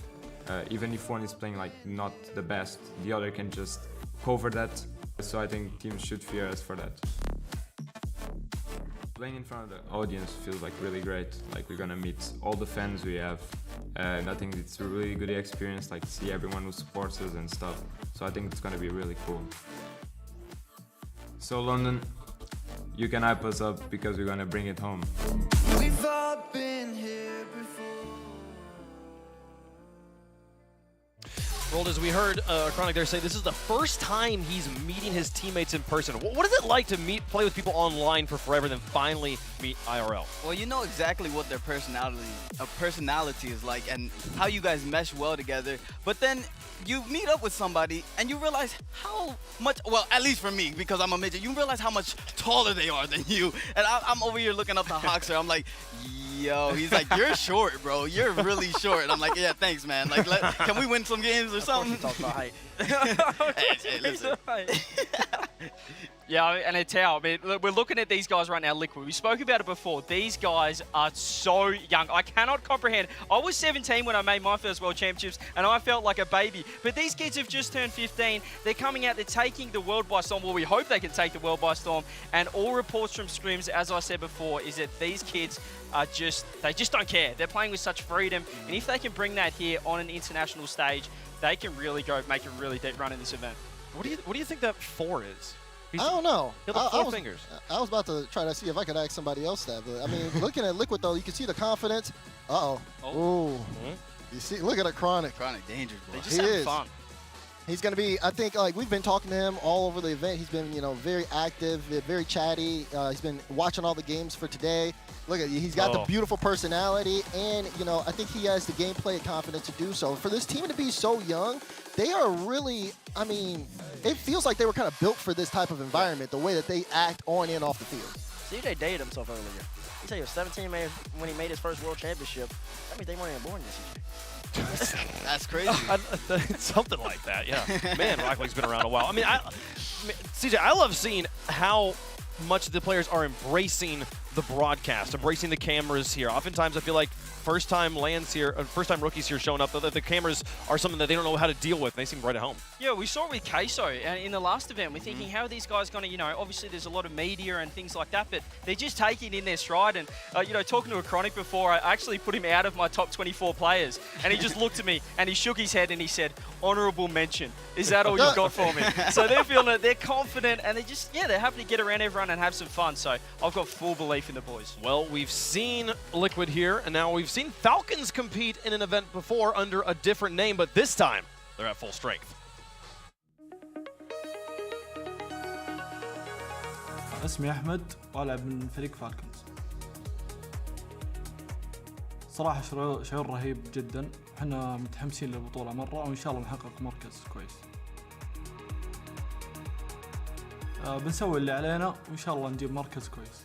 صراحة أهمية الميجر هذا إنه يعطينا مركز كويس بالووردز، فلازم نجيب مركز متقدم بالبطولة هذه، فإن شاء الله نسويها.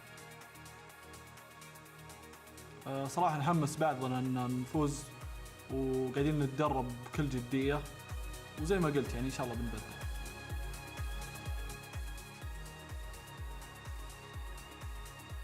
صراحة كلنا نحمس نفسنا بنفسنا، لكن أنا الصدق أحب يعني أخلي التيم يكون متحمس بزيادة بالجيم. لأن هذا أول لان لنا عالميا، فممكن بعض الأفرقة تخاف مننا وحنا من الأفضل فرديا.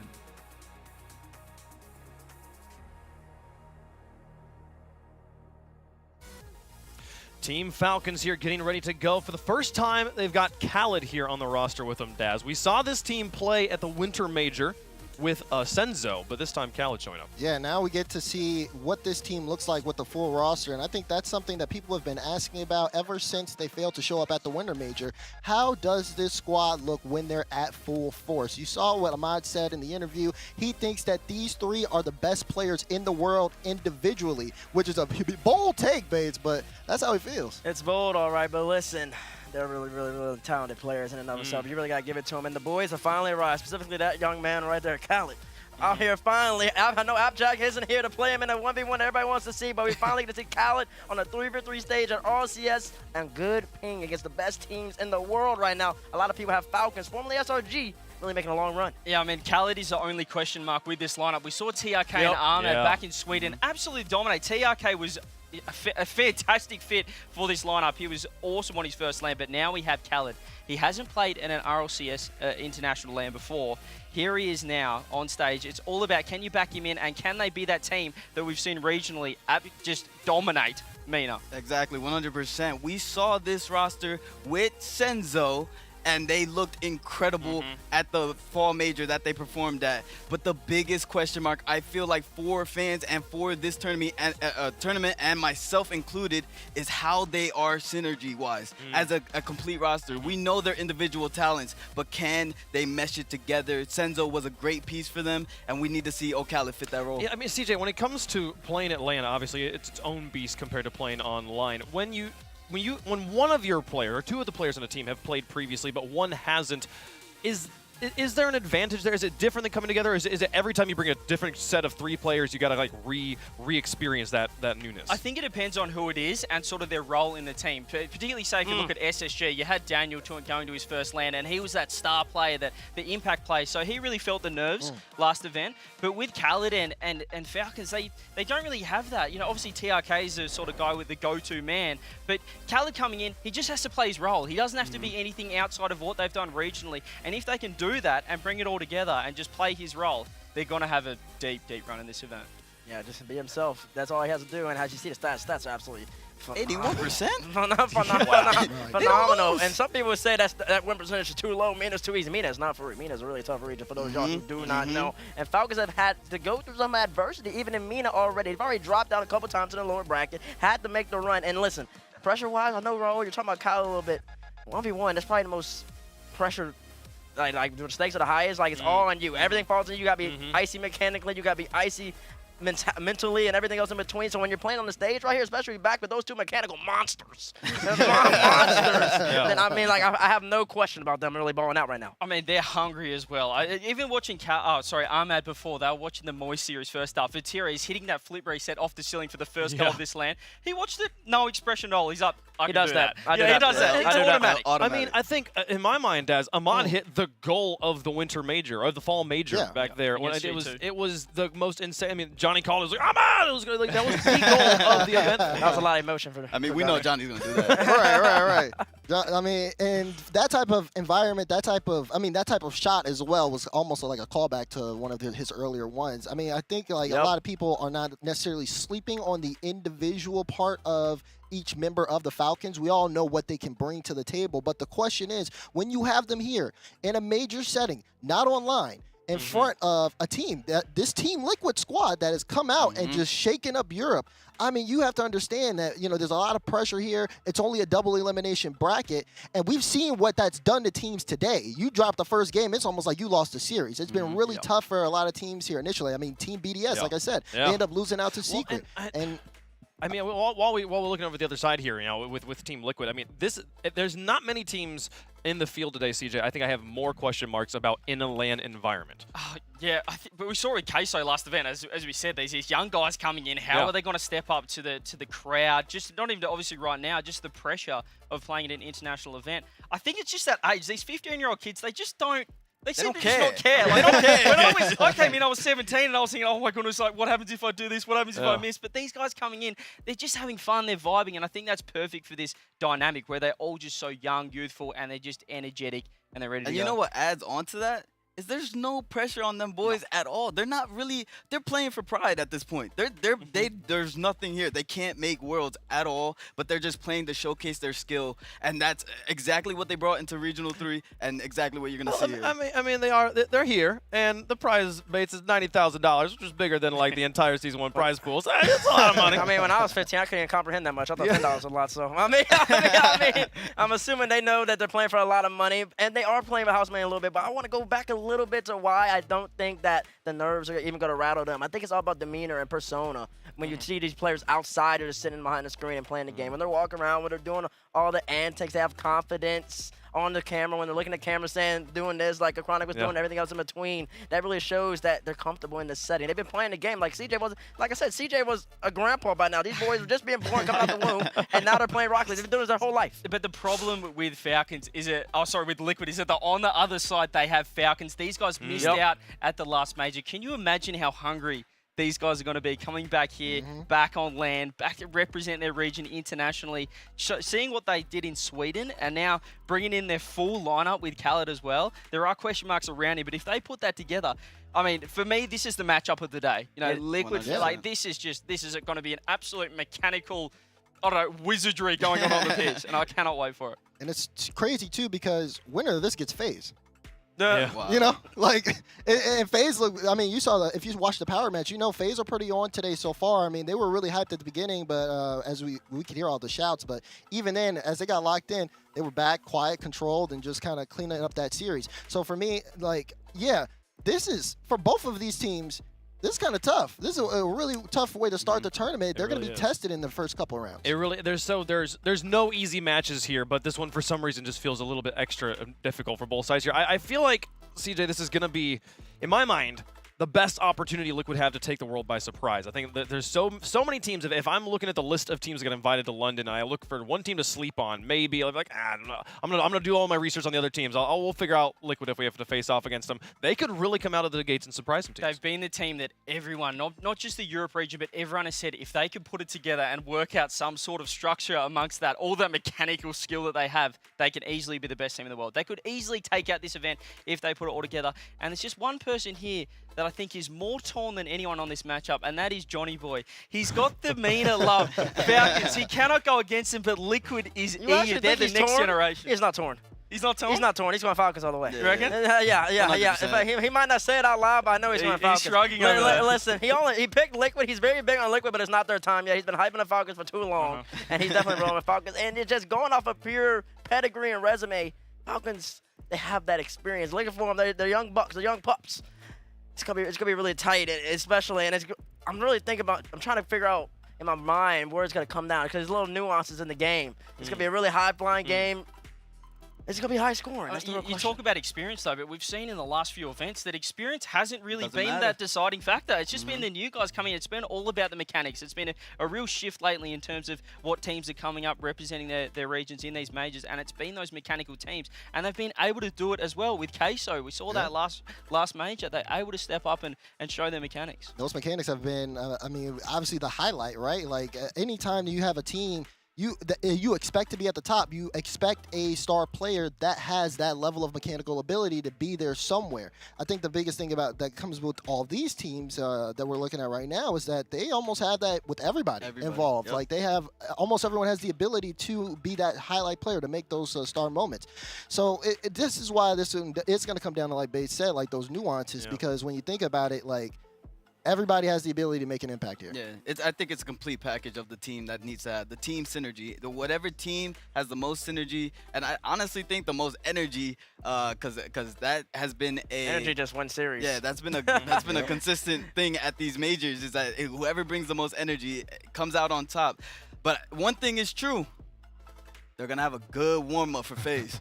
Well, I wonder, Raul, obviously there's been a small tech hiccup there. They're figuring that out. We're going to get in the game as soon as possible here. If just weird question, but would you prefer to be on the team that's dealing with the tech issue or the team that's waiting on the other team that can't seem to get their stuff together?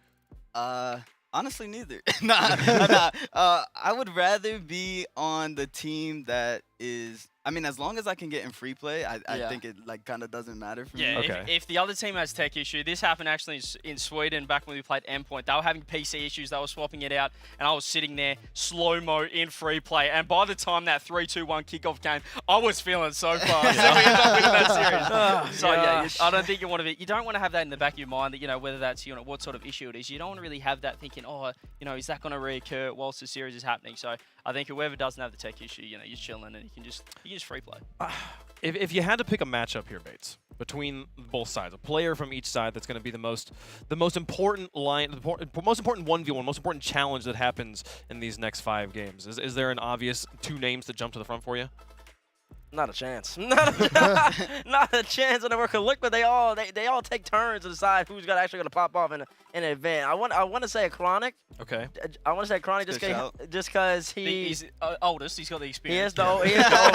But also just consistency purposes. In that perspective, he's probably the most consistent out of all of them. But they're like all neck and neck. For Falcons, it's a little bit easier. You're definitely looking more so towards TRK. TRK really balled out in the fall major. But it's a little different when he's playing with Kylan. When he's playing with Senzo, Senzo's way more of a team-oriented player. He's always looking for passes. He's always looking for setups. Senzo understands that, listen, I'm not as mechanical with these guys, but Kylan's a different player. So it really comes down to if Kylan and TRK maybe might bump heads, especially when you're playing a team like Liquid that's really mechanical up in the sky and putting a lot of pressure on you. Well, I think you bring up a good point. Like, CJ, who takes the back line on Falcons when you have 3 players this strong? Well, I think Khaled has to lock it down. I think just purely because it's his first event. Like when he's coming in now, he just has to play his role. We talk about just being a role player. I think that TRK and Ahmed will be like, look, we've been here before. We know what to do. We've got this. I know Johnny does talk about Khaled. He has played a lot of LANs regionally, but this is a different story. This is an international event. So I think he can just hold it down. However, perhaps if they do lose the first game and they're not playing well, then he can step up because that's the beauty of these 2 teams. I can't really think of very flexible. I can't really think of any other 2 teams in this event that are just 3 guys. Any of them could easily be the star player, and they all have similar mechanics to each other. And looking at Liquid, speaking to even Jimmer from Power, I know that everyone likes bringing up the scrim results because everyone talks about the pre-major scrims and talking about Liquid. They said these guys are just different gravy. These guys are just better, and everyone else that's been even, but Liquid have just been too good. Well, let's get into predictions. I believe all the issues are sourced out, sussed out, something like that. That's the phrase here. Let's get into it. Let's see what you guys think at home. #TL, #Falcon, #FLCN. Liquid's going to get more votes production just because it's so much easier to type. Let's go down the line here. Dazzer, who you got? Oh, boy. This one's definitely tough. I'm a real strong believer in Falcons, but I think from what I've seen today, I'm going to go Liquid. I'm going Liquid on this one. I think the young guns are going to really start to take it to Falcons. I think it'll be close, though, 5. Dab me up, boy. You feel me? Like, I'm going to go... See, I promised the Chronic one thing. Wait, you just dabbed him up and then you're not just give me Liquid too? Listen. I promised him one thing, and it was to not put pressure on him. So I'm going to go Falcons. Liquid. Falcons. What? There you go. I mean, it was a 50-50 matchup until I drew the only team that's going to be taking this whole event out, and it's going to be Liquid. If they play well, they might not drop a game this whole event. These guys are on a different level, I'm telling you, when they put it all together. But can they put it all together, teammates? Let's be real here. There's actually 3 Liquid picks right here, Raul. I don't know why. Production. Can we change that, please? And not pick Falcons. Wait, leave it up there, please. So I'm going to go and pick Falcons. You know why? Because I think they really are 3 of the most mechanical players in the game. They've proven it in their own region. There's a reason they went 9 for 9, and they're about to show us on the London stage that they're here to stay. This is the first time they've ever been here. A collective unit. Wave, I know you're rolling with Bates. Just go ahead. Put 2 Falcons up here because we got Khaled on the stage for the first time. Of course, I'm predicting Johnny's Falcons smiling to in the win background this one. somewhere. My goodness. The players already chat. What did you think at home? Let's see here. Let's go. They found a way to press 5 buttons. That's what I'm talking about there. Falcons going to be the fan favorites in this one. And what a match it is, folks. I'm so excited to get into this one. Let's get back down to the field. We've got Liquid on one side, Falcons on the other. Do we get a Game 4 in London? Let's find out.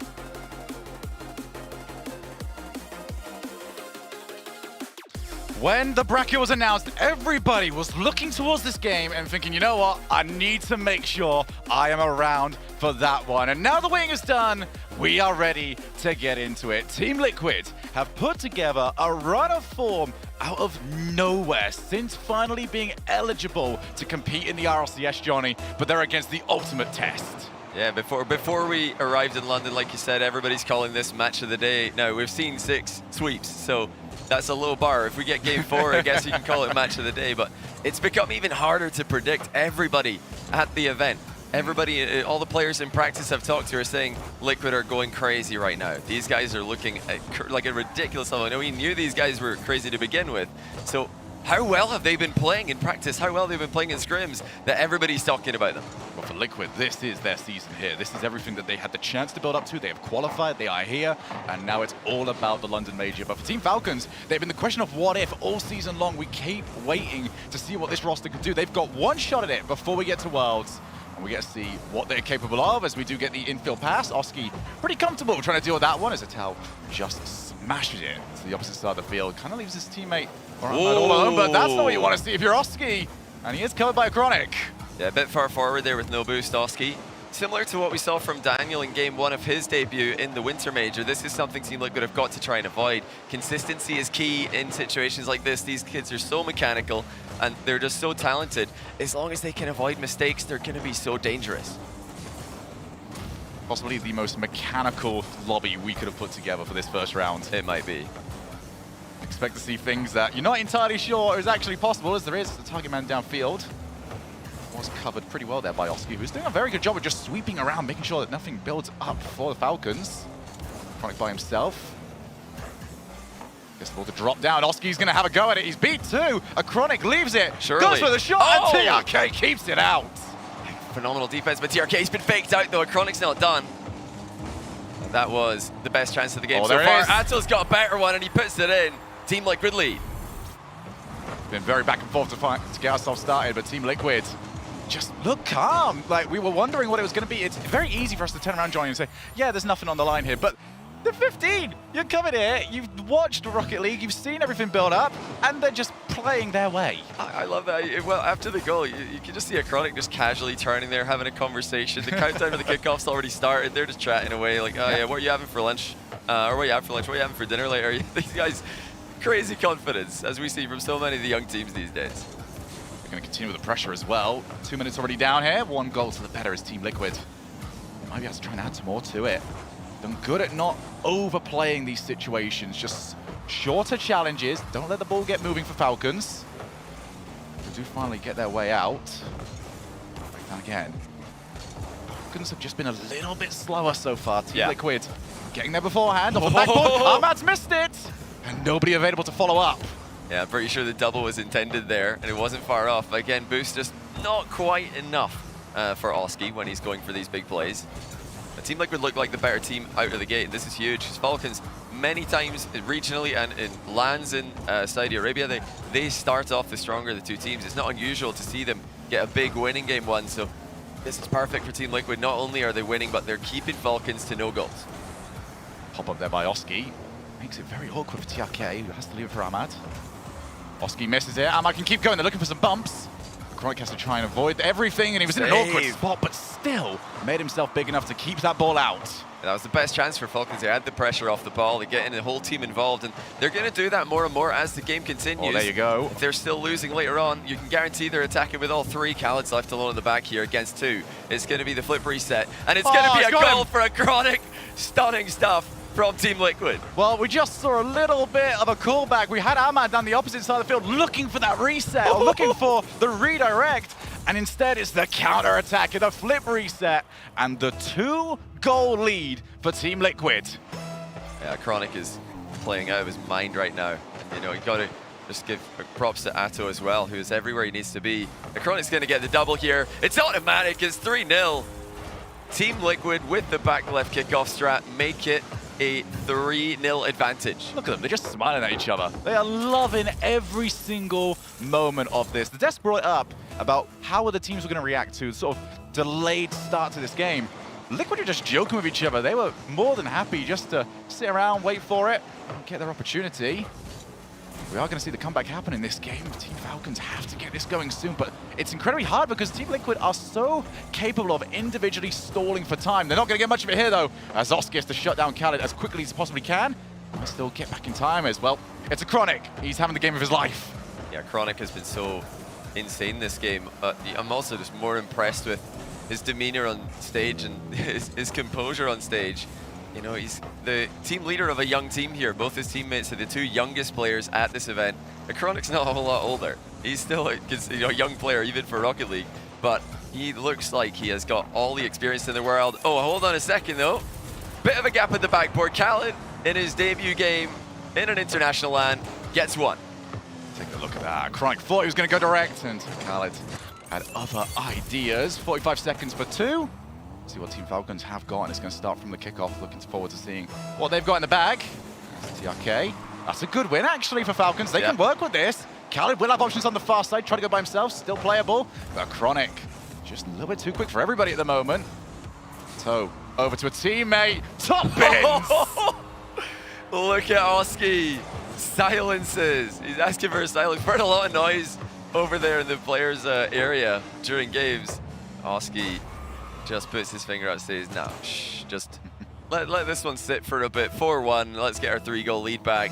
Game 1 is Liquid's, surely at this point. Yeah, V1 earlier on were heavy metal, then this has just been classical art we've got from Team Liquid. Very to the point, very precise, and a very complex riddle for Team Liquid or Team Falcons to deal with here. This game looks like it's more or less out of the window now. Falcons just want to find something. Ato managed to find his own teammate. Last push here, but this one is done. And it is up to Falcons. If we are going from the same rhythm we have had all day today, then this is Team Liquid's to lose from here on out. It has only been sweeps. Falcons need to try and buck the trend. Yeah, and can they? I really wonder, can they? After starting so slowly here, they tend to be a fast team out of the gate, and they've clearly been second best in terms of pace, in terms of the precision mechanics. I think we only saw one early slip from Oski this whole game, and he finishes off the game with a top corner stunner. So clearly, no nerves carrying on into this game. You know, I made the comparison to Daniel at the Winter Major. You've also got to remember Daniel was able to elevate his gameplay. In Space Station, we're able to elevate his gameplay. So I'm expecting similar things from Team Liquid here.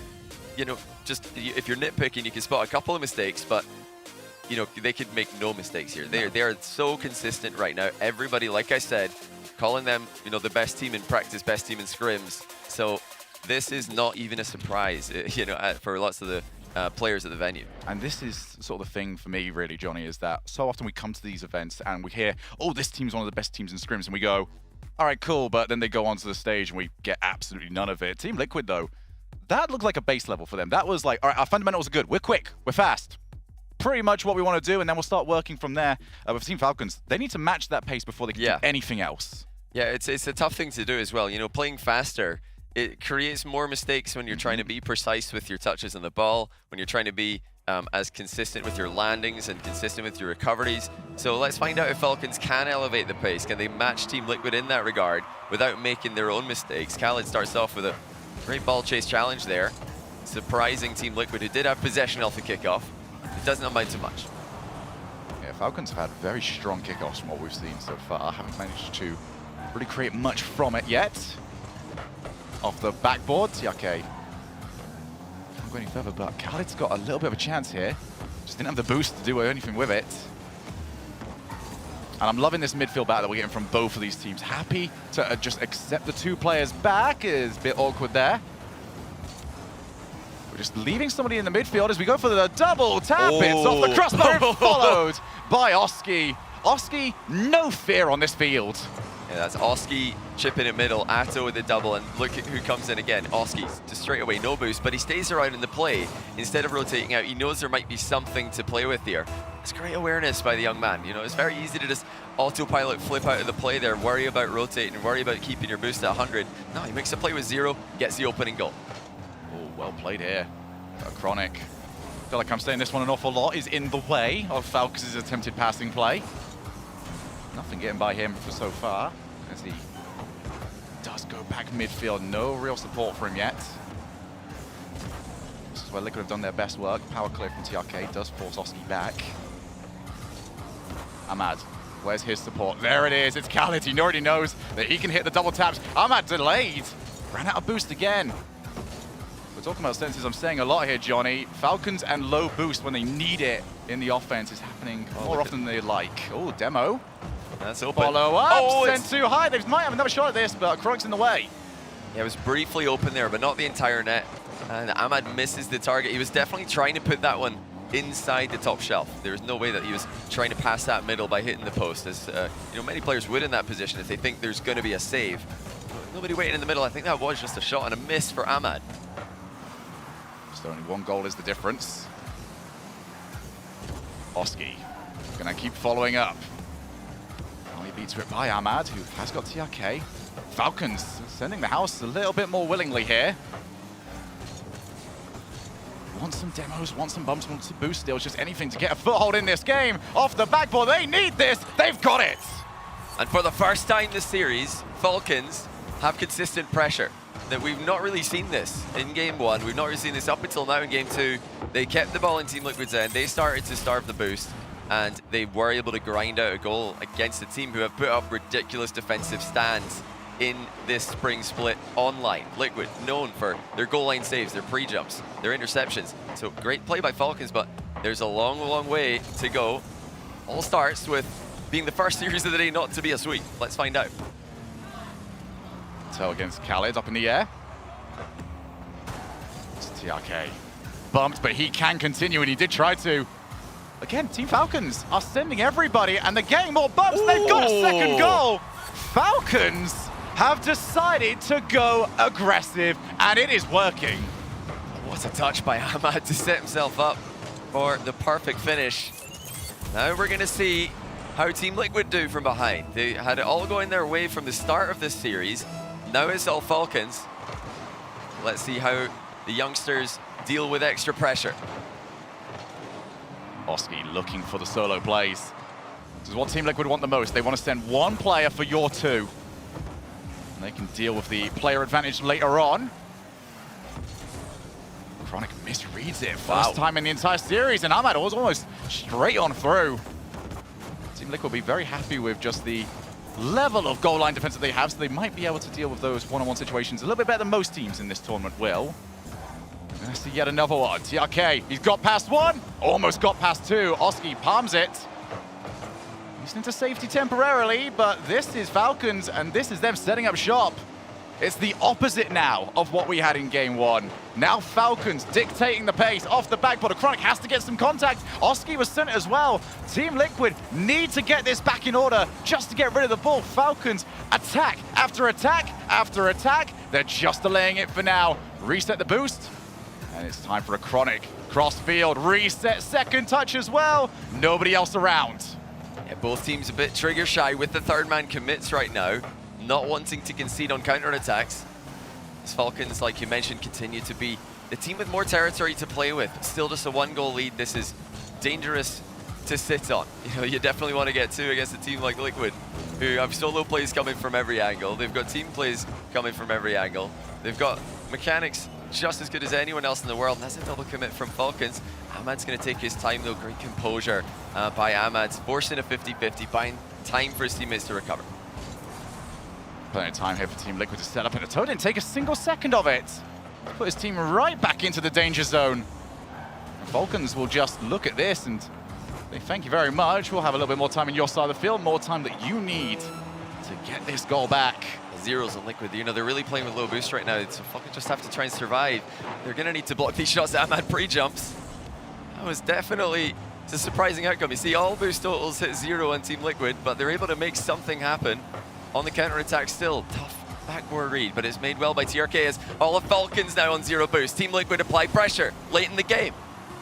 Atoe's going to be tasked with trying to keep this one up. Moves on in, he's got Chronic in support. Is he going to look for Khaled? No, he doesn't. It's a booming clear by Khaled. All the work to do now. And Falcons have got some more boost to their name. A Chronic, back to Atoe, off the backboard. Khaled once again cleans up. Nobody else around. And we, for the first time this major, don't have a sweep. They've done it. They've brought an end to the streak, and it might just be a change in the direction of the wind or something, because Pioneers have just taken down Space Station on the B stream as well, and there's no way they're sweeping SSG. So I think for now at least, we might be done with sweeps since Falcons really stepped it up there. Starting down 1-0 down, so it looked like it was just going to be more Team Liquid, more sweeps maybe. But Falcons, they really elevated, and after they scored 2, we saw an uncharacteristic miss from Chronic, who looked like he couldn't make a mistake earlier on in the series. And for the first time, actually, this entire tournament, it feels like games 2 have always been like a 3-0, 4-0 kind of thing. It's not just been a gradual, oh, you've lost by a goal sort of thing. It has always been relatively fast going downhill for the losing side. So for Falcons just to get that win on the board in the manner they did it, they were the quicker team by the end. The same sort of thing we were saying for Liquid earlier on. And for Liquid, right, time to see whether or not in that playbook there's a plan B. I think they dealt with the pressure well, though, at the end, Falcons. You're only sitting on a 1-goal lead. It's so tempting to just go up as third man for, a coin flip of a chance. It's so tempting in these situations, but Falcons are very actually experienced in these situations. They played a ton of LANs within their own region against the same competition that they win against online. So they're actually very practiced in these situations. Ahmad at the end of the game showing a lot of composure as well, just bringing the ball down, giving TRK and Khaled time to recover. They're not panicking at the moment. So I'm liking what I'm seeing from both teams. This is, for now, it's living up to expectations. We called it the match of the day, at least when you saw the bracket draw. And based on the fact that everything else is sweeps, I think so far it has been. He's somewhere between a double and a shot there. Didn't get either.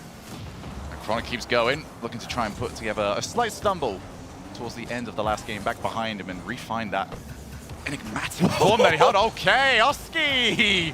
I don't think he's too happy about that game loss, Johnny. Yeah, he really went for that one as well, dodging late. And Team Liquid, so far proven that they can bounce back from something going wrong. They are really gunning for it, and every game so far has been Liquid faster out of the gate. They've scored first in both. They'll score first for the 3rd game in a row. Falcons completely run dry on boost and cannot get the ball clear. Yeah, Falcons just did not get that one covered whatsoever, and it's a bit of a goofy one to be given away over to Team Liquid, who, for all that they were trying there, what we got from Oski, probably not quite how they imagined getting their first goal, but here we go. Falcons have had the better of the kickoffs, They've done and it's finally led to a goal. And the man who gets the best clip in defense, best clip in offense, every single event he chose. Sometimes you just got to play it simple. 50-50s it in. Ahmad with the mechanics, but not the flashy ones. 1-1. Another great regain by Falcons. Both teams have boost starved each other so well. That's a great little bump there by TRK. He couldn't play the ball after cheating close, but he played the player and knocked him out the play. Good block as well. Can't find the follow-up shot. Very little time to really set up for it.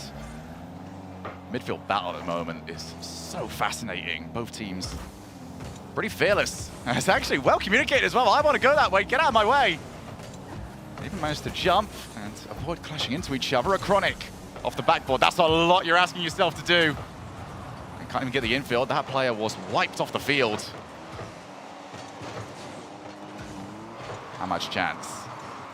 Doesn't have much support. It's been difficult to do. That's a good pass, though. Oski's going to consider it. Khaled with TRK up in support. That play's not really over to anyone, though. Toe's going to be pretty happy just to take back control. This is dangerous. Ato's got a flip here, but Ahmad does the thing that every lead challenge should do. He plays the ball. He's not getting faked out there. That's his #1 priority. Both teams continuing to play at a very even level as the closest match of the day just gets all the more tense. Almost halfway through game 3. No one wanting to overcommit. No one wanting to make any mistakes. Mistakes do happen more on LAN, so smart thing to wait for, you'd think. Both teams not making any for the other to capitalize. Most mistakes happen during your very first LAN, but has not been the case. Both of these, all of these new players really proven themselves impervious to potential plights of former players. That's a great 50. Oh, that's not anyone left, though. So I was going to try and follow her, or at least give the impression that he wants to give it a go. Okay, for Ahmad, sets it up. Khaled wanted to consider it, and he has got the shot, delayed it, and let the goalkeeper go flying. I think Ahmad was just disgusted at his own pass there. Looks across the kid. Was that me? Oh. Was that me who just faked a shot, popped it up for the third man to come in? You bet it was. That was great comms. And what awareness by Ahmad to know that Khaled would be close enough to play that before the goalkeeper, who was right next to him, right in front of him. And this guy's stepping up once again. You've showed us that he's got the level in the fall major, and he stayed at it all the way until spring. 2 minutes to try and get this goal back. Falcons, demo after demo at the moment. Not letting Liquid set up their rotation at all. Atal's back right in. And as far as Ahmad, who blasts the ball over towards Oski. Falcons figured something out at the start of game 2, and they have run with it ever since. And for me, a lot of it is not only how aggressive they are willing to be with their players, but how they're rotating them back out, aiming for Team Liquid players. They want to get another player, as TRK bustling his way down the field. Wow. Might have a chance to set up. Oh, Gets it down, and no one else on his team thought he could. I mean, how many players are you going to go past? They're thinking, TRK, you've just dribbled 2 players, let the third man recover. You've gone past him again. It's just walking through everybody with fakes and 50s. Hard to imagine that he was going to get the ball past so many players there. In fact, he did. Falcons so far have shown an ability to deal with adversity that we haven't seen from anyone else today, and we've got seasoned LAN teams here at this event who have been crumbling under pressure. Furia swept, BDS swept down to the lower bracket. These are teams who have been playing at LANs all season, and now they're under so much pressure in the double elim format. Everybody knows how brutal this is. Falcons, up until now, come back 2 games in a row to lead. Still, there's time for Liquid. How can they create a realistic opportunity? Falcons might actually have a 2-goal lead here. Ahmad's reading that. Makes it look automatic, makes it look easy. Look at the emotion as well. It's all Falcons right now in game 3. Yeah, so it's less of a question of can Ahmad score it, and more of a question of does he want to add some more spins to the car on his way over to do it. 3-1, 31 seconds left on the clock. And Team Liquid, after a very good game 1, looks second best ever since. The best bounce back that we have seen, and it has come from Team Falcons. Off the backboard, this might be yet another. So we did at least see it away temporarily. If they don't find some play off this, and this game is gone. Yeah. And they need to get the ball at the very least. As you can see, Chronic try to pre-jump just to get something on for his team. They're losing every single challenge, however, even the ones that they're not just being outright beat to. And there we go. Team Falcons, double match point. And Europe really struggling to keep teams in this upper bracket. What a comeback once again. You know, conceding the first goal 3 games straight, but showing that it doesn't really bother them. They're just going to keep on grinding out goals. Immediately after conceding this game, Ahmad's got a 1v1 play after a close cheek kickoff goes in their favor. He's calm. He's chilling. He just 50s it through the goalkeepers, expecting him to flick it in the top corner. They see the nameplate Ahmad and they're thinking, well, that's probably going to be some kind of air roll shot, some kind of flick. No, he just 50s it in. You know, they've been really careful with what plays they choose to make. Look at the boost on that first goal. Team Liquid, when they can get Falcons into their own half, so good. They are able to break them down. They can force Falcons to be boost starved and then find a way through. So I think that's the win condition for Liquid here, is just try and go for those big boost starved plays where they're keeping Falcons pinned back, and eventually their mechanics are gonna do the talking. Goals will come, but you know, you gotta be so careful in those situations not to overextend, because as soon as you let Falcons start coming back into the midfield, they're apparently free now. They've found a way to avoid that game 1 domination that Liquid put on them. It really has, for me, the main battle I'm seeing is both teams trying to figure out what to do with that third man. Falcons have got this sorted now. They know when they want to send everybody. For Liquid, it's been a little bit more of a guessing game. They're not sure when they can get a big enough win against Falcons to get that extra player up, because it might not be worth the risk, because we do have the backboard, and Chronic sees his shot saved. Yeah, nice read by TRK. He understood that the double was, in fact, quite a tough angle there, so he just prioritized recovering, getting a challenge into the second shot. Oh, there might be a bump on this one, though. Khaled somehow avoids it. I mean, that bump looked pretty good to me. As he flew in front of the ball, Team Liquid continue to hunt for that goal. They're looking to steal a boost there, but it wasn't there to be stolen. Now it is. Who's going to get it in the back corner? It looks like it did go to a Falcons player. You can see how spread out everybody was. The Falcons, it's immediate! No hesitation. Just send Ahmad and watch the ball go in. TRK with the late flip reset pass. Oski's worried about the shot. Ahmad knows different. Finishes it off 1-0. Quick update for you on the B stream. It's a long overtime game 2 between SSG and Pioneers, who are 1 goal away from going 2-0 up on SSG right now. So many upsets, so many crazy results coming in the upper bracket. They've actually they've gone and done it. Pioneers lead by 2 games, but we've got action on the A stream as well. Falcons looking for their 3rd straight game. What are you saying? No chance of another sweep? Yeah, I did. I did say that. That seems to be the way it is to fate for Team Liquid. Want our attention back on them. Lads, you've got it. TRK thought he was lofting the ball safely into the corner. Chronic had other ideas. Drills it into the middle, and Oski was there for him. Team Liquid are also able to regain from 1 goal down, just as Falcons did in the previous 2 games. Can they work this into a lead now? So we haven't seen them looking in an advantageous position since game 1 late in a game. You know, they start strong, now they've got to finish strong. I think it's the moment now where you start to look towards the players either side of a Chronic. He's had his moment, but I think he's been a bit read now by Team Falcons.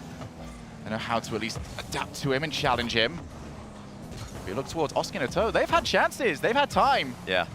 Just haven't quite put together the finishing touches on, well, let's be pretty blunt here, incredibly difficult place.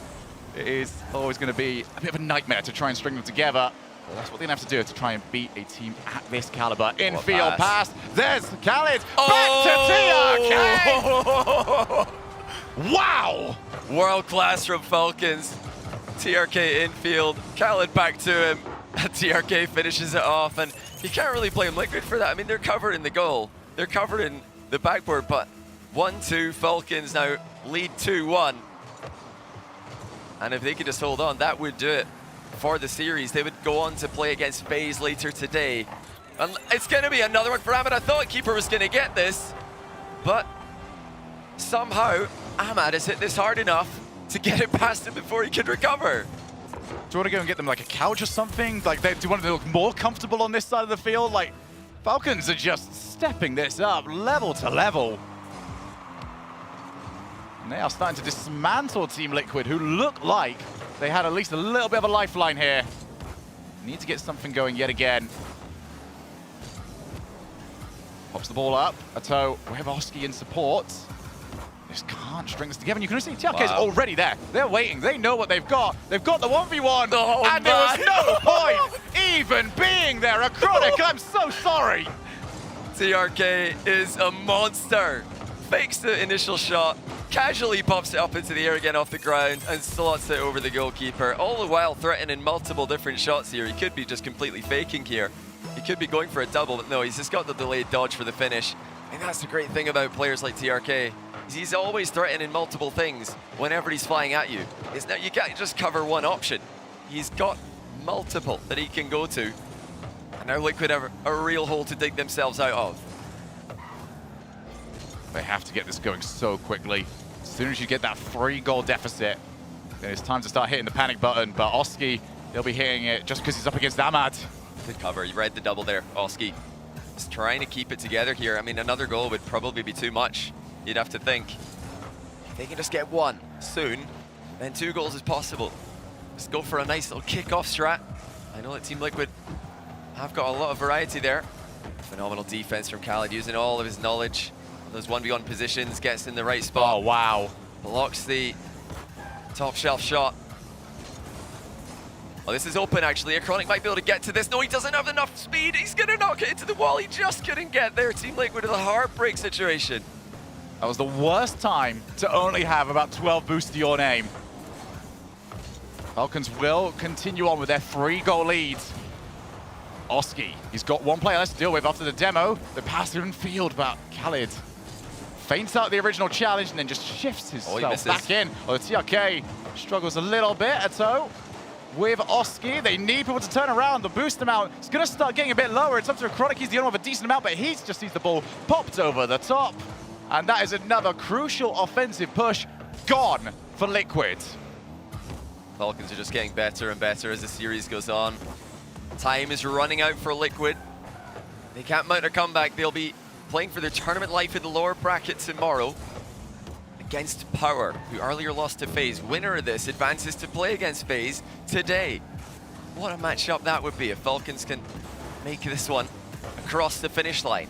And it looks like they will, to be honest. They're not putting really any feet wrong here. They're not making anywhere near enough mistakes to allow Liquid 3 goals, far less concede them. Oh, wait a minute. Actually, a little bit backwards to the player, though. Another ridiculous goal. This one went through everybody. With Khaled in the way, if you pick anyone in the world to 50-50 the ball safely there, you'd pick Khaled, but sometimes even the great Khaled loses a challenge. 2-goal game. And just like that, a little bit of hope there for the Team Liquid. See what they've got off the kickoff. Again, Falcons have won every single one of these for quite some time. Hang on. As it looks to go backboard, Khaled pretty happy just to take control of this, get the ball to the opposite side of the field. Oski clattered into on his way forwards. Can't find the infill pass either. Off the backboard, they need to get rid of it. The pressure still on from Falcons. Yeah, time's gone. Oh, yeah, That's that'll do another it. And Ahmad re-establishes the 3-goal lead, and Falcons look to be moving on. You know, I think he's probably quite happy that this probably winning goal is less dramatic than it was in Sweden. It didn't need a 0-second one this time. With 15 seconds left, Liquid need 1 goal every 5. What a comeback by Falcons. They were down badly in game 1. They were trailing in game 2. They were trailing in game 3. But unlike any other team today, they've shown that they can bounce back from adversity. And I've got to say, in my opinion, it's all that LAN experience they've had within their own region. They've been doing this. They've been winning LANs. And, you know, a lot of these LANs aren't really talked about. Their online results are known, but they've been winning LANs against the same teams they've been dominating online. And it shows. I mean, that was unreal how they looked at Liquid smacking them and thought, nah, that's fine, we'll just go next. Like, no other team's been able to do that today. Yes, and for Liquid, it was working out so well. They were the quicker team by a margin, we might add. But the moment that advantage went, there was never anything else. They tried a couple of mechanics, those weren't going in. They tried to get quicker, that wasn't happening. They couldn't quite figure out when they wanted to send their 3rd man.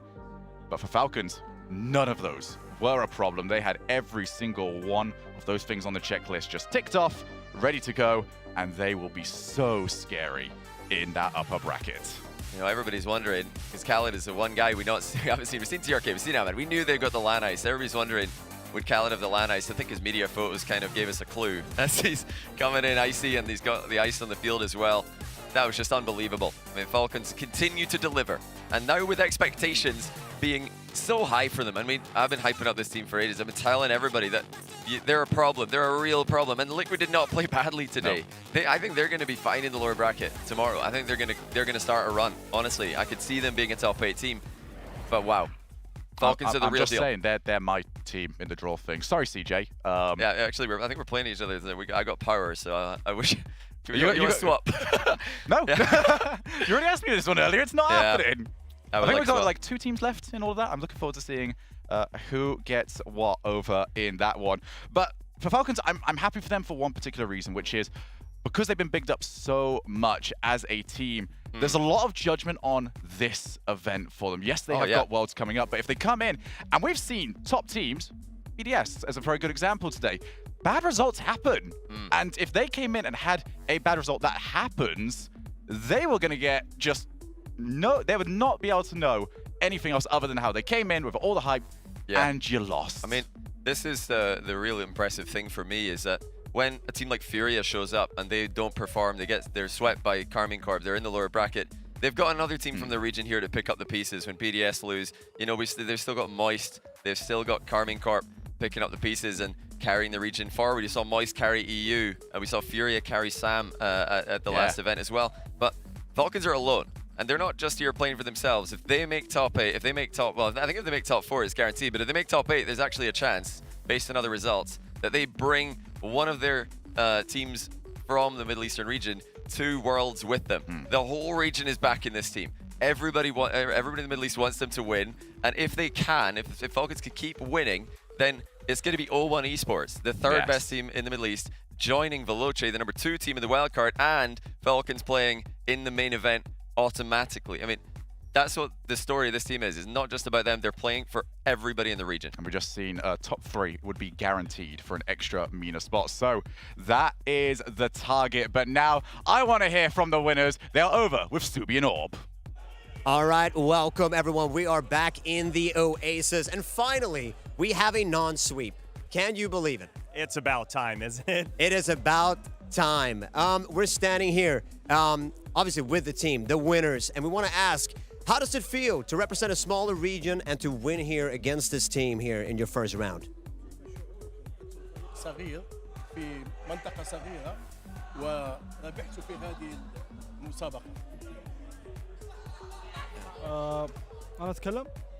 صراحة فريق ليكويد مرة كويس ويعتبر توب 5 EU، لكن صراحة بدعني أعطينا أفضل ما عندنا عشان كذا قدرنا نفوز.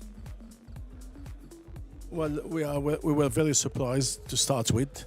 Also, we came from a smaller region, and we haven't competed quite a lot. We didn't have enough experience, but we shocked ourselves and we surprised ourselves so far.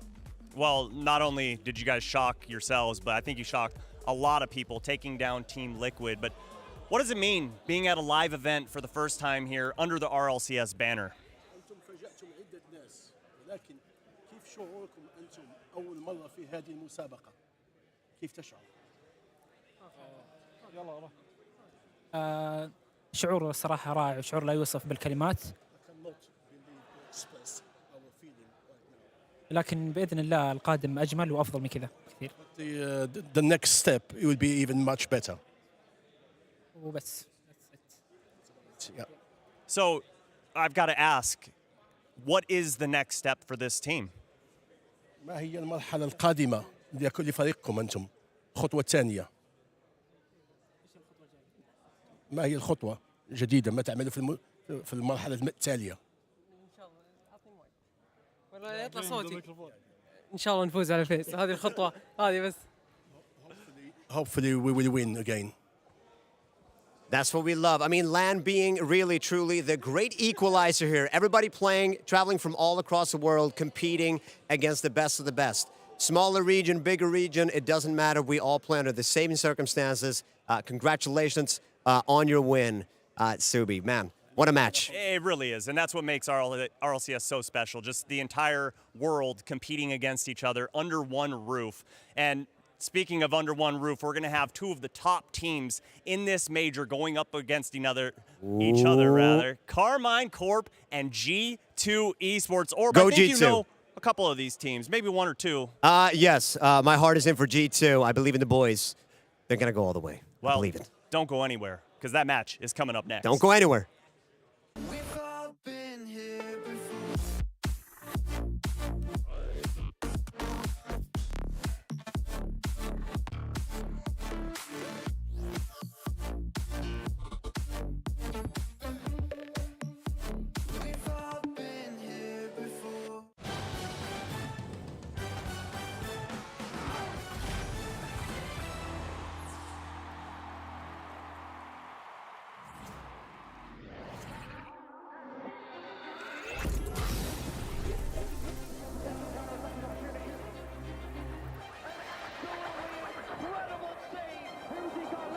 The World Championship is where the greats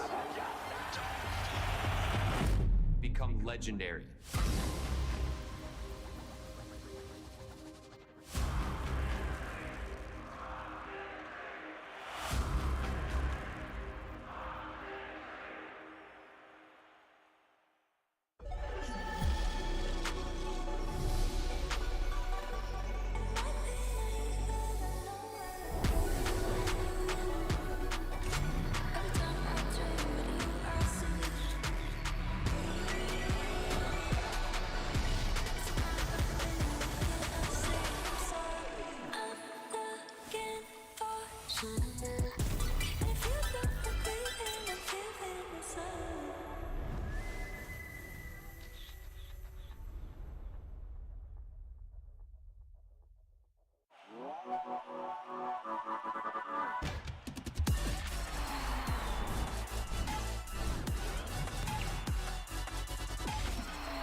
the challenge. He gets past 1, he gets past 2, and we go to game 5. Reddle's able to take it all the way down, doing bad all by his lonesome, carrying that one on in, and nobody's able to stop that one. 2-1 victory coming in for Space Station.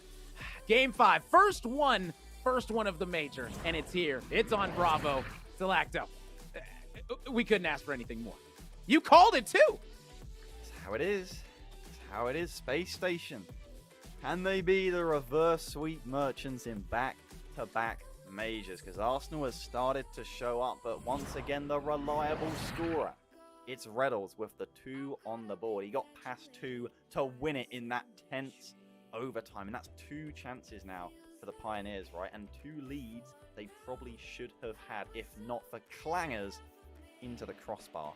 That sort of regret looms heavy, and you need to brush it away. You need the fresh slate, because Space Station are steamrolling into Champions Field. I hope they're not going to ruin the grass too much. Seriously, we need to watch it, because you know they're going to be comfortable, they're going to be hungry, and they are rolling right now. Champions Field, where legends are made. Let's see if Space Station is going to be moving on in this major, or if Pioneers are going to be able to save their date with Team Secret in round number 2 of the upper quarterfinals.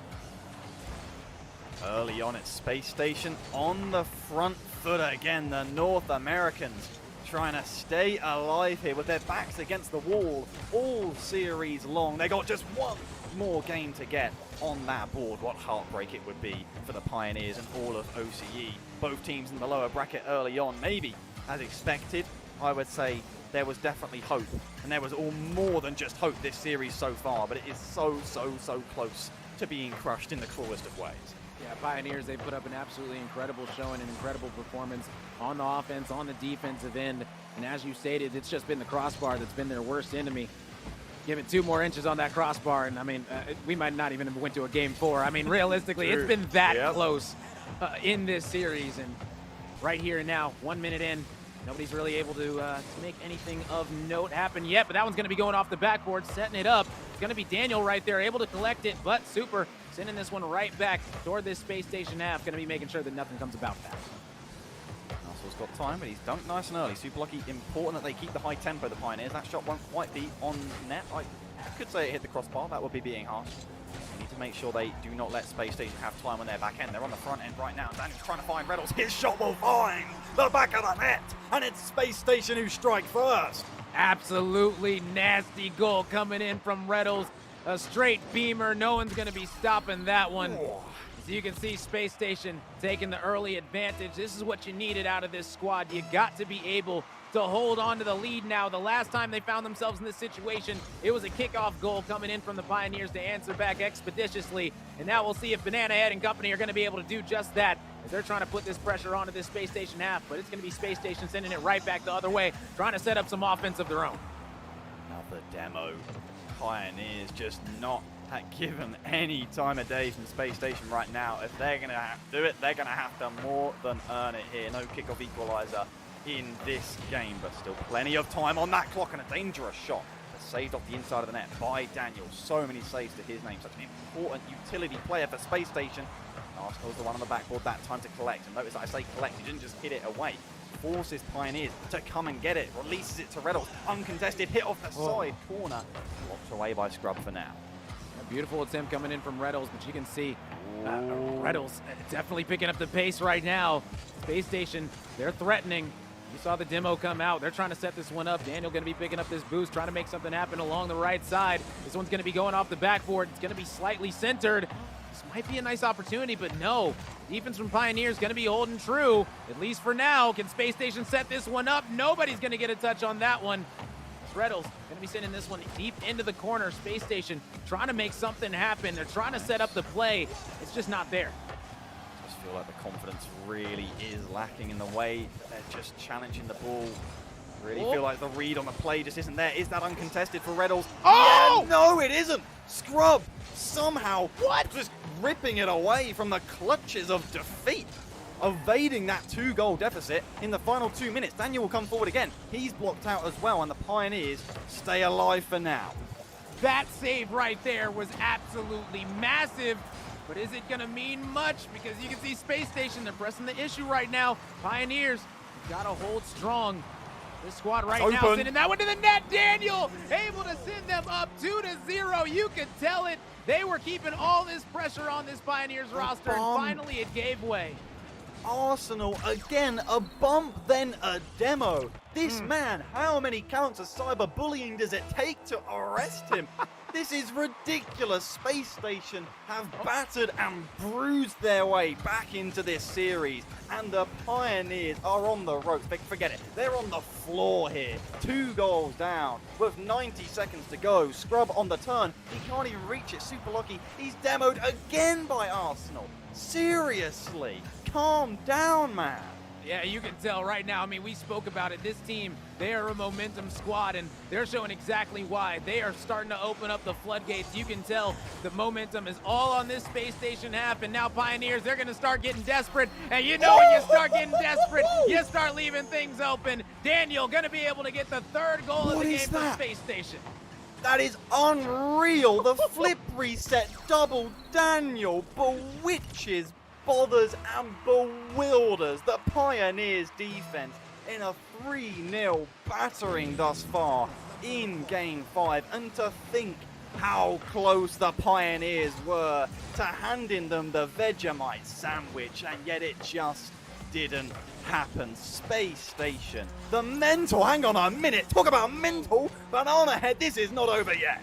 Yeah, Banana said, hey, wait a second, still 48 seconds left in this one. We're not out of it just yet. Don't start those celebrations.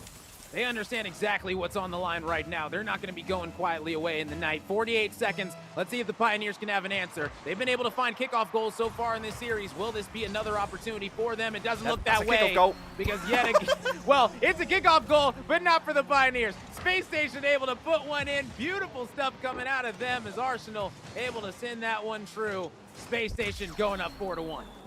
And he's got to be composed to put that in under pressure, proving that he can indeed hit the ball well, not just opponents, restoring the 3-goal advantage. Pioneers, this is into miracle territory if they want to avoid their lower bracket date with Team BDS. My goodness, what a series that will be tomorrow. What a showing that the Pioneers have put on, but you can't help trying to escape this inescapable feeling of heartbreak for them. Like, I'm elated. It's such a bittersweet feeling, right, Rome? Yeah. What a reverse sweep from Space Station, but it's tinted by this pain. This pain felt throughout all of OCE. They were so close to doing it. OCE, they almost had themselves one, but not gonna be the case here. As Space Station, they're gonna be winning your first Game 5 of the RLCS Spring Major in dramatic fashion. Reverse sweep at that. And that's going to be Arsenal, Daniel, and Reynolds moving on.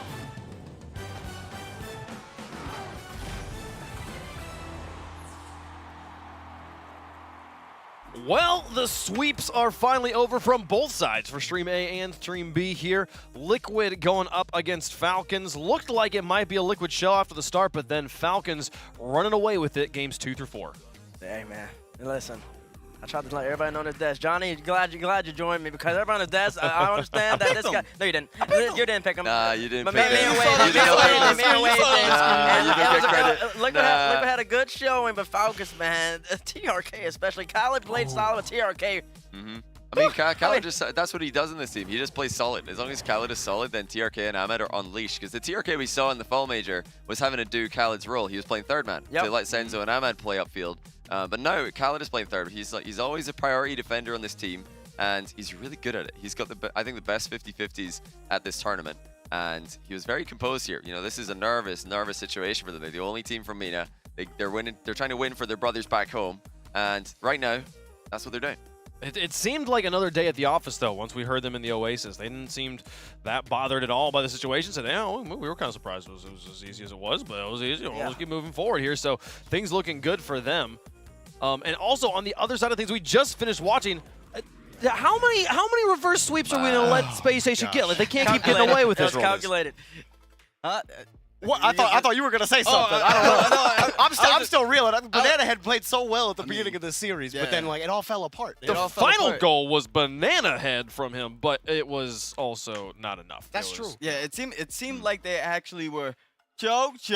Oh. But nah, I gotta give it to them SSG boys. At the very start, you could hear it in the background. Chrome was the only one shouting. And that was so rare. I was like, Arsenal, Reddles, they gotta step up. It seemed like Daniel was the only one on the field for SSG mentally. And then as they get the reverse sweep going, Reddles kind of stepped up. And even at the end, you hear the energy coming back up for them boys. And I think SSG might have had the best of scrims the past couple of days. I think that might have messed their mentality just a little bit. But once they learn back in game 3, once again, just like they've had to do against Dig, once they learn that they can take a game, once they start screaming, and once they start hearing some Shaka Arsenal and Slater Thomas.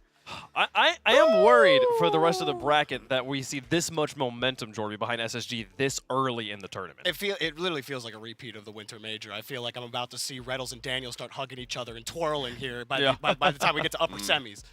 You know who's on desk right now? So I got a question. What's the question? No, Johnny's gonna say it's a Mickey bracket again because BDS lost. He's gonna say it's a Mickey bracket again. Yeah. So what were you gonna ask though? So if SSG. Oh, are SSG getting a Mickey bracket? That's what you're asking. I mean, I don't think so. Secret are there we a good go. team. Secret That's are actually what I a good like team. to hear. Okay. I mean, no, you can't call it. I mean, I'm the person who's saying that you guys are calling Envy qualifying a Mickey run. I'm saying no because they beat the guy who beat the guy. So now that's what Space Station have to do. They have to beat the guy who beat BDS, and that was Team Secret, who I think played really well. So Team Secret, it's about to happen right now. So they're going to play that out, and we just saw Secret beat BDS. So they're clearly playing well. Same day. Space Station had to really fight for that against Pioneer, so... Big math energy. No, that's a legit win.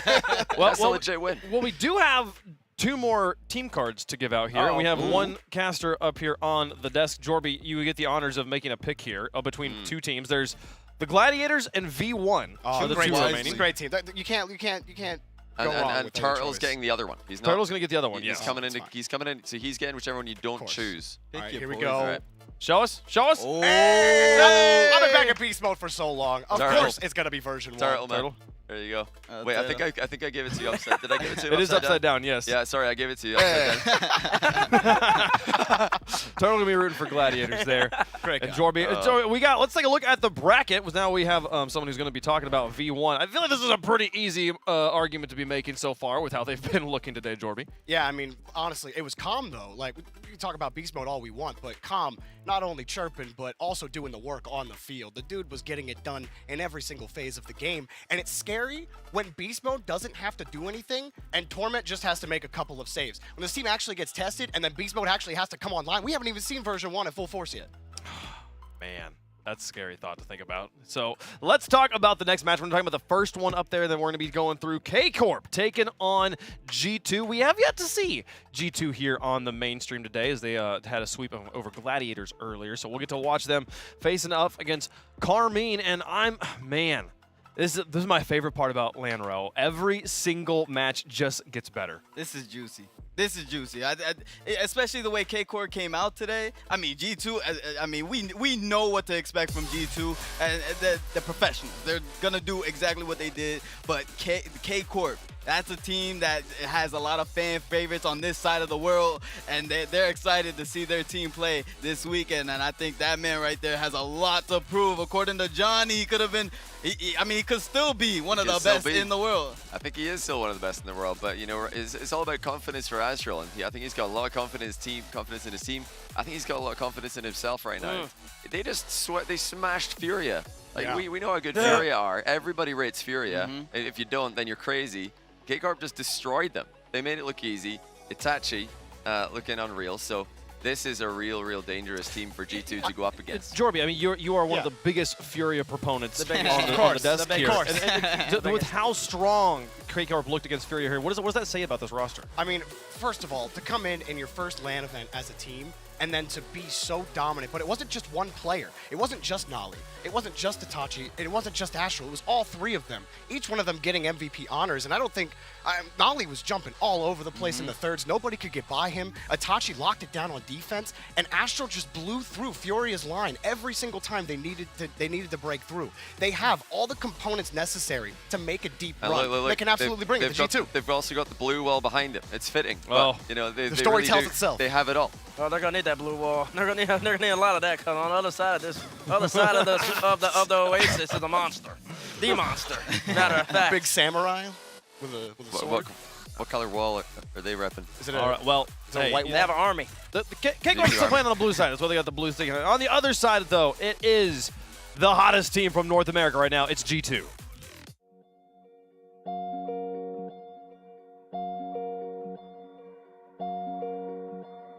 My name is Chicago, and I play for G2 Esports. We want to have fun. We want to enjoy the moment, so we don't look back in 3 months and be like, wow, we just wasted our time stressing too much over winning. But we definitely know we can do well if we play our game, and I think we're just looking to keep striving and keep making forward leaps for this tournament and for Worlds coming on later in the year.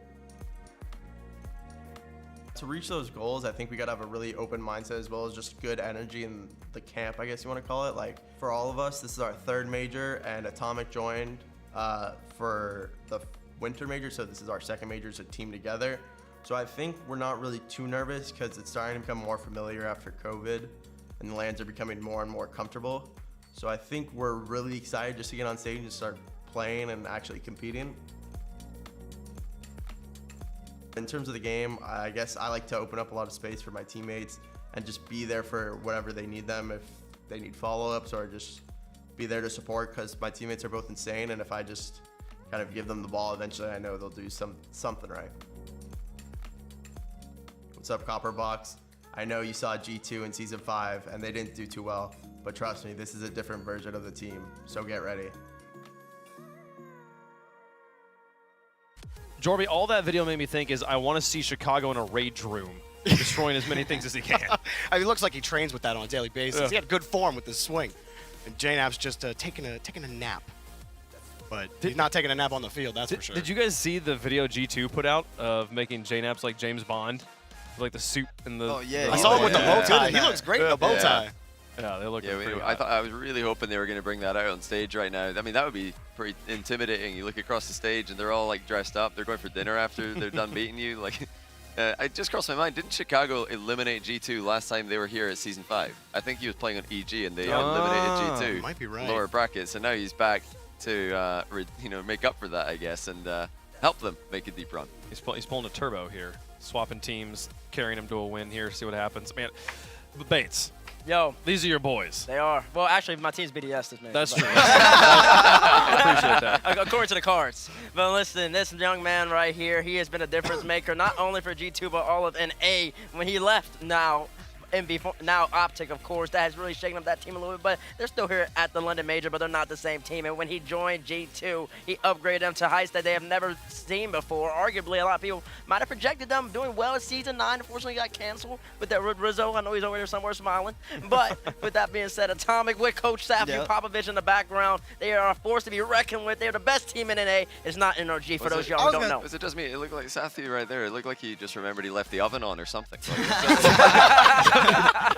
Is he okay? He's in deep thought. Listen, you got to strategize to beat KCorp, man. Nah, he's always thinking. I was gonna say we don't mention Coach Popovich, Matthew enough. Like I think him and OpTic joined pretty much at the same time, and this completely new dynasty of this new G2 army that Bates is always talking about. And and they're just a completely different roster with these 2 additions. I mean, are they just going to be hitting a wall though, the blue wall? Is that the question? You know, like how big does an army have to be to beat a wall? I mean, a wall doesn't really feel. It doesn't feel pain though. It's a wall, T-Bates. So, like, what's an army really going to do to a wall? What's an army bring? What can your army swing? I don't know. I don't know what the G2 army has. In the Oasis? In an E for everyone world, what can they really do battering to ram. a wall? You know, That's true. They bring peace, love, and tranquility. And the wall just like and the wall dissolves. That's what they bring. The wall goes to dinner with them. My goodness, I don't know. Johnny. This is a crazy situation, though. A wonderful opportunity for G2. It's rare that we see a team get a win at a major and then come back in what we consider to be peak form. The possibility of going back-to-back at RLCS majors is so small for teams. I feel like it happens so rarely here. Yeah, I mean, all-time Rocket League history, there's very few teams who have done that, and for them to do it in the modern era is even more ridiculous. So they're really setting themselves up for greatness if they can keep this run going. And as we all know, it is much easier in double elimination to do it through the upper bracket. Facts. These days, it is a lot harder to go lower bracket than it was back in the day, where teams were just, they were easier early on in the tournament. These days, nobody's easy. If you're in lower bracket, you're in big trouble. So it's a long road ahead of loser here. The winner is top 6 guaranteed. That's where G2 want to be. Well, let's get into predictions and see who you guys at home think is going to take this one down. The Army's always big, but G2 versus KC, hashtag KC. If you are part of the blue wall here.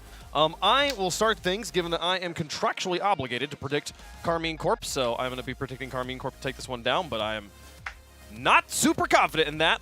Bates, you can go next. Listen, I'm really big on the KC. The support that this team has. Noli coming in. I've always been a big fan of Noli. Guild, you made the biggest mistake in Rocket League history by getting rid of him. He's balling out for a reason, but it's not going to be enough. This is just clinical, man. You got the best sniper in the game. You got one of the best leaders in the game, and you got the best mechanical player in the game, in my opinion. Mechanics overall, not just Flash now. G2. I think they put it up. I didn't even say their name. We knew. I mean, to be honest, you didn't need to say their name. we knew who you were taking. Even though you got that BDS card, it didn't matter. Nope. I'm just going to backpack off Bates, you know what I'm saying? Jump on his back real quick. I do like Noli and Astral. Noli did tremendous things for Astral, so I do rate KC highly, but I just don't think G2 is going to, want to go to that losers bracket. I don't think they can make the same run Queso did, and they're going to take it in the uppers. What are these like niceties you're giving KCorp, and you're not even going to pick them? Look, I saw Nolly running around the arena. You're gonna be wrong twice today. He's got the swag right now. Stop, he feels it. All right, look, I picked against KCorp once. I'm not going to make the same mistake twice. KC are going to take this one. G2 going to fall to the lower bracket early, and Bates, you're going to be licking your chops. He's consistent. Furia was his team, but I've got to disagree, though. I think G2 are the better team here, and I think that they're ready. They look good today. They played Gladiators, but I think they're going to be prepared. I'm leaning G2. All right, a split desk here. How are you feeling at home? Let's take a look at the predictions there. 70-30 in favor of KC. G2 Army's a little small. You're French. I forgot how to speak French. You forgot there's Blue Wall. country. Blue Wall is pretty strong, folks. The game is ready. Both these teams in the upper bracket with 2 lives, but one of them going to lose it here and drop to the lowers. In the blue, we have KC. In the orange, from North America, G2 Esports, looking to continue their domination. Let's get down to the field. Well, the only thing from EU that's being consistent today is the support from the old KC Army. They have been quite incredible, the KC crew. 70% total. Against G2. G2. Take it against G2. Do you believe? G2. We talked about it on the desk that KCorp have a lot of fans at home watching, excited and very, very vocal. I didn't know they were that vocal, and we're ready to support them to a whopping 70% against G2 nonetheless. But, of course, it's going to be a difficult matchup. KCorp had a tougher series beforehand, no disrespect to Gladiators, but definitely proved their worth here. G2, I think we're going to see a little bit more of what preparation they had in store for the entire event in this series alone. So I'm excited to see what's going to come out. Maybe some crazy mechanics from Atomic, but overall, hopefully we get a Game 5. I mean, yeah, I've been with you a few Game 5s. We've had way too many sweeps today. I think we can all agree on that one, but Atomic with G2, I'm not going to agree. They want to see this one through as quickly as they possibly can. Secure that package into the top 6 where they will feel they belong. But KC, this is the team on the up. Right. When they came into this split, people weren't really looking at them thinking they can compete for majors. They can even make majors. Right. But Nolly has changed them. Oh, 100% of that new pickup and added a lot of confidence here. And that's always been a factor for Astral. And he continues to say it again. I was talking about it during the cast previously with KCorp. But then whenever we interviewed Astral afterwards, he was talking about the confidence and how that was literally the key factor and the difference maker to take that win against Furia. And he just kept going on about how he felt comfortable on the stage, was able to get some demos and potentially get the first goal here against G2. Already a lovely bump and a demo coming in, but still no luck for KC so far. Atomic lays it on a plate to JNats, and that is what you have to love about G2 and Atomic. Yeah, the classic play, these two up front. If you've given Atomic space, he's going to make something out of it, and he does exactly that, finding JNats in the midfield, the easiest follow-up you could ask for, and we've got 1-0 to G2. What makes him such a fascinating and devastating player is that he doesn't always boom it into the top corner. It's not always clean. It's not always the purest strike you can have. Sometimes in the case of Atomic, it's just laying it sideways, but Nolly slowing the game down himself, early equalizer. And he likes to do this a lot. Nolly, if you give him some space alone, he's going to make even more damage than what we saw previously on the side of G2. This one all by himself, around one player and into the back of the net. Yeah, see you later, Chicago. Flying off into the sunset with no ball to speak for. And it means there is an equalizer earlier on for KC, and 70% of you watching are going to be very confident after that little goal right there. You're thinking, okay, this is what we saw. This is what we knew could happen. And KC, despite going behind, do not like they're overawed by this occasion as Astral goes into this 50-50. That's won by Chicago. Nolly on the backboard, and Nolly is getting a lot of the ball right now. He seems yeah. to be KarmInKorp's most likely player to get a hit on it, and he's the one who has to make that save. And it's interesting because you say that, and the next game it's going to swap, and we'll see maybe a highlight performance from Astral. Then the next game, Itachi comes out and does a little bit of magic himself, and that's what's always happening with KCorp. They rotate in who is the star player, keeps G2 on their toes. Chicago is going to go into this one, and it's going to ping off to the side where Astral gets a touch. It's a little bit heavy by his standards, so they can't do too much with it apart from attempt to bump that goes absolutely nowhere as JNAPS takes to the sky. Itachi is already there with him. Great pace to this first game so far between them both. As Astral clears it long, and we're struggling to find any team really getting some clean opportunities. Yeah, there it is. And as I say that, Atomic gets a really clean opportunity, and it's 2-1 G2. I was a little bit scared with this follow-up on the way he got a piece of this ball afterwards. One of the best 50-50s you could ask for, but then this shot right here absolutely terrified me. But he still found it, and with that good of a 50-50, I don't even know if it's possible to flub it up. I mean, that's just the Atomic way, you know, as I was saying. You never have to always put on clean, booming shots. Just roll it in. Just, you know, hit it with your wheels and see what happens. And you think anybody cares? He still got the goal. Exactly. That's all history will say. And G2 resume their lead in this first game with Itachi down the side, and Atomic taking a couple of touches, still managing to find himself in space. The man at these majors can do no wrong. He comes into this team from Envy. There are question marks. Is it the right decision? And G2 since then have just pretty much taken down everyone in their path. Everything seems to work for Atomic. He never misses. He's constantly putting it in. Oh my word. This is why Bates said he's got the best mechanics in the world, and he's just nailing this one home off the backboard, the double tap, and he finds it 3-1 for G2. Even with Nolly in there trying the in and out save, you just knew. As soon as Atomic had that on the far wall, that ball was going to nestle its way home, and G2 were going to get a 2-goal lead. And KarmInKorp are going to have to start chasing. This is the team that haven't had to chase so far. Against Furia, they were utterly dominant. You know, you would not have been a fool for predicting Furia to win that one. They probably edged it in the favorites, but KarmInKorp did not look like that was the case at all.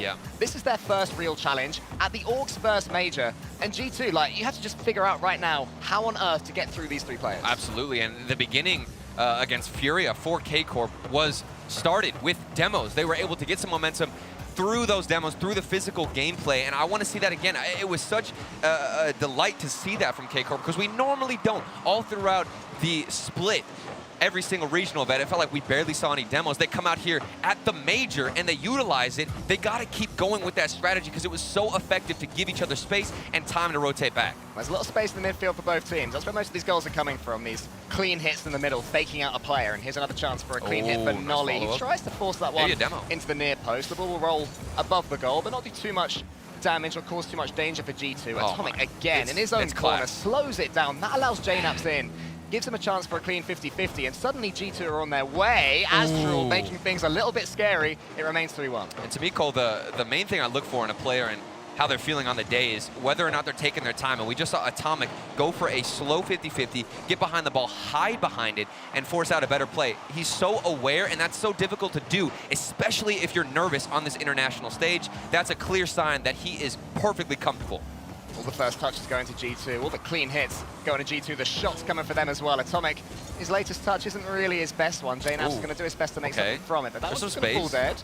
They won't mind that too much, G2, though, because they want these seconds to melt off the clock. It's coming into the center from Chicago. Let's Astral roll it out wide, and this game just seems to be fading away now. I'm not getting the impression that KarmInKorp can get anything going to even make G2 sweat in this Right, it looks like we're going to have to head into game number 2 to see something out of KCorp start again. And yeah, there were signs of life. We saw Nolly with that lovely solo play, and other than that, a couple of great attempts off the backboard, but it felt like G2 were testing the defense more. Oftentimes, I'd see them throw the ball with a huge clear off the backboard, make somebody from KCorp sweat, and use a lot of boost, and because of that, they were out of position a lot. Either way, it's just the beginning of the series. Maybe it was first game jitters, and at the end of the day, you're up against G2, Cole. Slappy's telling his players to calm down there, I think, after that one, making sure they don't.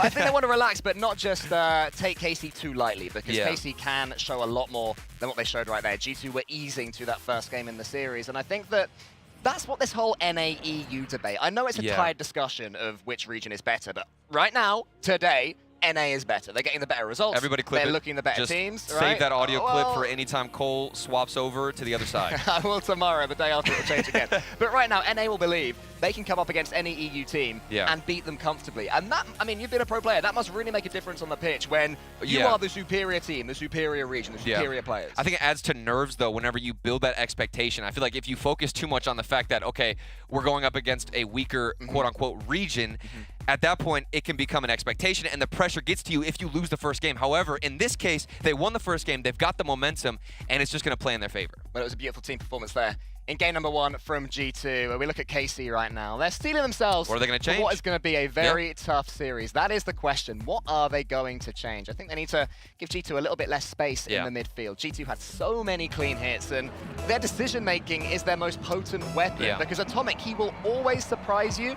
I think with him, you have to expect the unexpected, not go for the clean version of Rocket League and assume that's going to happen. Try a few things yourself. Get a flip reset into the bottom corner. Do you know what, Turtle? That'll change things. Expect the unexpected indeed, and nobody saw this flip reset coming out from Nolly. Maybe an early touch off the backboard, maybe a double tap. Nope, you get a flip reset into the back of the net. Threading the needle past 2 goalkeepers at the near post as well. A beautiful finish, and exactly what KC need to get them going, because it was a bit of a stuttering start in that first game. When the nitty-gritty of the opening of the match was over, G2 sort of ran away with it a little bit, so that will really explode them. With a goal like that, in that flashy style, you immediately forget about the first game, about any drought you could have been in, and you continue to pop off. And so far, it's only been Nolly. Yeah, this is the Nolly show right now for Carmine Corp Chicago. Look at him there on that far one. Nolly just knows exactly what's happening. And what's beautiful as well for KC is that's 2 very different types of goals. You've had the solo flip reset, and you've had the dunk. Knowing that you can get either and you can read either,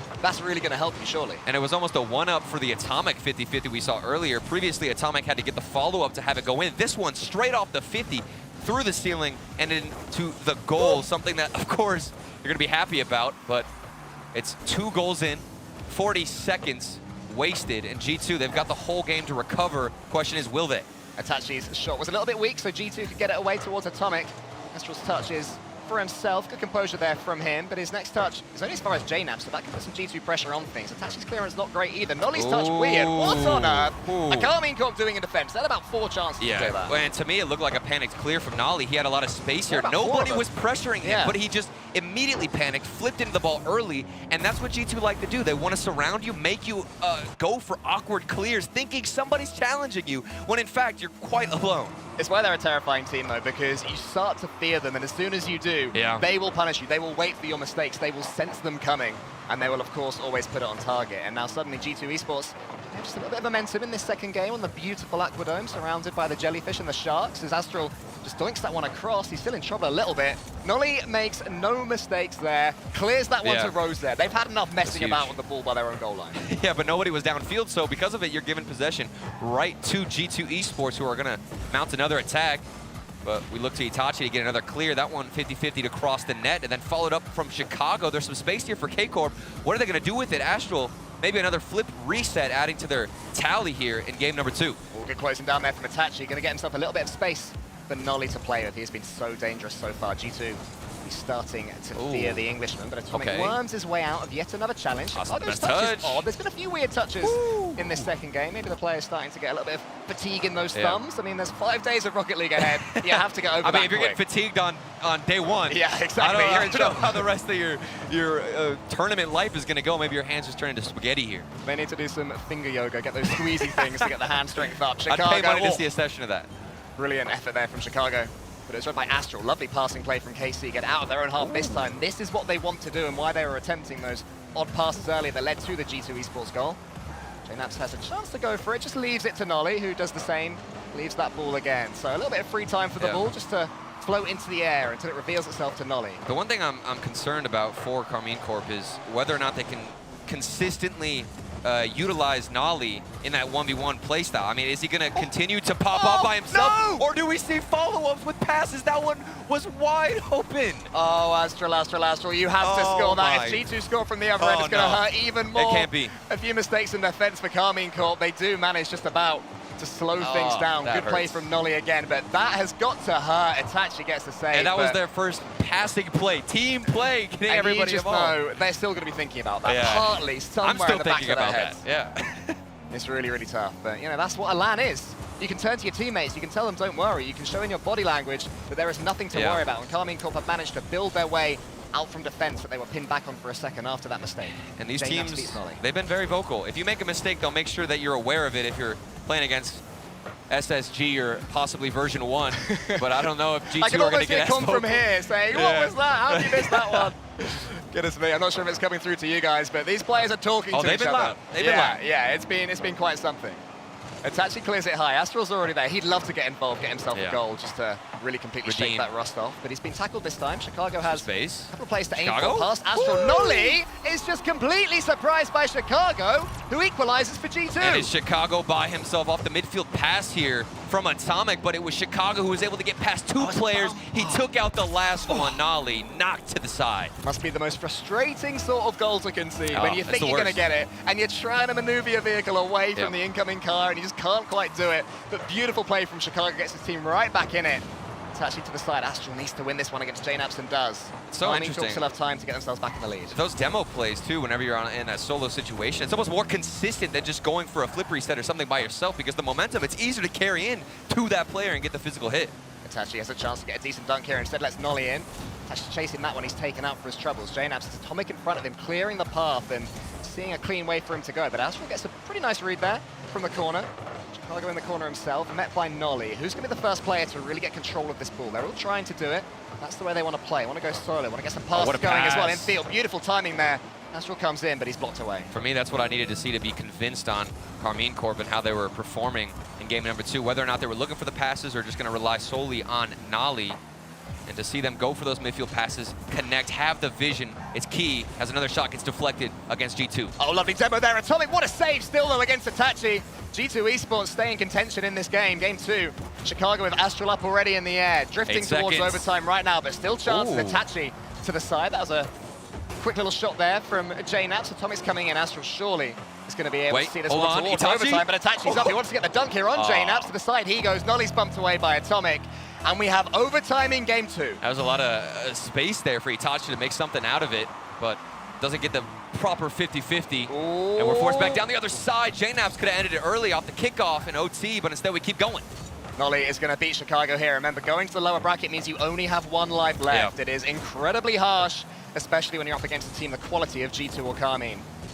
Do not want to lose. JNAPS sends it long. Nolly's already up for it. Wants to get this second touch, but I don't think he'll be able to. He can, but only as far as Chicago. Chicago's shot is met by Itachi. It's a bit of G2 pressure now. Nolly wants to see it away again. KCorp trying to play their way out of trouble, but it is putting them in trouble. And their boost pads just getting robbed left and right from G2 Esports. Everybody's finding a way to rotate out. Almost a solo play from Chicago, but they're still doing damage on offense and then connecting with the pass into the midfield. It's Chicago.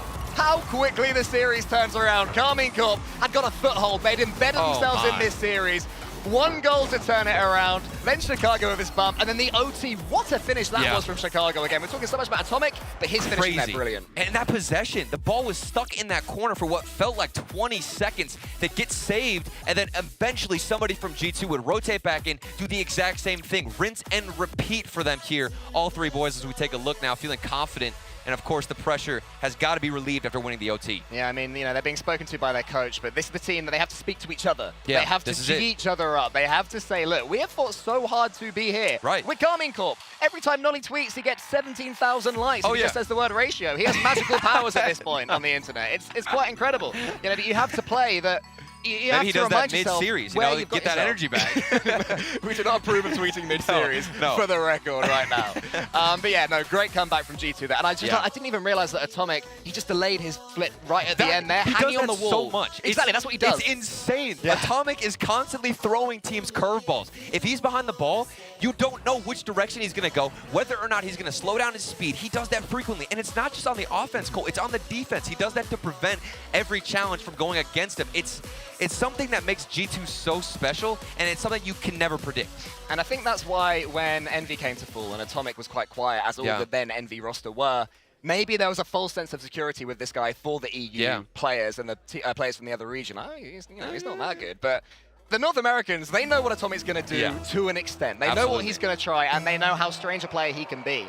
KCorp come up against him, any other EU team come up against him, they're not used to playing against this week in, week out. So it's like, why is he still down there? Why is he gone for a bump here? Why is he doing this? Because he is so good and controlled at playing in his own way, and it works time and time again. And G2, they are getting wins time and time again. They were a grand finals away from winning all the NA regionals. Couldn't quite do it, but they would trade that in a heartbeat, Turtle, for this major. Yeah, and now 1 game away from securing this series win. Meanwhile, KCorp, you talked about it a lot, Astral, in interviews, mentioning their confidence, how they're relaxed, they're not too pressured. This is where you prove it and start the reverse sweep.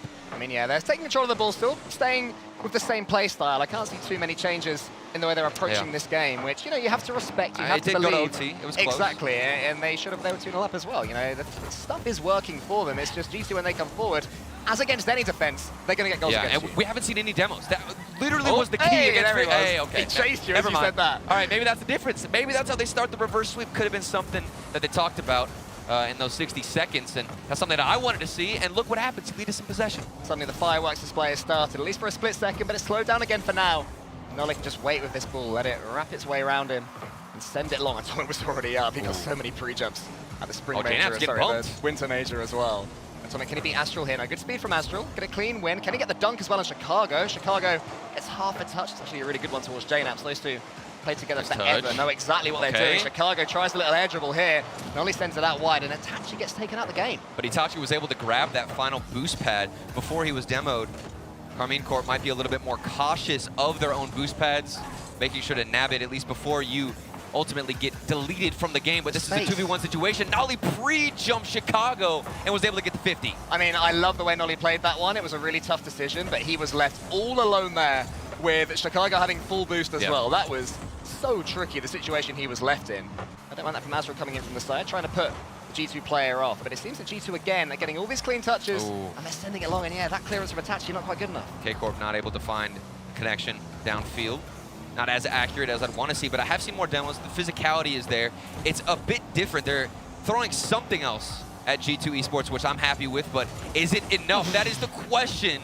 You are finding the saves, but for how long?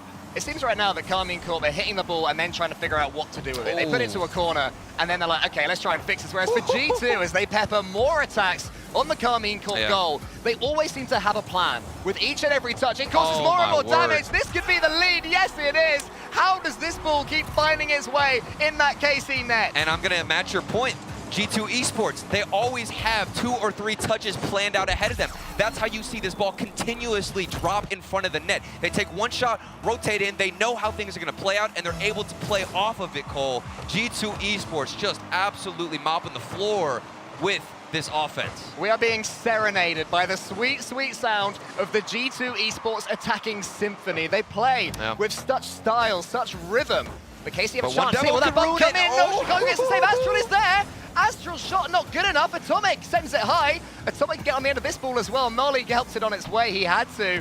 JNaps another clean touch. Where is the defense? Astral finally with a clearance. Astral flip reset. Gets a flip reset. That could get him right back in it, but no, Atomic saves again. G2 say no way through. And Atomic is prepped for it. He knows that Astral can pull off those flip resets, and because of it, he stayed on his line, was patient, and decided to get the save. Of course, doing a lot of work on the defense as well as the offense. Easy to be patient when you're 2-0 up and pretty much cruising right now. Itachi, there's a pass here to Nolly if he can find him again. The final pass just wasn't quite there. The idea was correct, but the way it happened, not so much. Astral misses, still getting a little bit loose right now from KCorp. That's the desperation that G2 make you play with.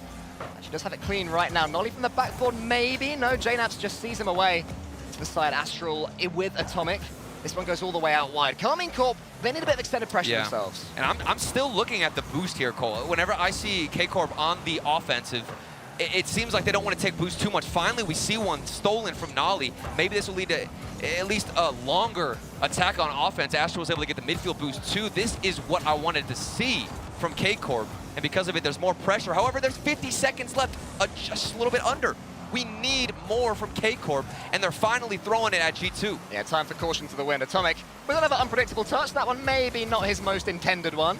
Nolly's going to let that ball go Astral. over towards Astral. Has to win this race. Off the JNap's there. sidewall. 30 seconds left now. Atomic, huge clearance yet again for G2 Esports. Chicago, good first touch, but Nolly has met it. Okay. What's he going to do with it? He was so hot at the start of this series. That's He's it. hot again. He sets up Astral, and there is the equalizer. They waited until the last 30 seconds to finally find the answer and get the tiebreaker. It's Astral popping off through a couple of mechanical whiffs early on, but he has corrected it, and he's here to save the day. He was once upon a time the mechanical maestro of EU, maybe of this game, Astral, and he still has those capabilities. Is that what's just rolling all the way in? Oh, yes, it is from the kickoff. How on earth have KCorp achieved this? Oh, I'm getting flashbacks from G2 against KCorp. Oh, yeah. What is going on? The kickoff, where you going? Where's the cheat happening from G2 Esports? It's wide open. And now we've got KCorp winning.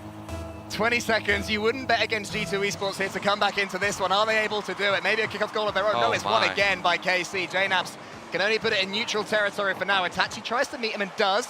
So much faster right now from KCorp. They've had that belief now surging through their veins, but G2 Esports still have all the skill in the world. There's no way. Oh, it's been missed. It's been missed, Atomic. He's been so hot, he's been so consistent, but he couldn't quite get the equalizer. Itachi wants to put it down. Atomic catches it into the corner. There's a JNap's chance. moving forward. Brilliant movement again from G2, but Astral has seen enough. It's still kept up there from Chicago at 0 seconds. All this ball has to do is touch the floor, and KCorp get their first game, but it's not happening. Atomic almost keeps it up a little bit longer, but KCorp, you can see their car spinning there now. They get their first win in this series. Oh, I feel a little bit lied to. Was this whole entire offense from G2 just a lie? No. Was it just a lie? Did you see that? There was not only one free opportunity, but a free kickoff just given to KCorp. Now, Turtle, can I ask you a question? Yes. Have you ever heard of the phrase recency bias? Yes. I think that is the just epitome of it right there. Go, oh, do you know what G2's attack? Yeah. That's horrible. If Absolutely anything. trash. Exactly. Atomic wash, They don't man. know how to play offense. This is, you know, why would anybody vote for them? No, but in all seriousness, it was lights out from G2 all game long until that one little mistake off the kickoff, and then of course you get the accident still where they could have tied things up. The miss from Atomic, I think he assumed there was going to be a player who gets the touch, and as we look, take another look, at the mistake that led to a KCorp win. Is this the difference maker? Is this where everything changes, Cole? I mean, perhaps KC will be hoping it is. They will be saying, you know, we earned that. Everything that we planned for worked. That game went as we expected. We knew we'd get the goals. We knew these opportunities would come. We just had to keep doing what we were doing, toiling on, plowing on. And that's got to feel good because you were up against G2, who seemed unbreakable. Yes. You needed some stellar shots from Nolly alone, past 2, sometimes even 3 players, it seemed like, to just break through the goal line. And then now they make that mistake off the kickoff. They don't seem like the Giants they came into this tournament in. that was almost another very, very good kickoff from KCorp right there. The KCorp player couldn't quite wiggle around, but Itachi's big booming clearance still put a little bit of pressure on the G2 Esports goal. Somebody waiting in the corner is Nolly. What can he do with his first touch? A little bit flat for him to really follow, so JNap's can get a pretty clean one. But KCorp are just so much quicker to these G2 touches, and G2's touches are starting to be downloaded by KCorp. Right. Maybe they've downloaded Atomic in particular. There's a demo taking him out of the play. JNap's evens the playing field with the demo on Nolly, and here comes Itachi downfield. Astral also jumped for it, going for some more creative plays, and we've got KCorp looking strong within the first minute. Yeah, looking like they believe it right now. More fireworks come raining in. Itachi, though, can just wait and watch and set it on the plate, and Nolly is going to put it away. KCorp have the lead. And this looks like the KCorp that destroyed Furia. We got some demos, we got some fireworks, and some aggression. There was one demo from G2 against KCorp, but the rotation kind of broke down midway through. I just saw a little peace symbol there from Nolly in the bottom left corner on his little screen. I don't know if he was communicating with the G2 players or talking to his teammates. I'm not quite sure on that one, but if KCorp are starting to believe that they can win this one to the extent that they are communicating with their opponents, they'll be very different. But G2 Esports, they do not care what KCorp think. They will play against a team that believes they can beat them all day long, and they will just continue to just put on wave after wave of attack. But right now it's KCorp's attack that's looking so dangerous. Astral, he's so involved right now. He's had his moments in this series, but he's just starting to come alive. Yeah, what feels like for the first time ever, G2 are forced to go back to the drawing board and figure out a new style that could counteract this KCorp offense, as well as the transitions downfield. Look at how effective it's been. You've got Astral who's staying behind the ball. A lot of air dribbles out of KC. KC who go to 5th in EU with a win in this series, up above Semper. Wow. So huge implications for Worlds, for seeding, for all sorts that I'm sure the desk will piece together what exactly that means, but there's more to this match than this match. And there's a backflip there from JNAP Chicago. The comms were good there from G2. Let them know what was happening, and they got it away. But again, more nerves, more shakiness from G2. Yeah, and maybe after conceding that kickoff goal, you start to feel the nerves and maybe start thinking you're not as sturdy on the defensive side as you once were, but you can definitely recover, and that's off the post for KC. You like to think that JNAPS knew what was coming and was completely calm and cool, and he was like, yeah, I'll stay in the post and I'll just follow along. But maybe not. Good touch from Itachi. Beats JNAPS again. That's happening so much now. Nolly's coming in. Astral's already up as well. They're all pre-jumping. It's working. KCorp have doubled their lead. I wanted to see them utilize each other more often, and this is what I get. I'm happy. Everybody touching it. Astral pre-jumping off the backboard. The double tap it in. 2-0 for KC. This is how this team made it to this point. Anybody who only watches the majors, you've not seen KCorp before, they can do that. Yeah. They can pre-jump each other's pre-jumps. They can make even Atomic look lost and confused and a little bit scared in defense. But KCorp were 2-0 up in game 2 as well. G2 Esports ended up winning it in overtime after a huge mistake let them back in. So don't think for a second we are guaranteed a game 5 match right here. Chicago gets the backboard, could put it away. Astral though, another huge read, a great save, and then he gets on his way over dribble, tees it up. Itachi can't quite follow that one, and this one is going to go towards G2. And while you're talking about G2 coming back, we see one of the best defensive touches out of KCorp, and then another save on the goal line for them as well. The defense so sturdy. We've seen multiple attacks from G2 not working. There was that bump attempt as well there. Itachi was so near to being taken out. I think it was by Chicago as Chicago rotated out. That really would have been a painful way to concede a goal for KCorp. But again, G2 can't quite do it. Atomic tees up Chicago. Chicago misses. Itachi misses as well. There's pandemonium all over the pitch. Nolly into that corner. Astral's up. Can he make the most of it? He gets the shooting chance, but he can't quite put it away. The man needs to do the shots he shouldn't miss training pack, because his shooting has not quite been there today. But you are up 2-0, so maybe It's not a good feeling time the to pressure. Yeah, if there's one time, it's got to be then. But here we go. Looking to add to their tally and get a third one. 1 minute and 30 left. G2 Esports, the demo might lead the way, and it does. There were hints of this earlier on when Itachi was almost caught. This time they did not get away with it. Watch this. The man is rotating back. He's no longer rotating back. Take him out. Nolly can't quite get there in time. 1 minute and 28 seconds. G2 Esports, they have come back from this position so many times. They are incredibly clutch, and they're really going to push for the rest of this game. Here we go. Do KCorp continue to go for those solo plays? I've seen so many air dribbles out of their own half. The defensive transitions have looked near flawless. It's just when they get stuck in their own half, they tend to fail at getting out. Obviously, it's going to be difficult. Your boost is getting taken, but maybe the third goal will give you some confidence. I absolutely love this from Itachi. I'm not sure, that touch there would have been so tempting to put that one on target. I believe at the start of this series they would have. They've taken literally a leaf out of G2 Esports' book. Send it high instead of down. Follow it up, build that pressure, take your time, wait for the opportunities to present themselves, and KCorp have one heck of an opportunity to send this one to game 5 now. That touch from Astral too is so accurate to bounce perfectly in the corner and float above the net. It looked like it would have just rolled up, but instead, Astral, of course, so accurate and managed to clutch it out for his team, getting them the security of a 2-goal lead. G2 Esports, the bicycle kick. It's Chicago putting in work. That is utterly brilliant from Chicago. Just wait for this. Itachi and Astral. No chance. I'm so glad that Atomic didn't get a touch. If that had not gone down to Chicago's goal, I might have shed a single tear. 51 seconds. That was cinematic. Oh, you can never count G2 Esports. They've always got something up their sleeve, but Astral's back. Right. You're their coach, Turtle. You're a pro player, you know. Talk us through this kickoff. What do you mean? What are you going to talk about? It's the cheating. How does that make you feel? I'm not even sure. I'm like losing it because I keep turning around when these kickoffs happen because I'm not necessarily disappointed in G2, but surprised here out of them. The second player who follows up on the kickoff seems to be lost in Narnia. I don't know where they're going. You know how they say, it's worse if someone's not angry, they're just disappointed? You're not angry. You're not disappointed. You're just surprised. Yeah. You're like, well, why does this keep happening, What's going guys? Let's just fix this. Once in a series, it's fine. Yeah. But 2 times, come on. Especially when you've just got yourself back to within a goal. And you're and what a goal at that, back. too. Oh, what a save, though, from Atomic. There is still 20 seconds. A goal hit from G2 might make things interesting, but it's not going to happen. Astral, can you get yourself a flip reset for the road? Yes, you can! Astral is amazing. We just saw a bicycle kick, but now check this out, a flip reset on the other side. There's all this space in the world for Astral to make things work. And it's routine. Not the flashiest one, but still nice. How far this esport has come that we're saying, not the flashiest flip reset. That one was okay. That was your 2 years ago, we'd be losing it right now. We would be going wild right now. The goal of the tournament, but I can guarantee that if you watch this, for the next 4 days after this, you will see some better goals than that. There's going to be some beauty right here when the crowd is back as well on Saturday. It's the best. We got the chance. Oh, I cannot wait. I cannot wait. I mean, I've never casted in front of a crowd myself, so I am like, you know, I'm like, whoa, I'm fanning myself. I'm nervous over here. I mean, the nerves. You're talking about nerves. Exactly. How do you think G2 are feeling right now? It could be a reverse sweep going in favor of KC. We've got Game 5 coming your way. The question is, okay, it's obvious when you're in a reverse sweep situation that you're going to give the momentum to KCorp, right? Because they're the team who forced the Game 5. But with how that last game looked, the mistakes were just so blatantly obvious of what G2 were doing wrong.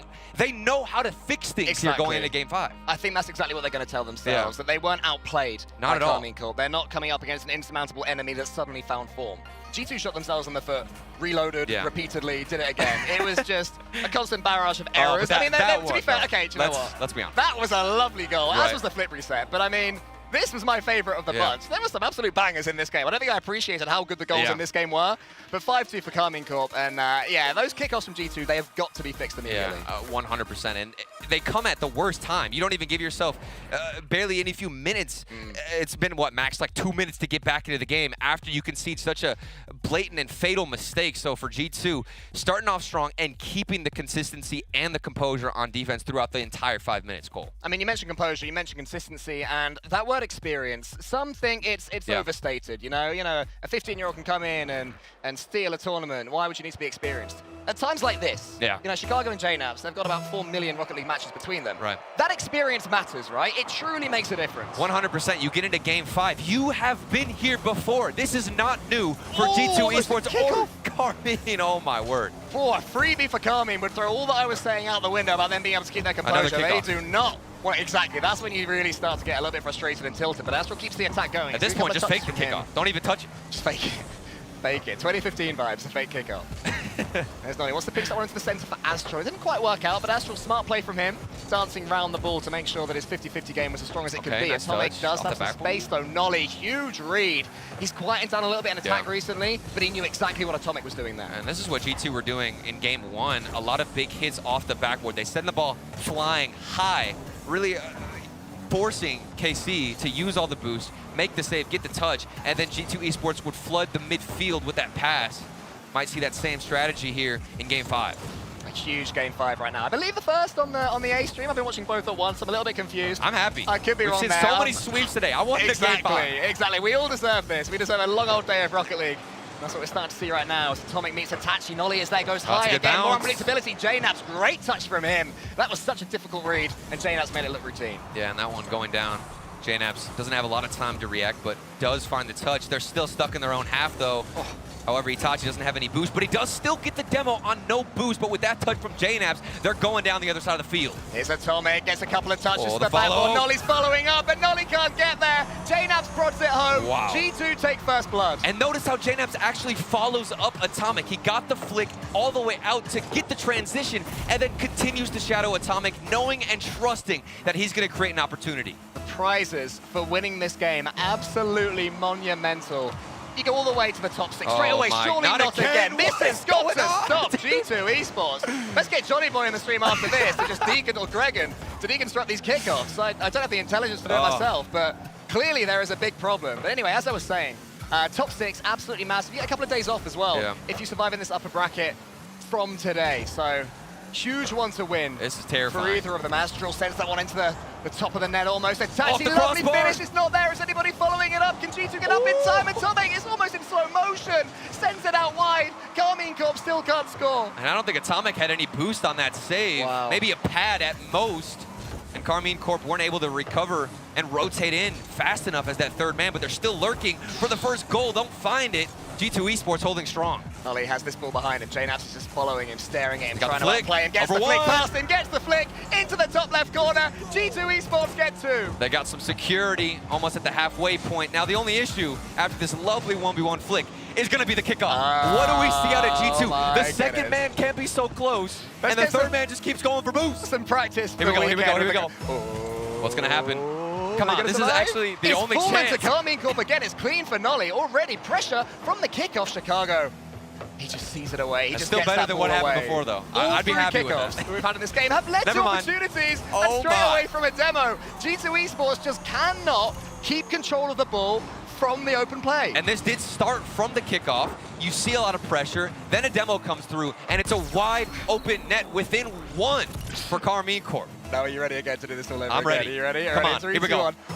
G2. Let's see, can they survive it? No, you'll notice Atomic was actually lurking a little bit farther back. They're scared off the kickoffs. They are terrified. Better late than never, though. There's a mentality thing right now about this as well, but they have survived it. We go into open play, and this is where G2 Esports will feel that they are stronger, but now there is so much time for KCorp to come back. G2 Esports have to really balance being aggressive, being attacking, taking the enemy, taking the game to their enemy with just not overplaying. It's so difficult, too, for a player in the final 2 minutes underway. What do you go forward with? Do you try to be more aggressive? Do you try to be passive? Keep this leader, just continue to fight on the offensive side.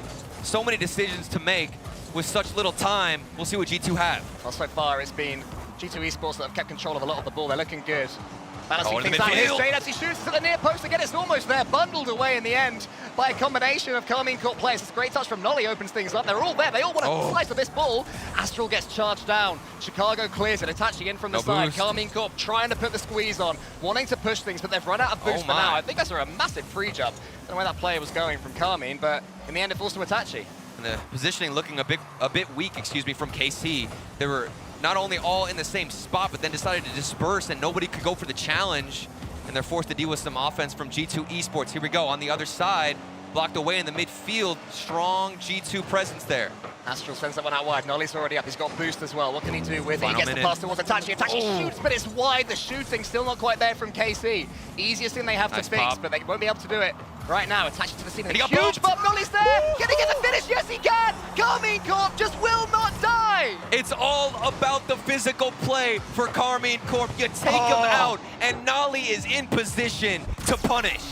I mean, again, that shot, that was not the cleanest shot. That was the shot of someone thinking, I really hope I don't miss this one right now because it's an open goal. You did it, Nolly. Kick off. You Hold on a second. I believe. No, JNAPS has done well there. And he's coming in. He might actually score from it. If G2 win from the kick, it would be crazy. No, Astral clears it long. 40 seconds left. The series of the day so far. Astral just prods it towards the net. That'll be easy for JNAPS, but it will leave some pressure against them. Attach a huge pinch. It's met. Again, Atomic. Astral there in the corner now. He's got boost to play with. Atomic's not going to get this one. He just wants a butt. Nolly shoots. Nolly gets it on target. KCorp have this series in the palm of their hands. A disaster from G2, who led the majority of this game. You've got two players in the same spot rotating back. What is going on with the G2 defense? Dismantled from KCorp. And now they are the ones who need a little bit of luck from the kickoff. Will it work out for them? It falls to JNAPS. It's good. He's got some boost. Atomic is there. He wants to bump on Nolly. And G2 do get themselves back. It's all about the kickoffs. They learned from their mistake. It's a back right kickoff. Beautifully done. Right to JNAPS and a shot on target. This is like the battle of the coaches right now, the meta game in full swing. It is just fascinating to watch what happens here. Just a clean 50-50. Nolly's there. Astral wants to beat JNAPS, but it's a massive play from JNAPS. Look at that ball go. Itachi, he sends it high, he sends it long. Atomic is there. Overtime is looming. Itachi and Atomic there again, those two meeting up. Nolly's going to beat JNAPS here, but JNAPS stayed behind it. Astral's in the corner. He's got Itachi in the middle, but Atomic is closing him down. It's going to be KCorp finishing regulation the better. Great win there from Nolly. Might stay up. There. Can he get himself an angle to get a pass? No, he can't. Game 5 overtime at Landon. Can you get any better? I don't think so. This is what we've been waiting for all day long. Enough of the sweeps. We just want to go into OT. Maybe stay here for a couple of minutes. Yeah, exactly. Let's get ourselves a really meaty overtime right now.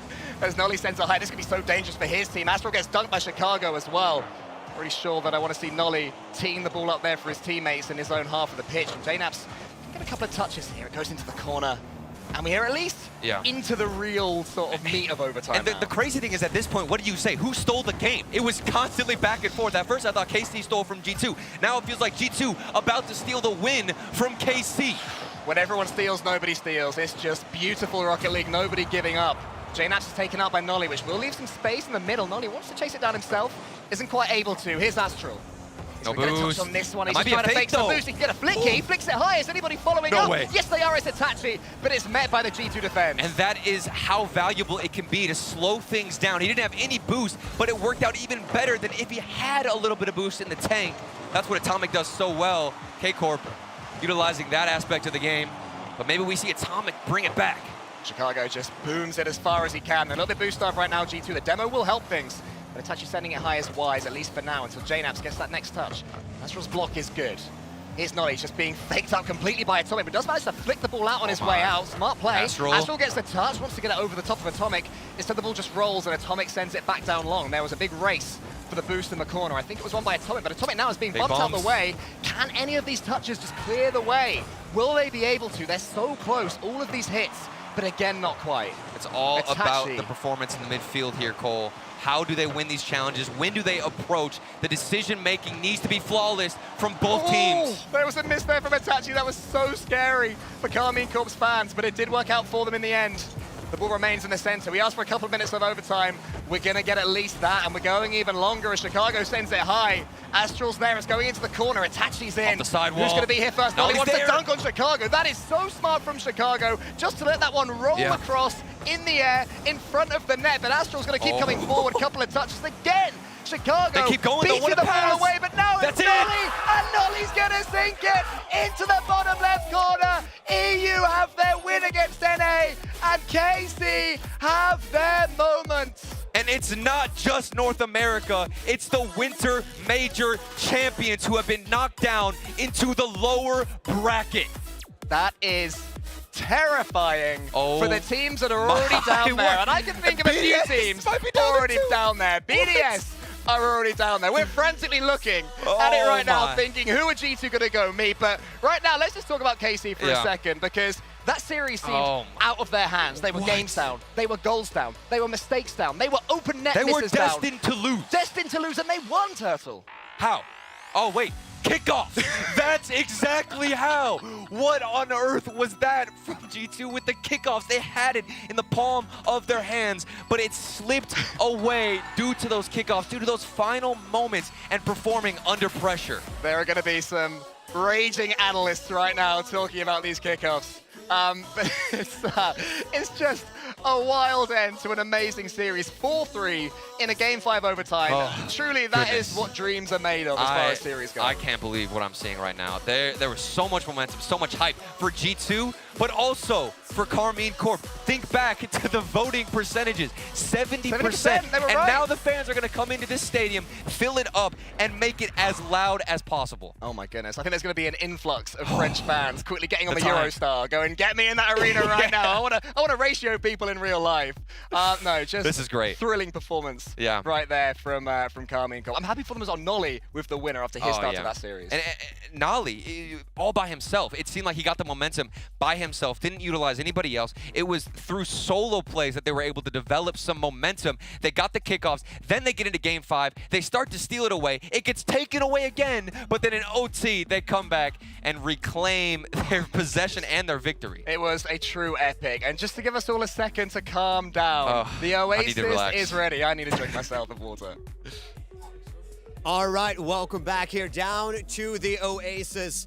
We have, I guess, the marathon winners, I guess we could say. A fantastic Game 5, pushing it to overtime. You got kickoffs on kickoffs, goals on goals. Tell me about the journey back from 0-2 to 3-2.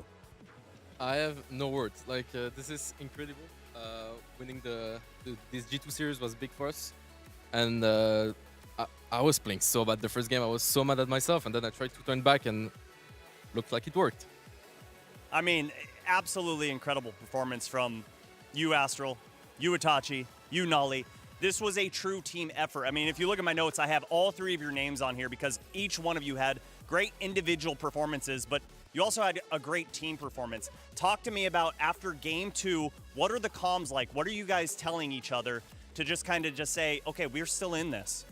It's all in the head. Like, we are here against G2.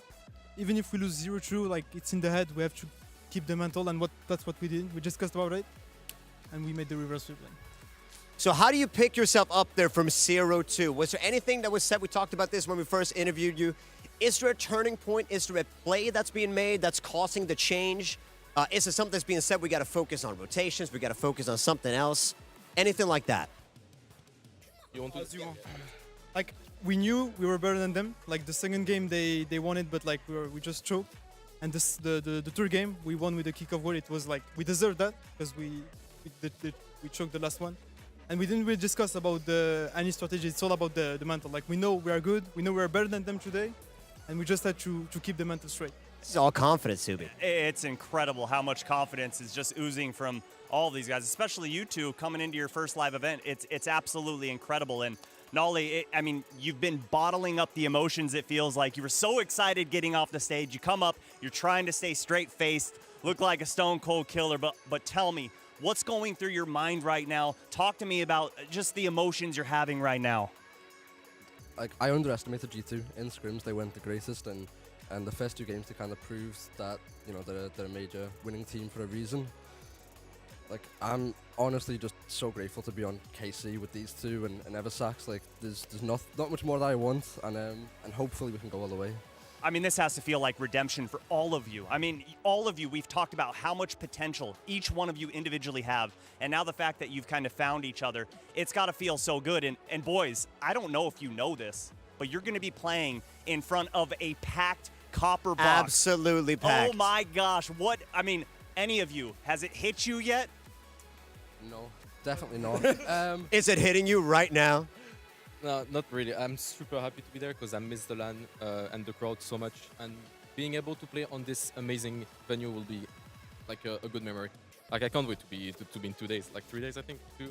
I forgot, but Saturday. I don't mean to put some pressure on you, but you guys are the only European team left in the upper bracket. That's right. Home field advantage is all yours, boys. That's got to feel crazy. This arena is going to be jumping. I cannot wait. I've heard so many stories from the guys that was here last time, whether as a spectator or as a caster, host. They've been telling me great stories. And we have double the amount of tickets this time around. It's going to be jumping. I'm so excited. I'm going to bring earplugs. I'm not going to lie. I'm an old man. It's going to ruin my hearing. But I can't wait because you're going to be able to feel the fans. And for you guys sitting up there on that stage, have you given them any insight on how to play in front of a crowd? Oh, sorry. Not at all. I'm letting them the surprise to feel the crowd. And I know these guys don't really play on pressure, so they won't change anything from playing here or on stage with the crowd. So it will just be a good experience for them too. All right. Confidence as ever. It really is. It really carries you through everything. But I know these guys want to get out of here, go celebrate with their fellow Europeans. I mean, all of them were so happy for him. It's such a good thing to see. But don't go anywhere. We have one final match left today. It's going to be FaZe Clan going up against Falcons. We've all been here before.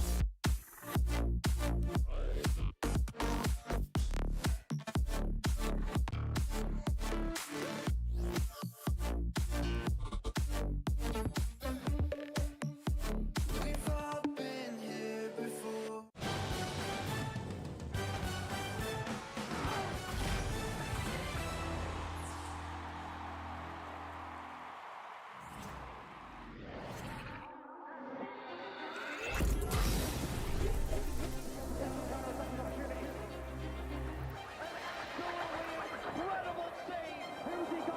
The World Championship is where the greats become legendary.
takes is a moment. Is it fate that you came this far unbroken? If it's destiny, you wrote it. Focused, but you gotta be focused. Make or break, it's the last goodbye they remember you for. They're calling your name, go and take what's yours. Here, now, it's everything you've been dreaming about. There's a reason why you were chosen. This is your moment.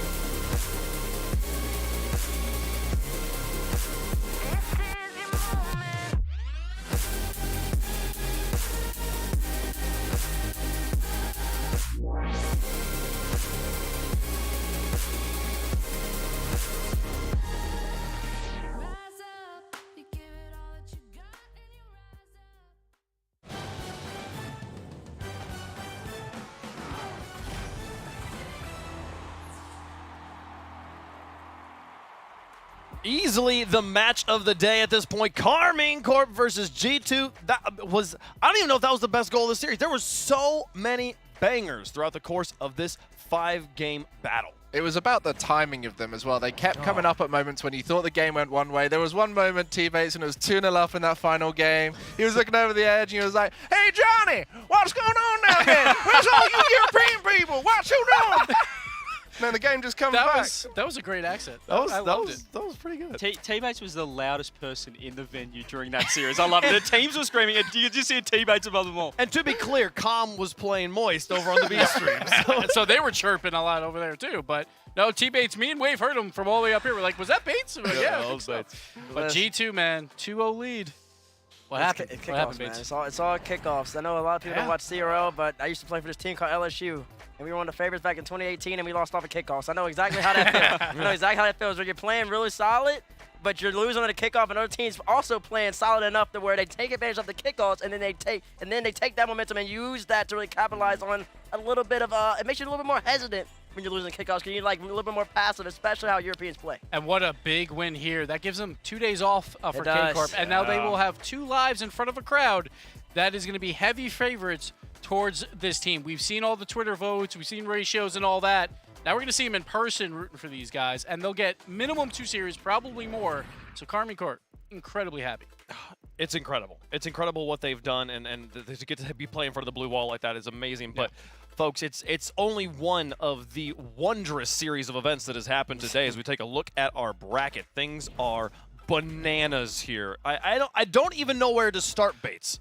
Yeah, I don't know where to start either. all right. So I'll start you guys. The 3 favorites coming into this tournament: BDS, Moist, and G2. And look at that lower bracket, that quadrant. Wow. All 3 teams only one in of the them. same Look at quadrant. Team Liquid One of them can get through. And look at Pioneers as well. Pioneers and Power. You have a lot of stake for Pioneers, man, for CJ. because For they need 2 CJ wins. right here. See, This is the most OCE. Yeah, this is the most OCE thing ever. Look at this lower bracket. Pioneers get BDS and Power get Liquid. Look at the lower And bracket. then G2 and round 1. Moist. And then G2 and Moist if they somehow win. Look at that. Oh wow. my gosh. And then we move on to the upper bracket, and look at that. If Team Secret and Falcons both win, then you have almost every single region here represented in the upper semifinals, which is crazy. I know Crow tweeted that there's no way anybody's bracket is perfect now, and that's most definitely true. I don't think that's absolutely. But we have to give credit to version 1 as well. That's right. Take down Moist yet again. They did it in Winter Major. They do it here again to go into the upper semis.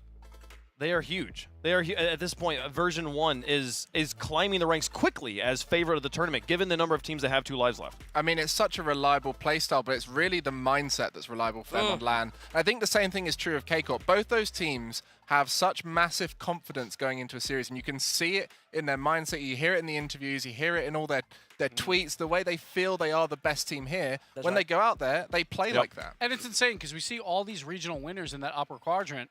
KCorp and V1 didn't win a regional in spring split, but those are the 2 teams left. And that's why you got to play the games, and we got to see what happens. That's what makes the Rocket League so great Yeah. because on any given day, it can be any of these teams. Any given day, it could be this team. We saw Team Secret take down BDS earlier. If you want to catch some B-Stream action before they close out for the day, they're going to be playing SSG over there. Team Secret trying to prove that it wasn't BDS having a bad day, that it was them having a good one here. So go check out that action. But over here on the A-Stream, we're going to be taking a look at that final match. FaZe taking on the Falcons from Mina. This one, oh man. This is going to be some highlight goals, CJ.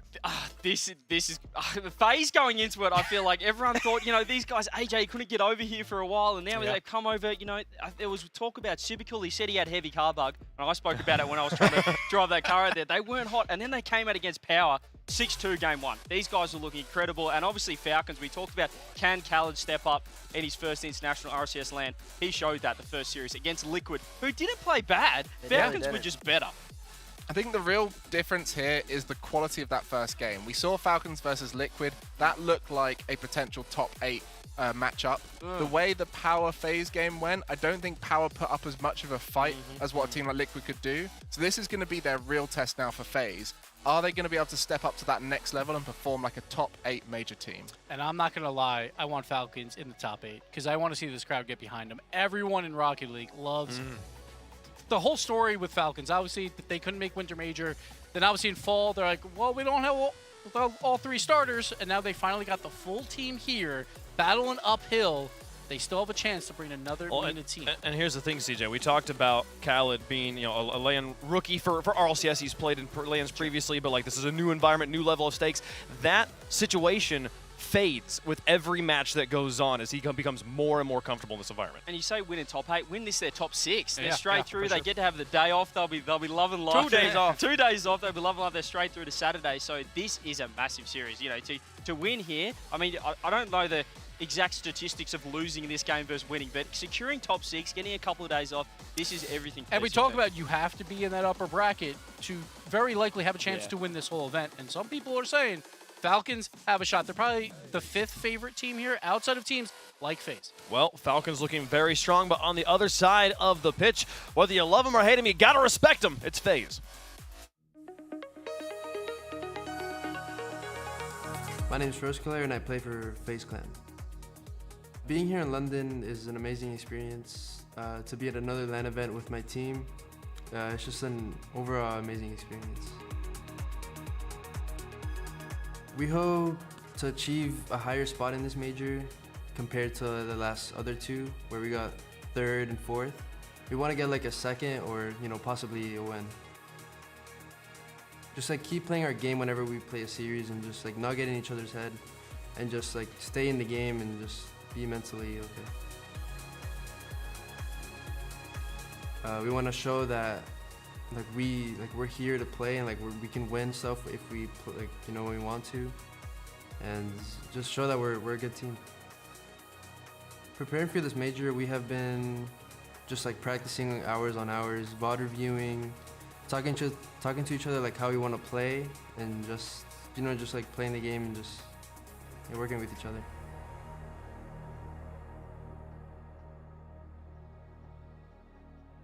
One thing that has stood out to me, T-Bates, as we've watched FaZe play across 3 majors now, is just how much more comfortable First Killer in particular has become in this environment. He's grown as a leader.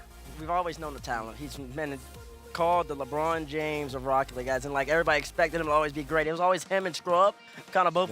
Scrub on the EU side and then First on the NA side, and now he's had to learn because they got rid of Alu. They replaced Alu. First knew that when they made the decision, he had to take up a more leadership role. And we saw that especially at LA, and has grown more and more as he leads AJ and Sip. They play more of a combined team game, which is something that nobody expected. And one big question mark was, can they make a grand finals even in their region? Can they win a regional? And they finally got it done. Spring Regional 3, they won that. That is so important to come into this event and go into the World Championship. They've obviously clinched main event there, but they're one of the favorites here to win it all. They were probably the 4th favorite, and the other 3 are in the lower bracket right now. So FaZe must be thrilled with what's going on around them.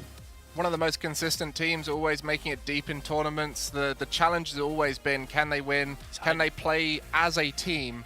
And it's only going to get better and better as these guys play together. One of the few teams that we know we're going to see at Worlds, and I think they're confident that this is just part of that journey now to develop that team play style, get used to playing on LAN, get used to traveling. All of this is experience for them to grow as FaZe Clan. Yeah, they were phenomenal on LAN, but I think LA with the crowd, they got a taste of that experience with the packed, and I think First Killer in particular, he relished that. So I think that knowing now Landon, we've got a packed house here, they're going to want to get to that Saturday and winning now. Securing top 6, you're there. So everything on the line. Well, FaZe versus Falcons is next. Get your predictions in. #Falcon, #FaZe in the chat for how you feel.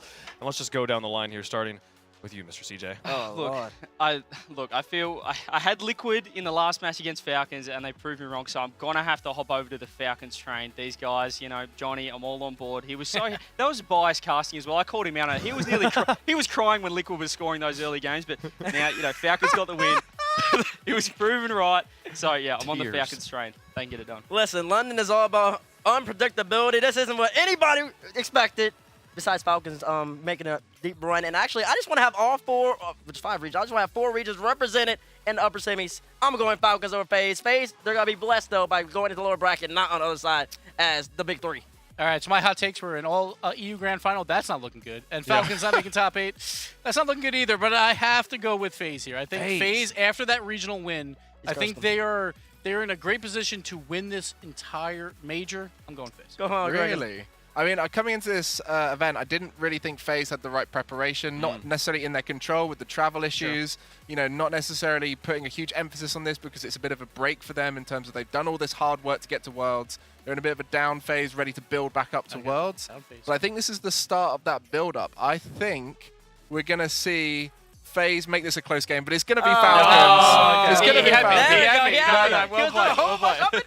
No. If you asked me at the beginning of this event, I would be like 3-0 sweep instantly. But I think there's going to be a little bit of back and forth, and this is going to be a closer series. Let me go. I don't know what to do here. I don't know, because here's the thing, because like so far, if I predict Falcons, Gibbs predicting FaZe is sort of a prediction for Falcons, so it's sort of like a budget death sweep, right? Oh, what's going on? Because I don't know, both teams like no one's actually predicting the game here. We're all just sort of playing a little bit. I just want to be right? Yeah. But also, I do. My heart tells me that Falcons has the stronger mental right now. But FaZe has been getting better and better with every single one of these events gone bad. So. I'm just going to balance out the desk a little bit. I'm going to predict FaZe, and we're going to say that FaZe is going to take this one down. First going to lose this time. Split, I don't know what's going to happen here. Falcons, so strong, so excited about this. How did chat feel? How did chat feel about this one? It's going to be, oh my goodness, look at that one. Nice prediction, chat there, going for Falcons. They go up to 70%. The players are ready for the final match of the day. Don't forget about the match happening over on the B stream. We got Space Station taking on Secret there. But for us here, it's going to be Falcons going up against FaZe. Winner gets to take a break tomorrow. We'll see them on Saturday. Once upon a time, First Killer was probably the most anticipated debut in the RLCS. This season, that honor belongs to this Falcon squad, and specifically the full roster, finally making an appearance at the Spring Major. And we'll see exactly what they're going to be able to do here, Sean Stackhouse, as we get ready for kickoff. Going up against FaZe Clan, we have seen FaZe Clan really make some strong strides, but Falcons, of course, taking down Team Liquid, who were one of the favorites coming into the tournament.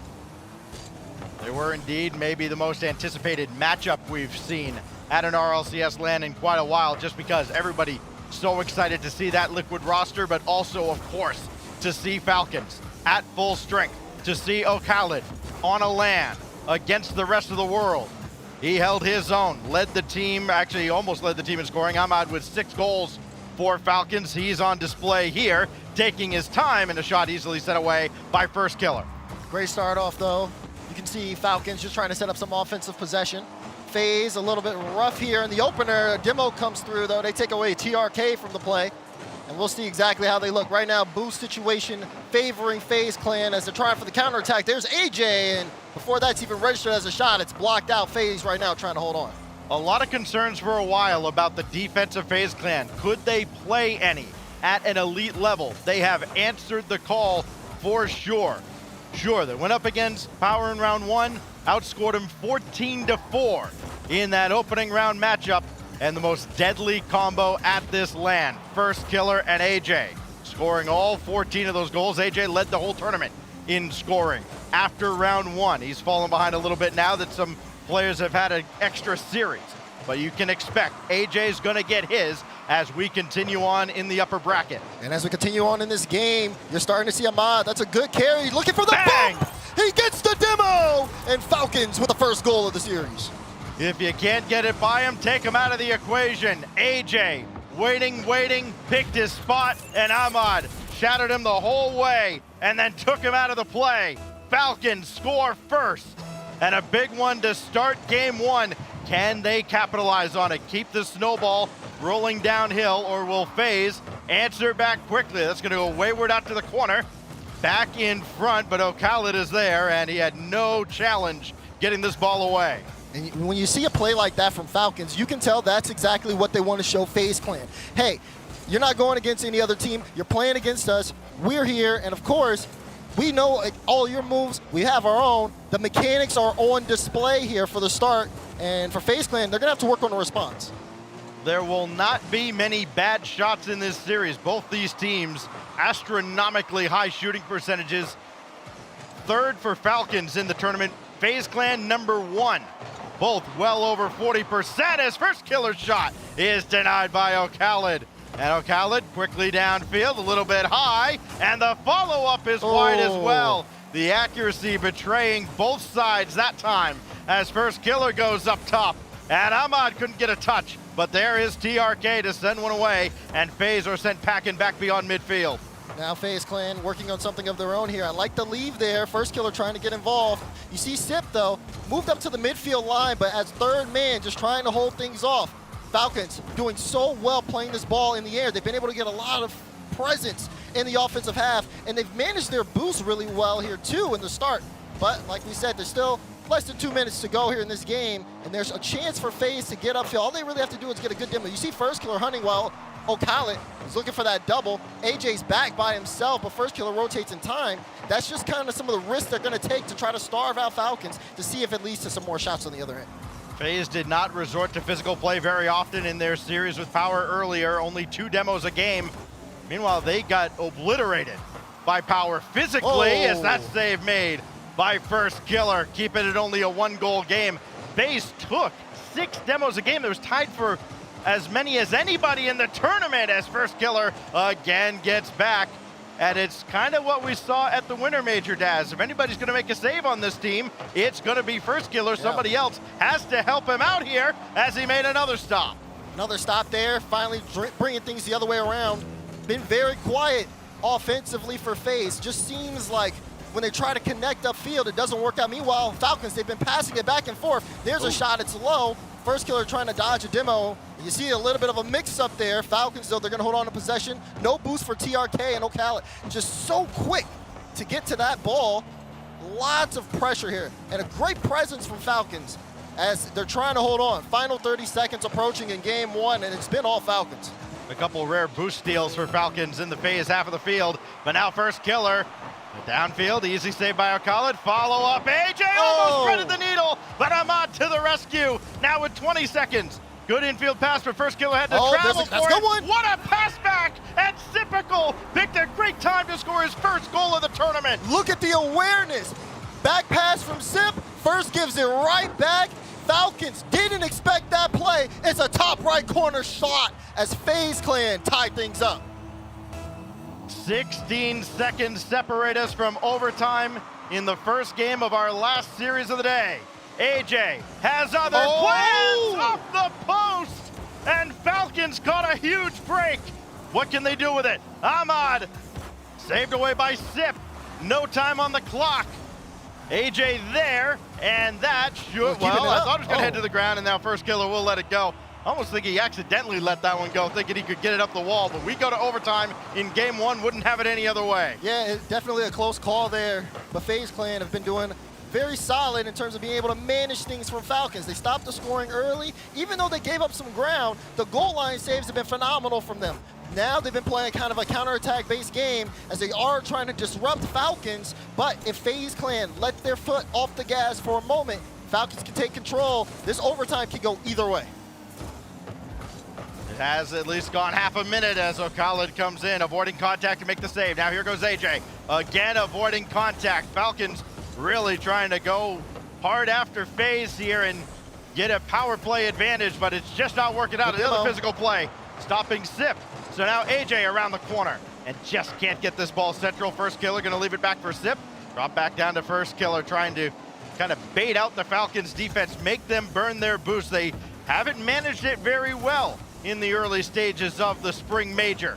That's what they're trying to wear him down here. Sip now needs a second touch. He's got it centered, and First Killer wins it in OT. And that's the ability you're looking for when you see FaZe. Look at this, Sip with space, gets the double out. Ahmed in a tough spot, and First Killer just under the crossbar to guarantee game 1 for FaZe Clan. So FaZe Clan comes up big defensively. They hold a high-scoring Falcon squad to just the 1 goal, and FaZe clutches up as they take game 1 in OT, coming from behind. Again, a brilliant play, Daz, tying that game up with 16 seconds left. A pass that nobody expected. I mean, you especially don't expect First Killer to give the ball up in that spot, and it gives it up to Typical. I think that's a big step forward, too, for FaZe coming into this split in general. They trust Typical, I feel, a lot more than they did when they first added him to the roster. Yeah, but you can also see on the Falcon side where they were kind of relying on their offense. You saw that Ahmad air dribble bump play. That worked out fantastic for them, and Falcons were kind of leaning on that a little bit. But as things changed in the series and FaZe Clan started to really get on the scoring part of this, I think for me it was like, okay, once the passing started happening, you saw the first goal, FaZe Clan, it was like something clicked where like, okay, this is what we need to do. You saw the pass from Sip to First Killer, full trust in his teammate. That's what FaZe Clan need here, because Falcons are going to keep going. They're going to be aggressive in this series, and it's up to FaZe Clan to play around that. Falcons with this bid trying to make it 4 different regions potentially represented in the upper bracket when we go to the crowd days on Saturday. And that's a part of this whole thing that's kind of understated. Winner here gets to sit out the next couple of days, and the next time they come here to the Copper Box Arena to actually play a meaningful game, there will be thousands of screaming fans all around as we prepare to go into the Aquadome for game 2. We'll take an extra moment, make sure all the players are ready to go. Again, such high stakes here because of everything that's on the line for these guys. Of course, you drop down to the lower bracket, it's just a sea of oblivion down there. Oh boy. And I mean, at that point, you need to come up with the run of a lifetime just to survive into a 3rd day, let alone 4th or 5th. Correct. And, you know, looking at this as we, you know, kind of get things fixed and set up with everyone, the importance here, I mean, you talk about the lower bracket and that, like you said, sea of oblivion, when you see so many names down there, Furia, OpTic, BDS, Moist, now G2 after the last series of the day. Incredible. I mean, there's a lot of talent like that. Yeah. But of course, you know, there's also upsets that we've seen in the upper bracket here. I think, you know, when you are in this environment, there's just a different level of pressure that you may not be used to. And of course, everybody wants to play in front of the crowd, and that's what they're going towards. In order for them to be able to get to that, they have to win here. And of course, like we said, a win here guarantees a crowd day. They need that. And for, I think FaZe Clan, it'd be nice to see them back in front of a crowd. We saw them in LA, and I think they were starting to feed off of it. And I think if they get another shot at that, they could go even further than they did. Falcons seem unfazed by that opening game result. And look, this is a team that, say what you want about the level of competition. Whatever you out there perceive to be the level of competition in MENA regionals, they have gone 9 out of 9 in those regionals. I know it's a tired fact. You're tired of people bringing it up. But put that in perspective. They have won 9 of the 10 events that they have entered as a team. 9 out of 9 that this roster has entered. And now we go on to the Aquadome for game 2. Best of 5 in these early rounds. Less time than they'd like to try and turn things around and stop someone like AJ, who had a sitter there and could not convert. And if you're AJ, you might be wanting that one back because it's going the other way. TRK sends it all the way downfield as Falcons again with the first goal. 2-goal swing. AJ can absolutely not miss that opportunity, and he does. It comes right back into his own net on the other side. 19 seconds into game 1, or game 2 rather. And now Ahmad looking for more for the Falcons.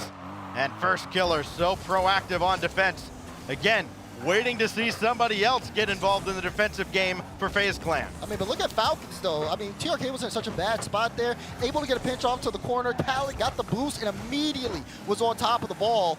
I mean, that level of speed is going to make it hard for FaZe. They're trying with a low shot there. You saw AJ go up for that and tried to play it low in the middle.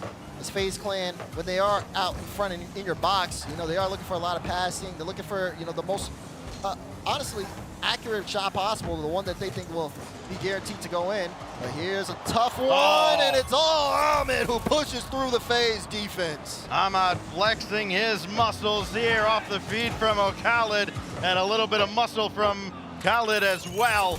2-0, just over a minute gone by as Falcons look to maybe right the wrongs from game one and not take their foot off the gas. Yeah, that's going to be the question there for FaZe Clan as well, because they had really quick passing plays and a lot of momentum towards the end of game one. We started things off a little slow here in game two. Has that momentum been diminished? Good pop over by Sip. Now AJ with first killer underneath. Doesn't really have much to pass to there as AJ just could not find an angle.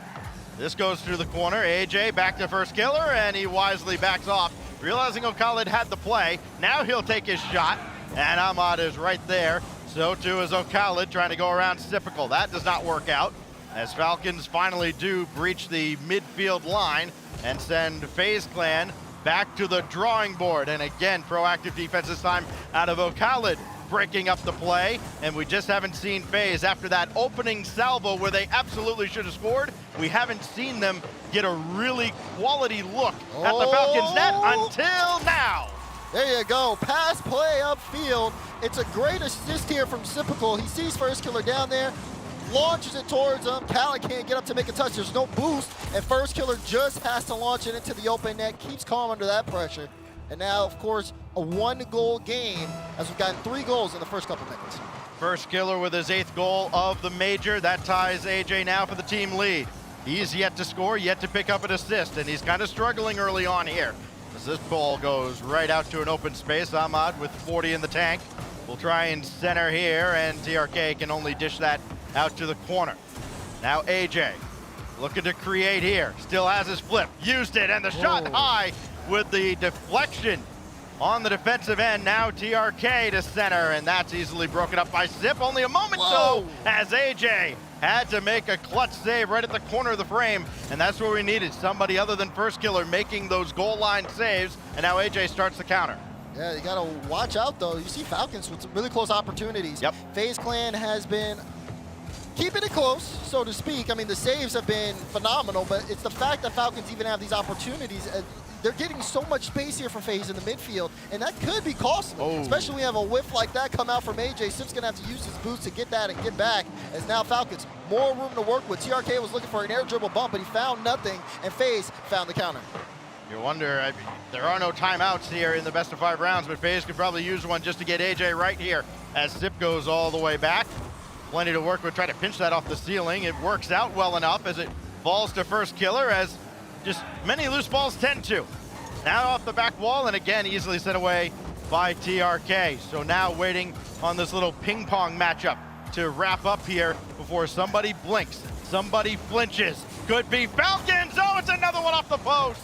So close, but still here, you're starting to see again that FaZe Clan not necessarily finding the mark on some of these drives. Falcons have been doing a good job of being able to manage them out, and honestly, on the defensive end, they've had some really solid touches on the ball.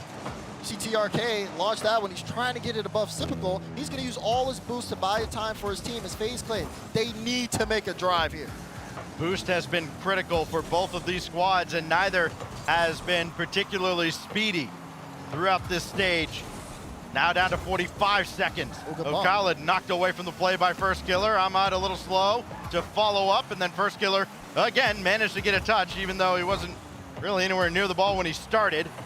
And first killer just sends one away as the demo comes out from Ahmad. Double out of the corner, and AJ to send first killer 3 down the field. Just right off the respawn. FaZe still on the attack. This is where they scored to tie it last time with 16 seconds left. Ahmad not interested in any goal-tying efforts this time. AJ up high, not on target. Difficult. The first killer wide, and FaZe Clan miss another net. 3 seconds left. First killer's got to keep this in the air. No time, no boost, no shot. Falcons tie it. And boy, oh boy, it came down to it, especially in that last play stacks, what you ended up seeing there from FaZe Clan, again, going for what worked in game one. Those quick, close passes, trying to get their teammate the best shot possible. It's just that they didn't find the mark. And now for FaZe, they got to worry about their finishing here because, again, Falcons, they started off with some of the solo efforts. It got them, involved. They got them on the scoring board. FaZe tried to respond, but Falcons kept up the pressure. They kept going. And when you start seeing, again, some of the shooting, we know FaZe can put up good offensive numbers. I mean, they have some of the highest shooting percentages in this tournament so far, but this game, they fell flat, and when you see this close up of a matchup, how can FaZe fare against this result? And numbers, of course, not being everything, and I know that's really hard for me to admit, but yes, sometimes the numbers can tell kind of a skewed story, and you look at who these teams played. Falcons went up against what I think is still one of the better teams in this tournament in Liquid, and FaZe, they were able to score not quite at will, but pretty darn near against Power, and I think those accuracy numbers from FaZe from round one might actually be kind of an indictment against Power's defense. Now they're up against, I think, a much tougher defense now in Falcons, team that has been hungry for this moment for so long, and they're struggling now to get those open looks to fall. You cannot leave opportunities on the table as FaZe did in game two and expect to survive and advance. So they try to do so now on iconic DFH Stadium for game three. This is a battle between two teams with full mechanical prowess. Gotta have Shot it. chance, and AJ slots it into the top right to start things off for FaZe. He just was not right in game two at all, and what does he do? First opportunity in game three comes through on the follow-up. You need something like that to go to get AJ going. He's got 9 now in the major, and probably plenty more to come once he's right. Oh, that response almost close. Ahmad off the kickoff, tried for it. I think Kyla was looking mid there for the pass. As Falcons shrug that first goal off very quickly. And I think that's the case for both these teams, not so easily phased by mechanical prowesses from both sides. It's going to take a little bit more here for FaZe if they want to start to dominate this series. They came out with a great opener, but that man right there, TRK, had something to say about it. Quick equalizer for Falcons. The 3 most dangerous letters in the RLCS. TRK getting it done for Falcons. An immediate answer within the first minute, and we're right back where we started. It comes down to it, the little things, the nuances, slight touches. If there's a little bit more boost on FaZe defense, when TRK goes up for that 50, that shot does not happen. This one off the ceiling. Does First Killer have it again? Denied. Khaled will pick up the save, and that's what I'm talking about. Not even letting that opportunity happen for First Killer. They're trying to get in his way as much as possible. And they're going to have to as well. First Killer trying to get started here. TRK there to meet him. Khaled the follow-up, but he didn't have Ahmad. He was on his way back for boost. Ahmad in the play now, and he got a piece of that ball. And the demo to take out First Killer. The pass. TRK. Oh, he got him! Trying to dance around FaZe, and First Killer respawned in time. That's the second time First Killer has spawned back quickly enough to get involved in the defensive effort. And he needed to. You saw the fake come out. You would think that's a second goal for Falcons, as again, they try to keep this one here up on offense. But even the ability to go for that fake right on the goal line, very impressive. We're still tied up though. FaZe got back in time. Have to imagine 3 months ago, FaZe conceded a goal there. They have come a long, long way. Oh boy. Back-to-back 4th place finishes in majors, trying to improve on that. But they've got Ahmad and Falcons in the way. And look at this from Ahmad. First Killer, nope, picks that up off the ceiling, gets the touch into the lower right corner. You can't create a player like that. That is insane. The mechanics we see in this building in particular, from 4 years ago even to now, continue to amaze as TRK stuffs First Killer on the goal line. And here come Falcons again. Ahmad, fake, got around AJ. And now TRK gonna take his time over to the left and easily sent away. Follow up, not there as AJ clears. Khaled was up so early for that. You can see Falcons trying to get a little bit more confidence here. But if they make plays like that and they get away with it, they're going to continue to do numbers. so. TRK, there's the shot. But Sips there in net. Nice high pop. FaZe Clan have to start punishing some of these overextensions from Falcons. Otherwise, it's going to get out of hand. Nerves of steel to stop a 2v1 like that. Lesser teams easily give up a goal there. Typical to the backboard, easily sent away by TRK, but only as far as AJ. Can he get back onto this? He sure can, but O'Khaled's there to meet him. Good win by AJ to keep it in play, but first killer cannot get around TRK. Ahmad will make the save, and O'Khaled happens to be heading that direction. What can he do with this? He's got options, and that's cut out by AJ, who has been phenomenal in this game, and he really needs to be. There's a little bit of control there for first killer on the ground. Playing the 50s out, and he's demoed. Ahmad with free ball in the air, has the flip, uses it immediately, but AJ, very patient on the back wall to be able to stop that. Falcons, though, it's usually just they get the ball, they do what they want, and FaZe Clan has to react. But now here's FaZe Clan. 1, 2, 3, but it's saved on the goal line. Good chance there, but blocked out by Khaled. Ahmad on his way, trying to extend this Falcons lead. First killer, got other plans, brought it central. AJ on the doorstep, shut down by O'Khaled. Now Typical. First killer waiting to play janitor, but it's going to fall to AJ. Pass over to first killer. You can tell that infield pass has been available for FaZe, but they just have not connected. Falcons have been barely quick enough. Oh, the whiff comes out and AJ cleans up. That's a double whiff for Falcons defense here, and you start to wonder what happened. At first, I didn't think that would get through.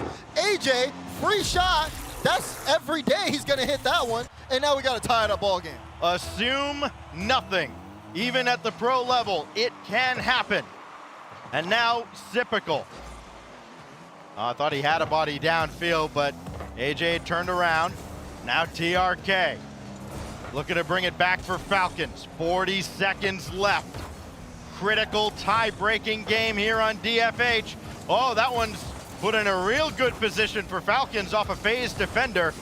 And Falcons unable to capitalize. FaZe, they got a little bit lucky with that ball coming out of the corner. What can they do with this now? TRK got around, and he'll break the tie! And it's a mistake that happens as the clock ticks down. TRK has the flip. First killer thinks he's gonna activate it. He just takes his time. He says, if you're not gonna hit the ball, what do I need to react for? 3-2, 21 seconds left.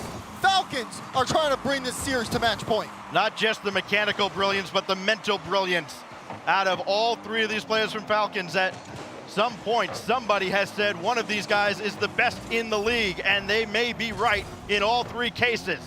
Typical, with very little time left, not able to get across midfield. O'Khaled can't keep it away, but it doesn't matter. Falcons will take game 3, and now they are 1 win away, Daz, from a top 6 guaranteed finish at the Spring Major. This team has delivered as advertised so far. Things have been looking really solid so far for Falcons, but I mean, that game was shaky on both sides. You saw mistakes. You saw the backboard miss, or the double backboard miss from Falcons. It was an easy net for AJ, but then you also saw the mistake from first killer. You cannot afford to make those types of mistakes at the final less than 30 seconds on the clock stacks. He has to play ball there. He doesn't. And again, it's an easy net. We saw 2 of those. And maybe the nerves here of playing on stage that are affecting some of these players.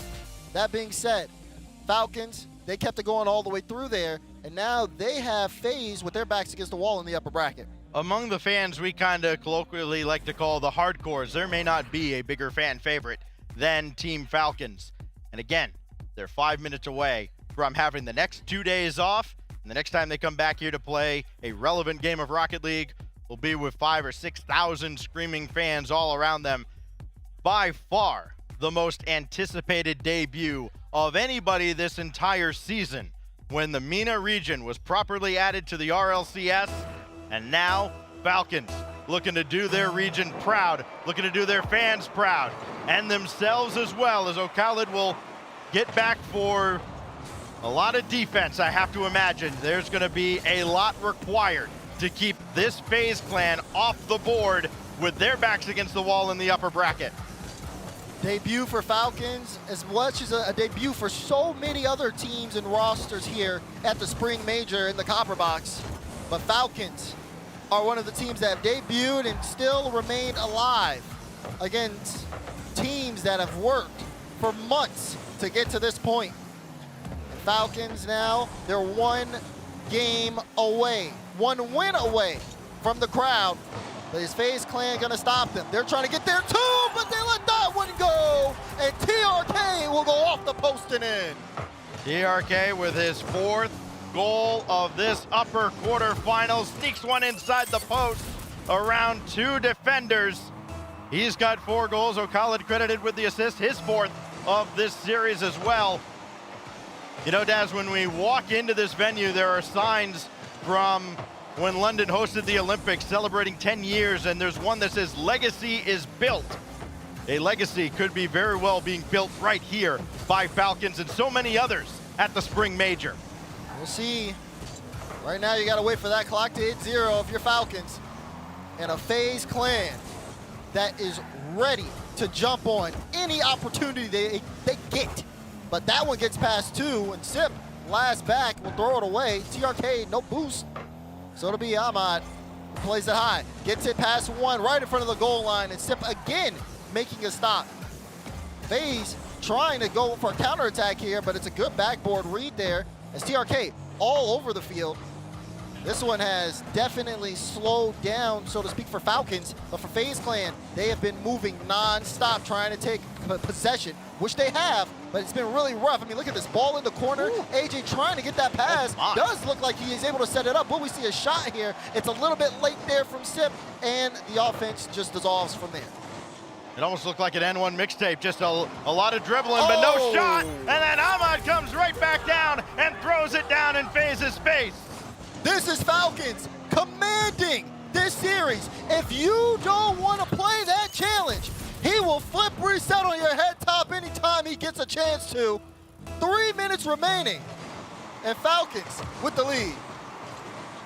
O'Khaled with all the time in the world to play this, but he let it get away. AJ owed a first killer again, and they could not connect. AJ stuffed it point blank range this time. And Ahmad will clear the zone, taking his time to do so. Got deleted off the field, but the job was done.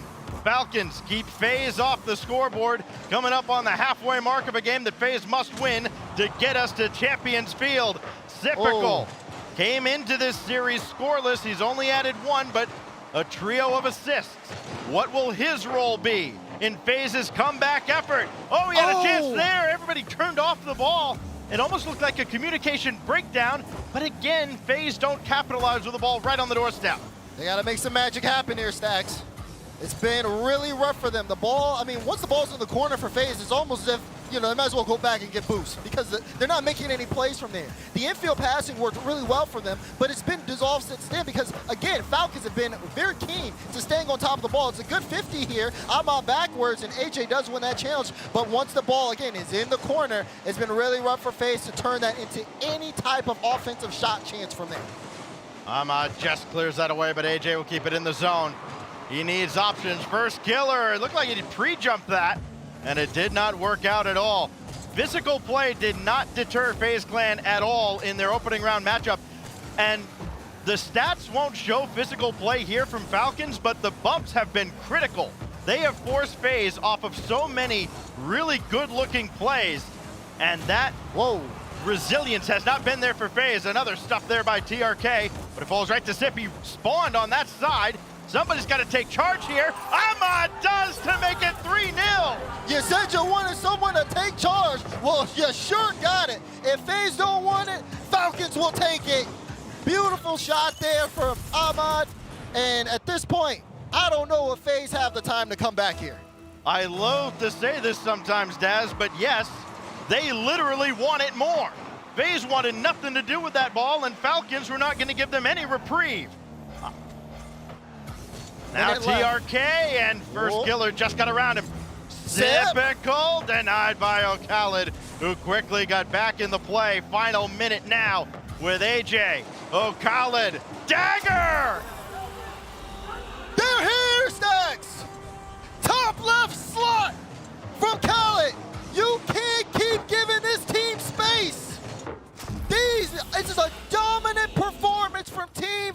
Falcons. They're showing up, and even with a FaZe clan who's done as well as we've seen them, who looked as if they could be on the top of North America, Falcons, they did with the same thing to Liquid. They have dismantled them.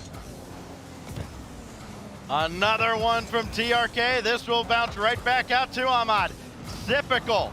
It went out for him, but there's nobody else home. Oh, first killer just got back, 30 seconds left.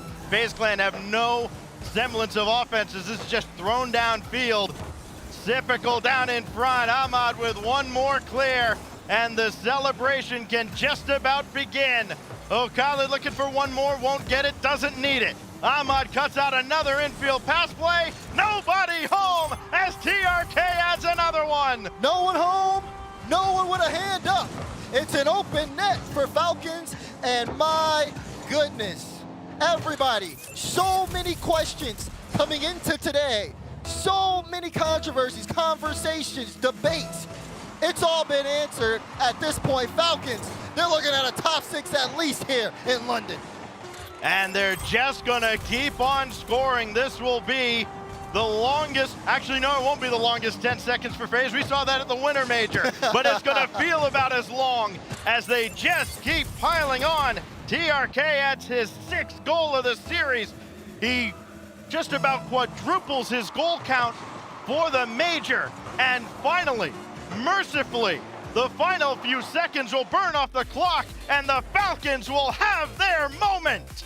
And for everyone who's been backing this team for this long, are you not entertained? They have shown up and they have shown out.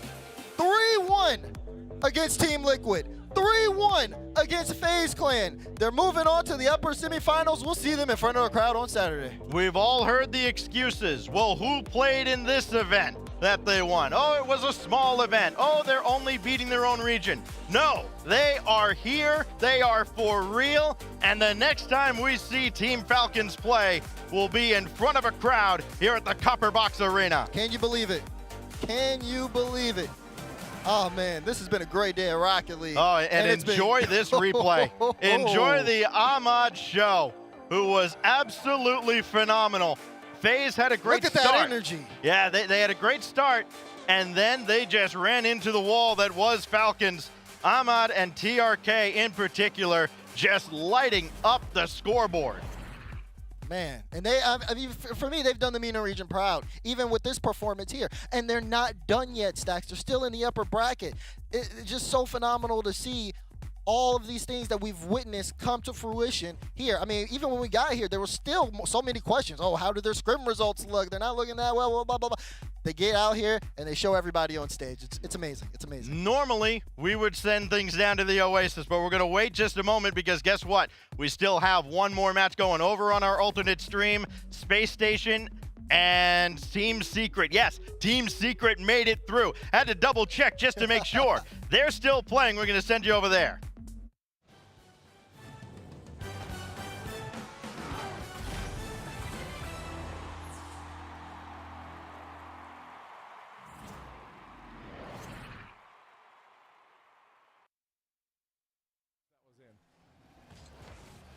And this one's going to be a beamer coming in from RC. Not able to put it in, though. The defense still holding strong, 0-0. 90 seconds remaining. Which one of these squads is going to be able to get this advantage right here and now? It might take a miracle play. It might take a crazy solo play. It might take Sad coming down the lane. But no, it's going to be Reynolds there, able to thwart the attack yet again. Let's see if Math can make something happen as he sends this into the left side of Space Station. But no, it's going to be Space Station still there, holding true. And now they're going to set up a play of their own as they're going to be taking this one down the right side. Here comes the center attempt off the backboard, but Sad's going to be right there, trying to keep this team at bay. Now with only 50 seconds remaining, Space Station looking to press. Knight clears this one away. Final minute of gameplay in action here in Space Station.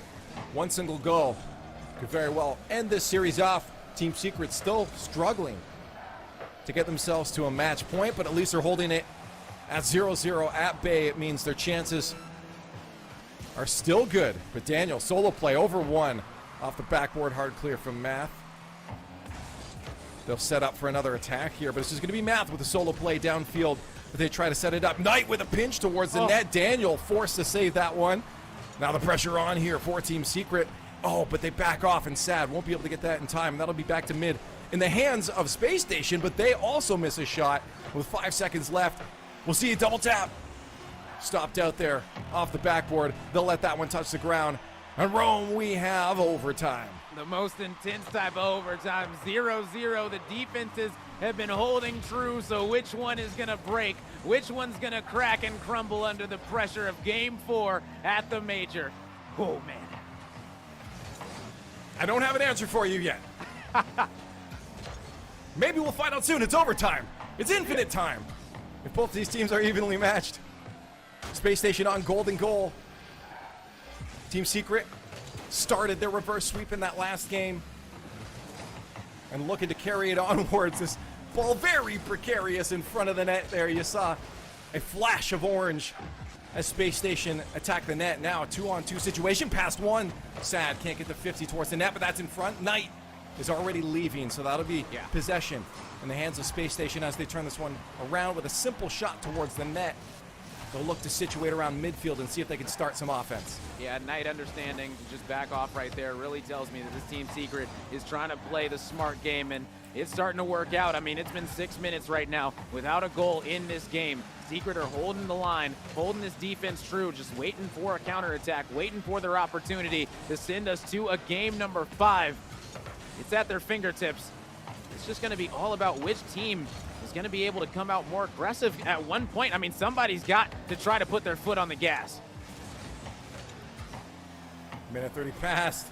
Space Station getting a little bit closer every single time here. Rebels with the shot, and that is gonna find the back of the net. Space Station Gaming will secure the series. How all three of them are just lingering around waiting, and none of them are able to get the touch. What did I say? Reynolds is going to be the one that I got my eyes on to make the play happen, and he's able to do just that with the insane double tap, getting the ridiculous angle, and Space Station Gaming going to be knocking out Team Secret, sending them down to the lower bracket.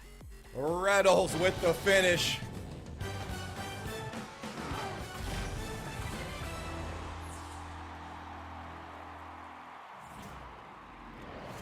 All right, the London Dungeon. We are here. The final matchup of the day has just been completed, and SSG takes this one home. And we wanted to just try to bother them a little bit if we can. Come with us. Come with us. SSG, you guys have a chance at times. Answer some questions. Is it okay? Yeah. Arsenal. It's a long flight to get over here. You're finally caught up. Jet lag is a thing of the past. It seems like this is reminiscent of the Winter Major where North America is just taken over. Is that what you guys are doing? Just taking EU down left and right, South America down left and right, and North America is reigning supreme? I mean, yeah. I mean, we have Laniel. Y'all know what Laniel does on LAN. Bro's like, is it the Laniel buff? Is it in full effect? Like we had to like troll a little bit against KCP to get my boy confident. You know what time it is, and then once he got confident, it's raps. Like I said last LAN, once Daniel was confident, we all feel confident, and we just clap teams. So what does this mean for the future now? Okay, are you guys gonna celebrate now when you guys are ready? Or is it straight back to practice? What's going on? No, I'm not gonna be Kobe. But yeah, I feel like we're doing really well. I think we're gonna go back and grind even harder, because I don't think they should have almost came back like that. I feel like the first 2 games we played perfect Rock League, but then after that we kind of deviated from the plan. But I feel like we're just gonna keep working on it, keep scrimming, keep replay reviewing every single team, and we're gonna get at it. Ever nervous? No, I don't feel nervous on LAN no more. No matter the if it's lower bracket, upper bracket, I just don't feel it no more. It's just like I just have fun more than anything. So I mean, are you used to carrying your team all the time? Because they just bailed on you. They're saying, nope, you're doing the interview alone. Nobody else is coming up here. We kind of barged into the fair. We're like, answer some questions. Anyone? But on a real note, I want to know how it feels to get to another live audience, because with that win, you guys are going straight to Saturday. You got a nice little bye, right? You're sitting for the next 2 days. So what's the plan for the next 2 days? Because you don't want to get cold, but you don't want to go out there and just overperform and over practice, right? So what are you guys going to be doing the next 2 days? I think we're going to do the same thing we did coming into these first few series. We're going to keep grinding. I think me personally, I'm going to grind a little harder because I think I can still ascend how I've been playing, and yeah. It's insane how these guys. Listen, the grind never stops. It's crazy. It's insane. Listen, this is the London Major, okay? This is where dreams come to live or die, okay? You got to put in the work, and you guys have done it, all right? Congratulations to SSG. Yeah, and I don't think they want to hear from us anymore. He wants to go celebrate a little bit. We got to let him. Let's Okay. go. Send it back Listen, up to the yeah, boys he's on the hungry. desk. Let that man go, boys. Leave him alone. I mean, All he's right. got 2 days off. He can take a couple. He questions. said that they are top 6. They get 2 days off, and he's like, I'm not playing as well as I can, CJ. He can play better? Well, yeah, he probably can actually, to be honest. I mean, he wasn't the star player. I think Daniel has been popping off Space Station, so there's a lot of improvement for that team, which is scary because they've just got in top 6. They look super strong against a team that took down BDS in dramatic fashion. Yeah. So, all onwards and upwards for Space Station. Again, they're just land boys. They find a way to get into top 6, top 4 situations. Listen, a lot of people are going to say SSG's run Mickey. They avoided BDS somehow. They barely managed to escape by KC, but let me tell you something right now. It's all about the people you're playing in front of you. It's not their fault that BDS wasn't there. They're balling out. You got to win against the person who's right across the stage from you. They're handling the business, and that's why they're made it all the way to Saturday. Absolutely. Well, let's take a moment to talk about the other match that happened, the one that started here on the A stream. FaZe versus Falcons. After game 1, FaZe looked like they had some stuff figured out, and then it fell apart. Yeah, FaZe did look better than I was expecting to see from them today. But I think coming up against Falcons playing the way they did, FaZe just need to step up another level to be able to compete with this. Ahmad just looks unbelievable. Off the ceiling. I mean, there was about 3 or 4 goals which were unreal in that series alone from Ahmad. One to watch for the rest of the series throughout the whole of the tournament, and we'll be seeing him in front of a crowd. And now this roster went 9 for 9 in regionals, and now they are perfect in majors. They're 2-0. They've never lost as this roster, so they're going to go into Saturday with 2 lives, with the crowd behind them. Absolutely. Everyone wants to see these guys perform. And I got to say, at this point, they're probably favorites now to win the entire thing. I don't like using the term one team wants it more, but this team just looks hungry. You look at it in their faces on the FaZe camps. Every time Ahmad's scoring a goal or someone else, he's the man that's getting everyone up and about. He's the hype man. So, these guys, they just look like they missed out last LAN. They're here now, and they're ready to dominate, and they want to prove a point. Well, and CJ, with the 2 days off they're getting here before they play again on Saturday, is there any way where that's a disadvantage for a team to just sit back and relax like that? Oh, definitely. I think we saw it with Dignitas back at the Swedenland. They went 9-0, I think, through the Swiss stage. They had a couple of days off, and then they came out cold. I think momentum is a massive thing in Rocket League, and having those 2 days off can really ruin you. Big difference, though, in this format is all the teams having days off will be playing against other teams with days off. So all the teams are going to be making it to the crowd, will have a break and play against each other, warm up against each other, and it will be best of 7s as well, which helps them ease into it. So the format definitely favoring those teams that have got those early 2 victories today. And we got to say, no excuses. No excuses at that point. Days off or not, it doesn't matter. You got to perform in your bracket, like Bates was saying. Who cares? At some just point, play it and win. At some point, Jorby's right. You just got to win. Stop losing. That's the only way to win a tournament, folks, and we'll see those teams again on Saturday. But let's take a look at the bracket. Plenty of teams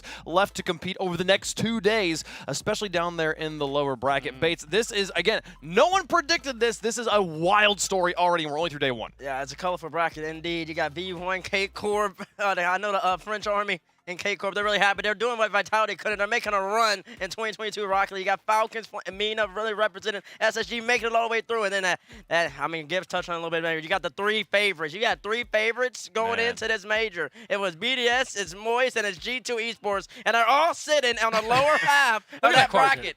That is one team in top 5. That's it. And it could even be Liquid who makes it out of that lot. It's not even out of the question. And Pioneers. Pioneers, who knows? You know what the crazy part is? The 4th favorite FaZe is also in the lower bracket. I love every time we pull up this bracket screen, we're just like, where do you look? Like we're just sort of have to because take we it all talk in. about like a bracket buster. Yeah, of course, Team Secret over BDS, that killed everyone's bracket, but it wouldn't have mattered because of all these other matches. No one had most of this. With our Final 4, I could see some people maybe having it, but very, very unlikely with no G2, no FaZe, no BDS, and no no Moist. That's insane. Endpoint, FaZe on the same side of the bracket too. Not as absurd as the things you guys are just mentioning, but it's at some point someone's got to lose. I mean, given this bracket, Greg, and especially with the top 4, who's favorite now? Who's the tournament favorite? I think Falcons definitely are a team to watch out for. They've shown they can perform at that highest level. They've shown they can do it against some of the best teams. And they showed they're loving the environment, being on stage, being in a LAN environment. They're popping off. They're being loud. I think that's the key to these top teams. That they It are is. loud. It is. It is. Every single team that's been successful today has been as obnoxious as possible down there on that in the Oasis. They are loud. You hear them. You can feel them. I feel them all the way up here, and they're really making them run. Well, Gibbs, I mean, this has been This is it, man. This has been wild. I mean, everything seems to be up in the air at this point.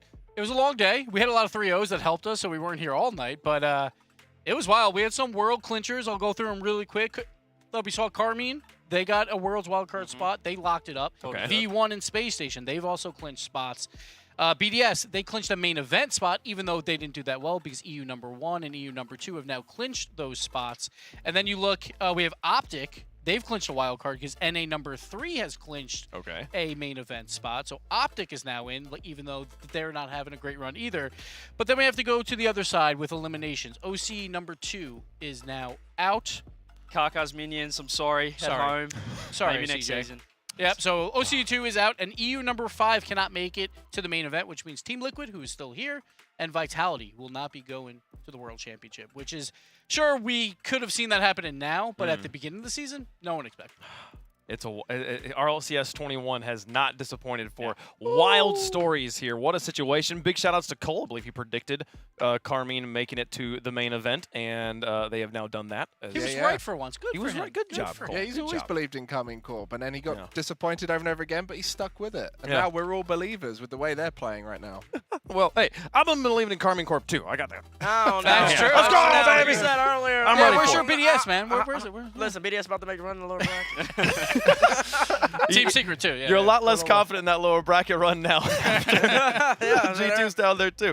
All right, well, folks, it's been pretty crazy stuff. I believe I've been told that we can show the schedule for tomorrow. Not yet. We can't do that yet. I lied. That's You're entirely lying. on me. I misheard things. So we'll be able to show the people what they can expect tomorrow. But things very much changing for tomorrow. We're slowing down the pace a lot, Gibbs. Yeah, so we only got 4 matches. We'll do lower bracket round 1 for tomorrow. Then on Friday, lower bracket round 2. So again, all those teams in the upper bracket that made it through, those 4 2-0 teams, 2 days off. That's because we got to work our way through that lower bracket and get ready for the crowd. This is on Saturday. It's going to be a bloody 2 days. All we're doing is knocking teams out, Bates. Right, and see, going into it, most people's brackets, you probably had like a Thursday being a more slower day, just knocking out a couple teams you expect. But now, it's a bloodbath from the jump, from the absolute jump. Nobody should be missing tomorrow's matches because you BDS, the favorite to win the tournament, is playing tomorrow. Liquid is playing tomorrow. And right after that on Friday, you got Moist, you got G2, you probably got BDS maybe, Furium. Oh my goodness, they're all playing. We spoke about it in the break. You could run this tournament, run this bracket again tomorrow, and it'd you'd be probably different. get a completely It'd be different different. top 6, and just everything would be blown out the water. So this just shows how close the competition is. We say it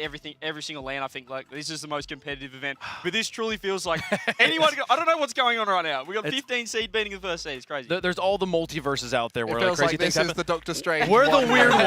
We're the one everyone's like, I wonder what happened to those other multiverses. We're the one they're wondering about here, folks. Let's take a look at the schedule now. They're ready for it. I can tell you how the matches are going to go tomorrow because, again, so many teams going home. We're going to start off the day with Furia versus Gladiators. Liquid will be taking on Power next. BDS versus Pioneers, and Endpoint versus OpTic. Of those 8 teams, OCE Gibbs, day. That's it's what I was OCE gonna say. day, It's an baby. OCE day, and tomorrow Renegades might clinch a world spot for CJ over here. So it's a big day for you. Just gonna put that to the side for now. This is gonna be talent for a while, but yes, this is the OCE day, 2 of the 4 series. So We called it OCE Day before the event had even happened. We knew this was here we go. Yeah, EU so chuffed right now. BDS, mate. So for Renegades not to make Worlds, Power would have to be Liquid, and then Pioneers have to be BDS and then Moist. Yeah. Yes. So there's a lot, and then also fail after that. Pioneers can't go any further. Yeah. You know. So, They don't really do so there's a well. lot. There's a lot for CJ to not make Worlds. I think he'll be there either way. I'm gonna assume, but hey, I don't go too far. Well, I mean, that does close us up for this broadcast here. Gentlemen, final thoughts as we look forward to tomorrow. We'll just start in the end here with CJ.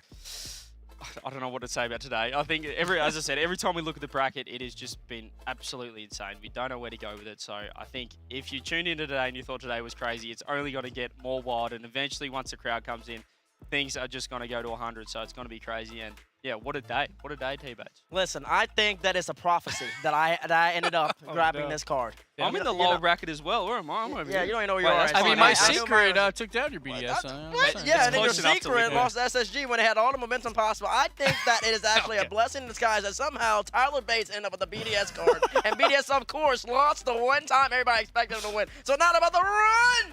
Starting tomorrow.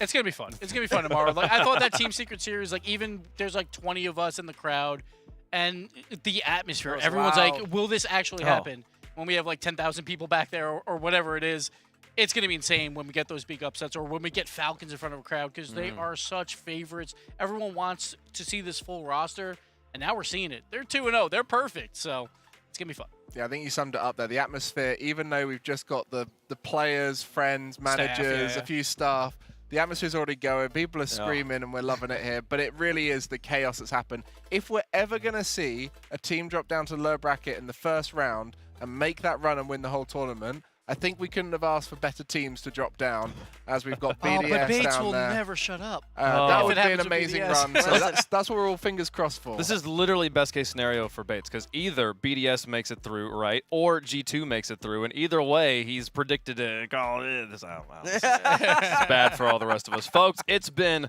a crazy day, and that's only day 1 of the Spring Major. We got day 2 tomorrow, starting at 3:30 British Summer Time, I believe is how you call this time zone over here, yes? Yeah, right now we do. Well, British summertime. 3:30 is when the pre-show goes live. Game starting at 4. Make sure you're locked right here. Make sure you hit that follow button so you know when the games go live. I'm Wavepunk. We got Gregan.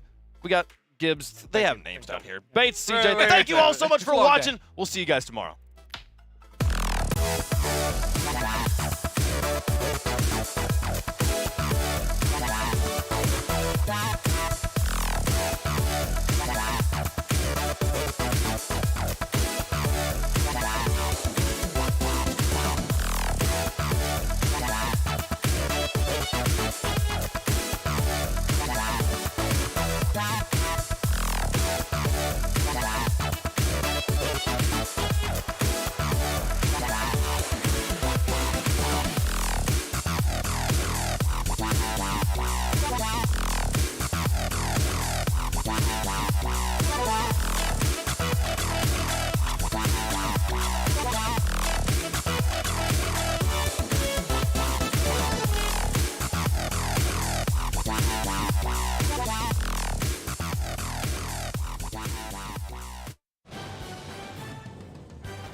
The World Championship is where the greats become legendary.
You got me